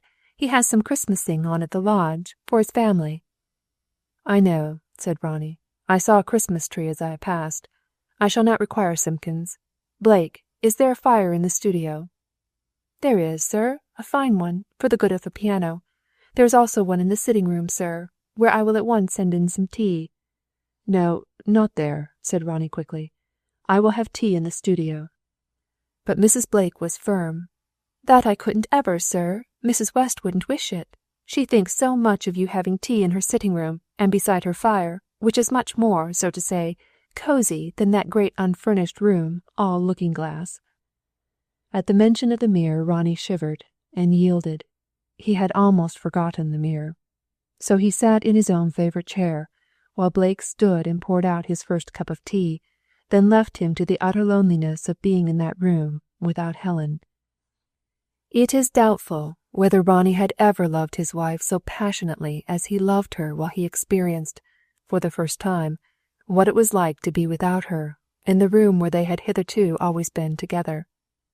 Everything he touched, everything at which he looked, spoke of Helen, forcing upon him the consciousness of the sweetness of her presence and the consequent hardness of her absence. Yet he had brought this hardness on himself. She had said, "Wouldn't it be rather lovely to have tea together?" But he had answered, "I don't think I could bear it." And now he did not know how to bear the fact that she was not with him. Then he saw the chair against which he had leaned his cello, and with a thrill of comfort he remembered the infant of Prague. How had it fared all this time in its canvas bag? Perhaps no one had remembered even to put it back into that. Having hastily swallowed his tea, lest Blake should arrive at the studio to inquire what had been amiss with it, Ronnie hurried down the corridor, entered the long, low room, and turned on the electric light. As before, a great log fire burned on the hearth, but he needed more light now than mere fitful fire gleams. He wanted to examine the infant. He looked round the room, and there, on a wide settee under one of the windows, lay a polished rosewood cello case. Ronnie, springing forward, bent down eagerly. The key was in the lock. He turned it and lifted the lid. There lay the infant, shining and beautiful as ever, in a perfectly fitting bed, lined with soft white velvet. The whole thing carried out exactly Ronnie's favorite description of his cello, just like the darkest horse chestnut you ever saw in a bursting burr. The open rosewood case, with its soft white lining, was the bursting burr, and within lay his beautiful infant. Helen had done this. Ronnie's pleasure was largely tinged with pain. Helen, who did not like his cello, had done this to please him, yet was not here to see his pleasure. Ronnie drew forth the bow from its place in the lid, opened a nest which held the rosin, then tenderly lifted the infant of Prague and carried it to the light. At first sight its shining surface appeared perfect as ever. Then, looking very closely, and knowing exactly where to look, Ronnie saw a place just above the F-hole on the right, where a blow had evidently been struck deeply into the cello. A strip of wood, 4 inches long by 1 inch wide, had been let in, then varnished so perfectly that the mend, probably the work of 100 years ago, could only be seen in a good light, and by one who knew exactly where to look. Ronnie stood with grave face, gazing at the infant. What did it all mean? He remembered with the utmost vividness every detail of the scene in the mirror. Had he thought-read from his cello the happenings of a century before? Had it transmitted to his overwrought brain the scene in which it had once played so prominent a part? Had it, before then, in the Leipzig flat, imparted to Aubury Treherne, unconsciously to himself, an accurate mental picture of its former owner? Ronnie mused on this and wondered. Then the desire rose strong within him to hear once more the golden voice of the infant, even at the risk of calling up again those ghostly phantoms of a vanished past. He drew the Florentine chair into the center of the room. He took his seat on the embossed leather of crimson and gold. He glanced at his reflection. His face was whiter than it had been 5 weeks ago when he returned, deep-bronzed, from Africa. His hair, too, was longer than it ought to be, though not so long as the heavy black locks of the cellist of that past reflection. Ronnie's rough tweed suit and shooting boots were a curious contrast to the satin knee breeches, silken hose, and diamond shoe buckles he remembered in his vision.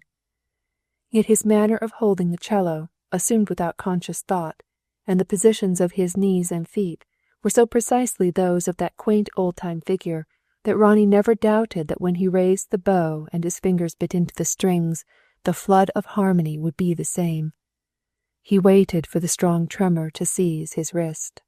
It did not come. He sounded the 4 open strings, slowly, one after the other.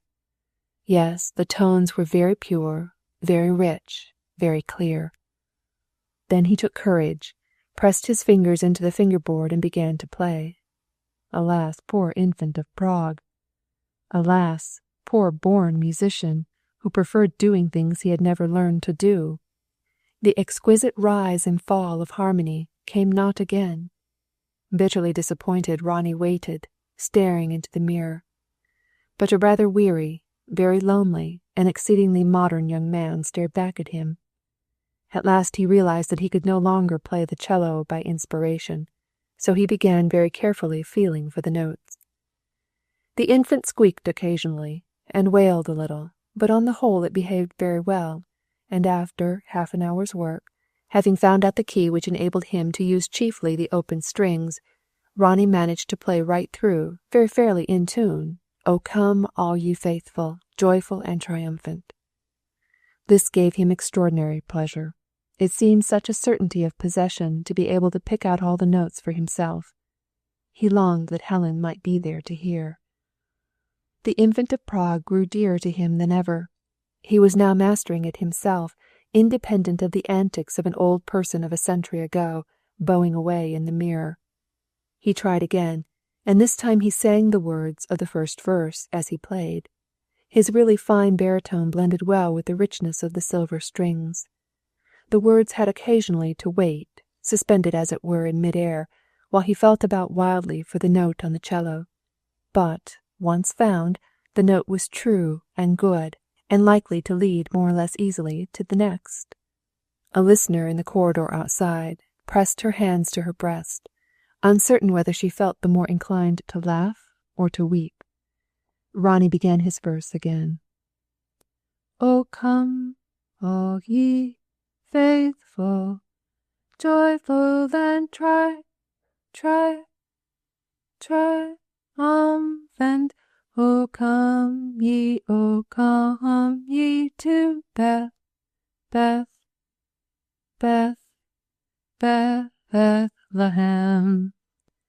He paused, exhausted by the effort of drawing Bethlehem complete out of the complication of the infant's 4 vibrating strings.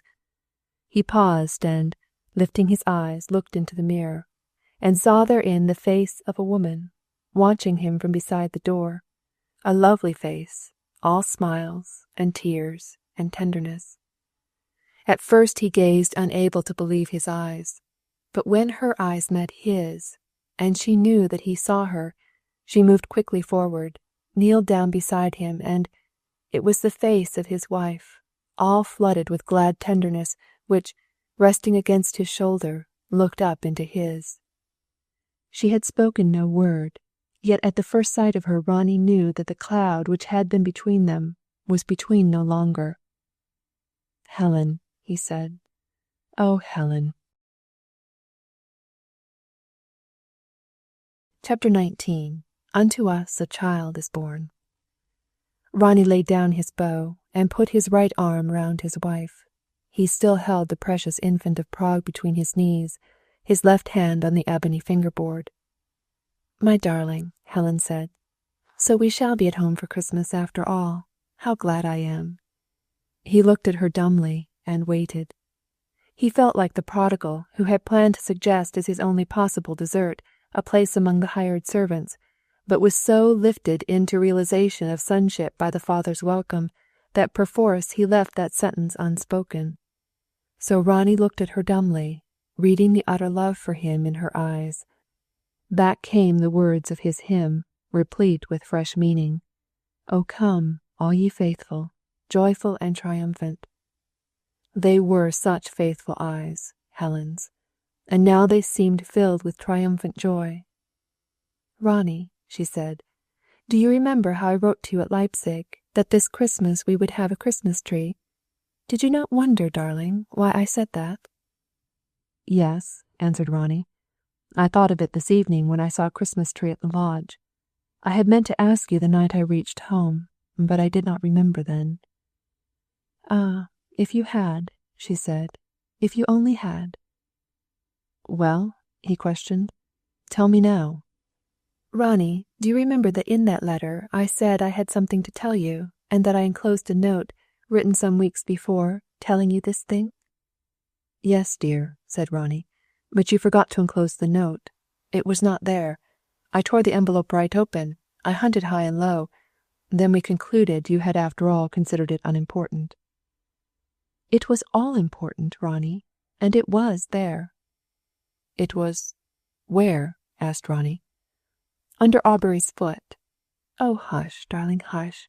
We must not say hard things of a man who has confessed and who is bitterly repentant.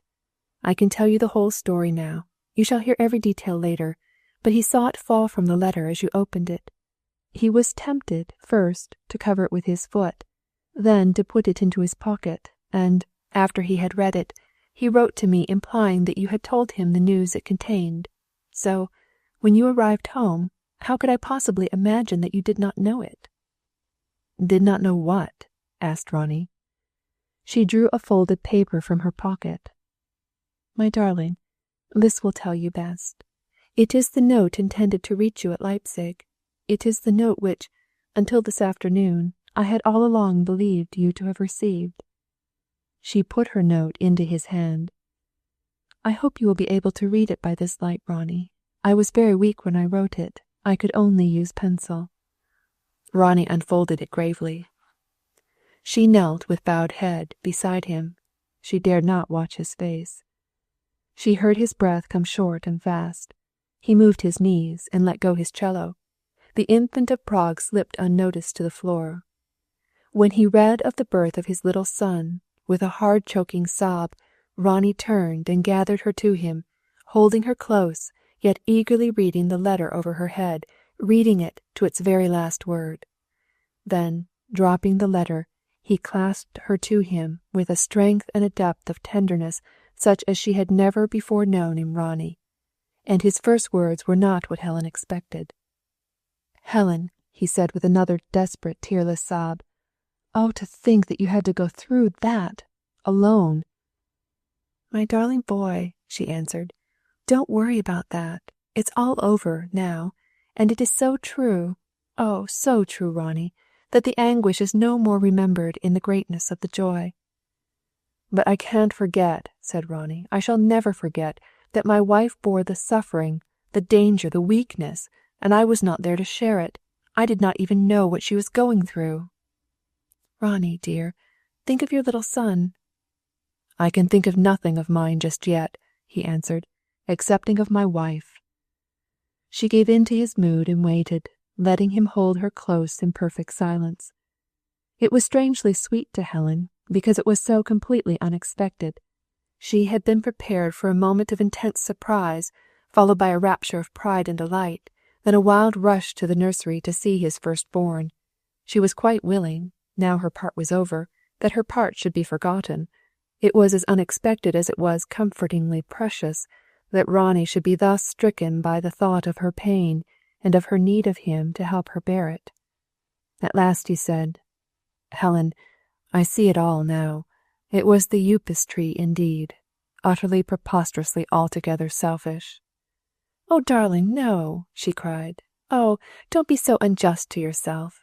When I used those terrible words, I thought you had my letter, had come home knowing it all, yet absorbed completely in other things.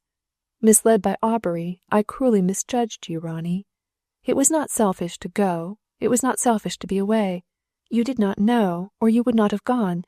I was glad you should not know, glad you should be away, so that I could bear it alone, without hindering your work, letting you find the joy when you reached home, without having had any of the hardness or the worry.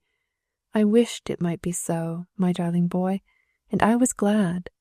Then Ronnie gently put his wife out of his arms and took her sweet face between his hands, looking long into her eyes before he made reply. And Helen, steadfastly returning his gaze, saw a look growing in her husband's face, such as she had never yet seen there, and knew, even before he began to speak, what he was going to say. And her protective love, longing as ever to shield him from pain, cried out, "Oh, must I let him realize that?" But at last, through the guidance of wiser hands than hers, the matter had passed beyond Helen's control.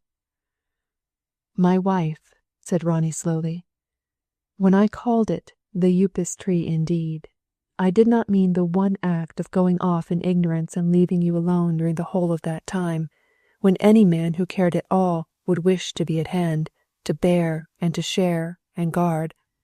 I do not brand that as selfish, because you purposefully withheld from me the truth and bid me go. But why did you withhold it? Why, after the first shock, did you feel glad to face the prospect of bearing it alone? Glad I should be away? Ah, here we find the very roots of the Upas Tree. Was it not because, during the whole of our married life, I have been cheerfully, complacently selfish?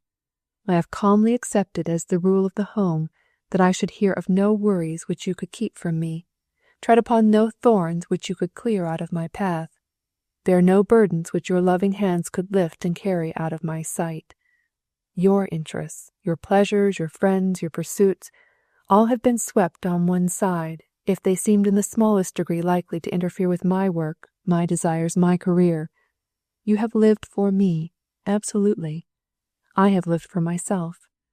True, we have loved each other tenderly, we have been immensely happy, but, all the while, the shadow of the Upas Tree was there. My very love was selfish. It was sheer joy to love you, because you are so sweetly, so altogether lovable. But when did I, because of my love for you, do one single thing at any cost to self? I was utterly, preposterously, altogether selfish. You knew this. You knew I hated pain or worry or anything which put my comfortable life out of gear, so you gladly let me go, leaving you to bear it all alone. You knew that, had you told me, I should have given up my book and stayed with you, because my self-love would have been more wounded by going than by staying. But you also knew that during all those months you would have had to listen while I bemoaned the circumstances and bewailed my plot. You knew the bloom would be taken off the coming joy, so you preferred to let me go. Oh, Helen, is not this true?" She bent her head and kissed his hand. She was weeping silently. She could not say it was not true. "It was the Upas Tree, indeed," said Ronnie. "Darling," she whispered, "it was my fault too." "Hush," he said. "There are faults too noble to be accounted faults, but if you think you were at all to blame, you must atone by truly and faithfully helping in my fight to root up the Upas Tree." "Ronnie," she said, "a pair of baby hands will help us both. We must learn to live life at its highest, for the sake of our little son." Then, knowing he had endured as much heart-searching as a man could bear and be the better for it, she said, smiling, "Ronnie, his funny little hands are so absurdly like yours." "Like mine?" repeated Ronnie, as one awaking slowly from a sad dream to a blissful reality. "Why are they like mine?" "Because he is a tiny miniature of you, you dear silly old boy. You do not seem to understand that you are actually a father, Ronnie, with a little son of your own." She looked up into his worn face and saw the young, glad joy of life creep slowly back into it. "And his mouth, darling, his little mouth is just like yours, only, as I told you in the letter, when I kiss it, it does not kiss back, Ronnie." "What?" cried Ronnie. "What?" Then he understood, and this time it was no mirage. Ronnie's desert wanderings were over. "But don't you want to see your son?" Helen asked presently. Ronnie leapt up. "See him? Why, of course I do. Oh, come on, Helen. What does one say to a very young baby?" Helen followed him upstairs, laughing. "That entirely depends upon the circumstances. One usually says, 'Did it?' 'Is it then?' or 'Was it?' But I almost think present conditions require a more definite statement of fact. I fancy one would say, 'How do you do, baby? I am your papa.' This way, Ronnie, in my own old nurseries. Oh, darling, I am afraid I'm going to cry, but you must not mind. They will only be tears of unutterable joy. Think what it will be to me to see my baby in his father's arms." Chapter 20. Good Night to the Infant of Prague. The last hour of Christmas Eve ticked slowly to its close. On all around grew that sense of the herald angels, bending over a waiting world, poised upon outstretched wings. The hush had fallen which carries the mind away to the purple hills of Bethlehem, the watching shepherds, the quiet folds, the sudden glory in the sky. The old grange was closing its eyes at last, and settling itself to slumber. One by one the brightly lighted windows darkened. The few remaining lights moved upwards. The Hollymead Waits had duly arrived and played their annual Christmas hymns. They had won gold from Ronnie by ministering to his new-found proud delight in his infant son.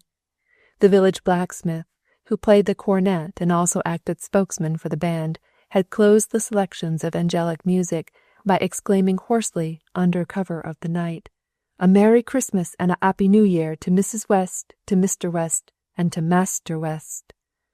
Ronnie dashed out jubilant. The Waits departed well content. Helen said, "You dear old silly." Master West, wakened by the cornet, also had something to say, but he confined his remarks to his nurse, and was soon hushed back to slumber. In the studio, a fire burned low. The reflections in the long mirror were indefinite and dim. The infant of Prague lay forgotten on the floor. As midnight drew near, the door of the studio was pushed softly open, and Helen came in, wearing a soft white wrapper, a lighted candle in her hand. She placed the candle on a table, then, stooping, carefully lifted Ronnie's cello from the floor, laid it in its rosewood case, and stood looking down upon it. Then, smiling, touched its silver strings with loving fingers. "Poor infant of Prague," she said. "Has Ronnie forgotten even to put you to bed? Never mind. Tomorrow you and he shall sing Christmas hymns together, while I and his little son listen and admire." She closed the case. Then some impulse made her open it again. Her sweet eyes filled with tears. No one was there to see. Ronnie's wife knelt down and gently kissed the unconscious, shining face of the infant of Prague. Turning from the settee beneath the window, she saw herself reflected in the mirror, a tall, fair figure in trailing garments, soft and white. She held the candle high above her head, looked at her own reflection, and smiled. She was glad she was so lovely, for Ronnie's sake. Ronnie's love tonight was very wonderful. She moved towards the door, but paused in passing to look into the smouldering embers of the fire. At that moment the clocks struck midnight. She heard the Westminster chimes, up on the landing. It was Christmas Day. "Unto us a child is born, unto us a son is given," murmured Helen. "Oh, Holy Christ of Christmas, may the new life to come be very perfect for my Ronnie, my baby, and me." "Helen," came Ronnie's eager, happy voice, shouting over the stairs. "I say, Helen, where are you?" "Coming, darling," she called, passing out of the studio and moving swiftly down the corridor.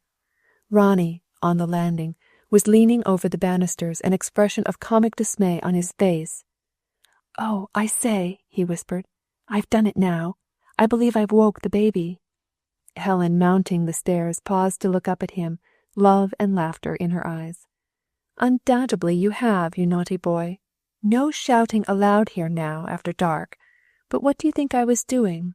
Why, I was in the studio, putting to bed the infant of Prague." End of the Upas Tree, a Christmas story for all the year.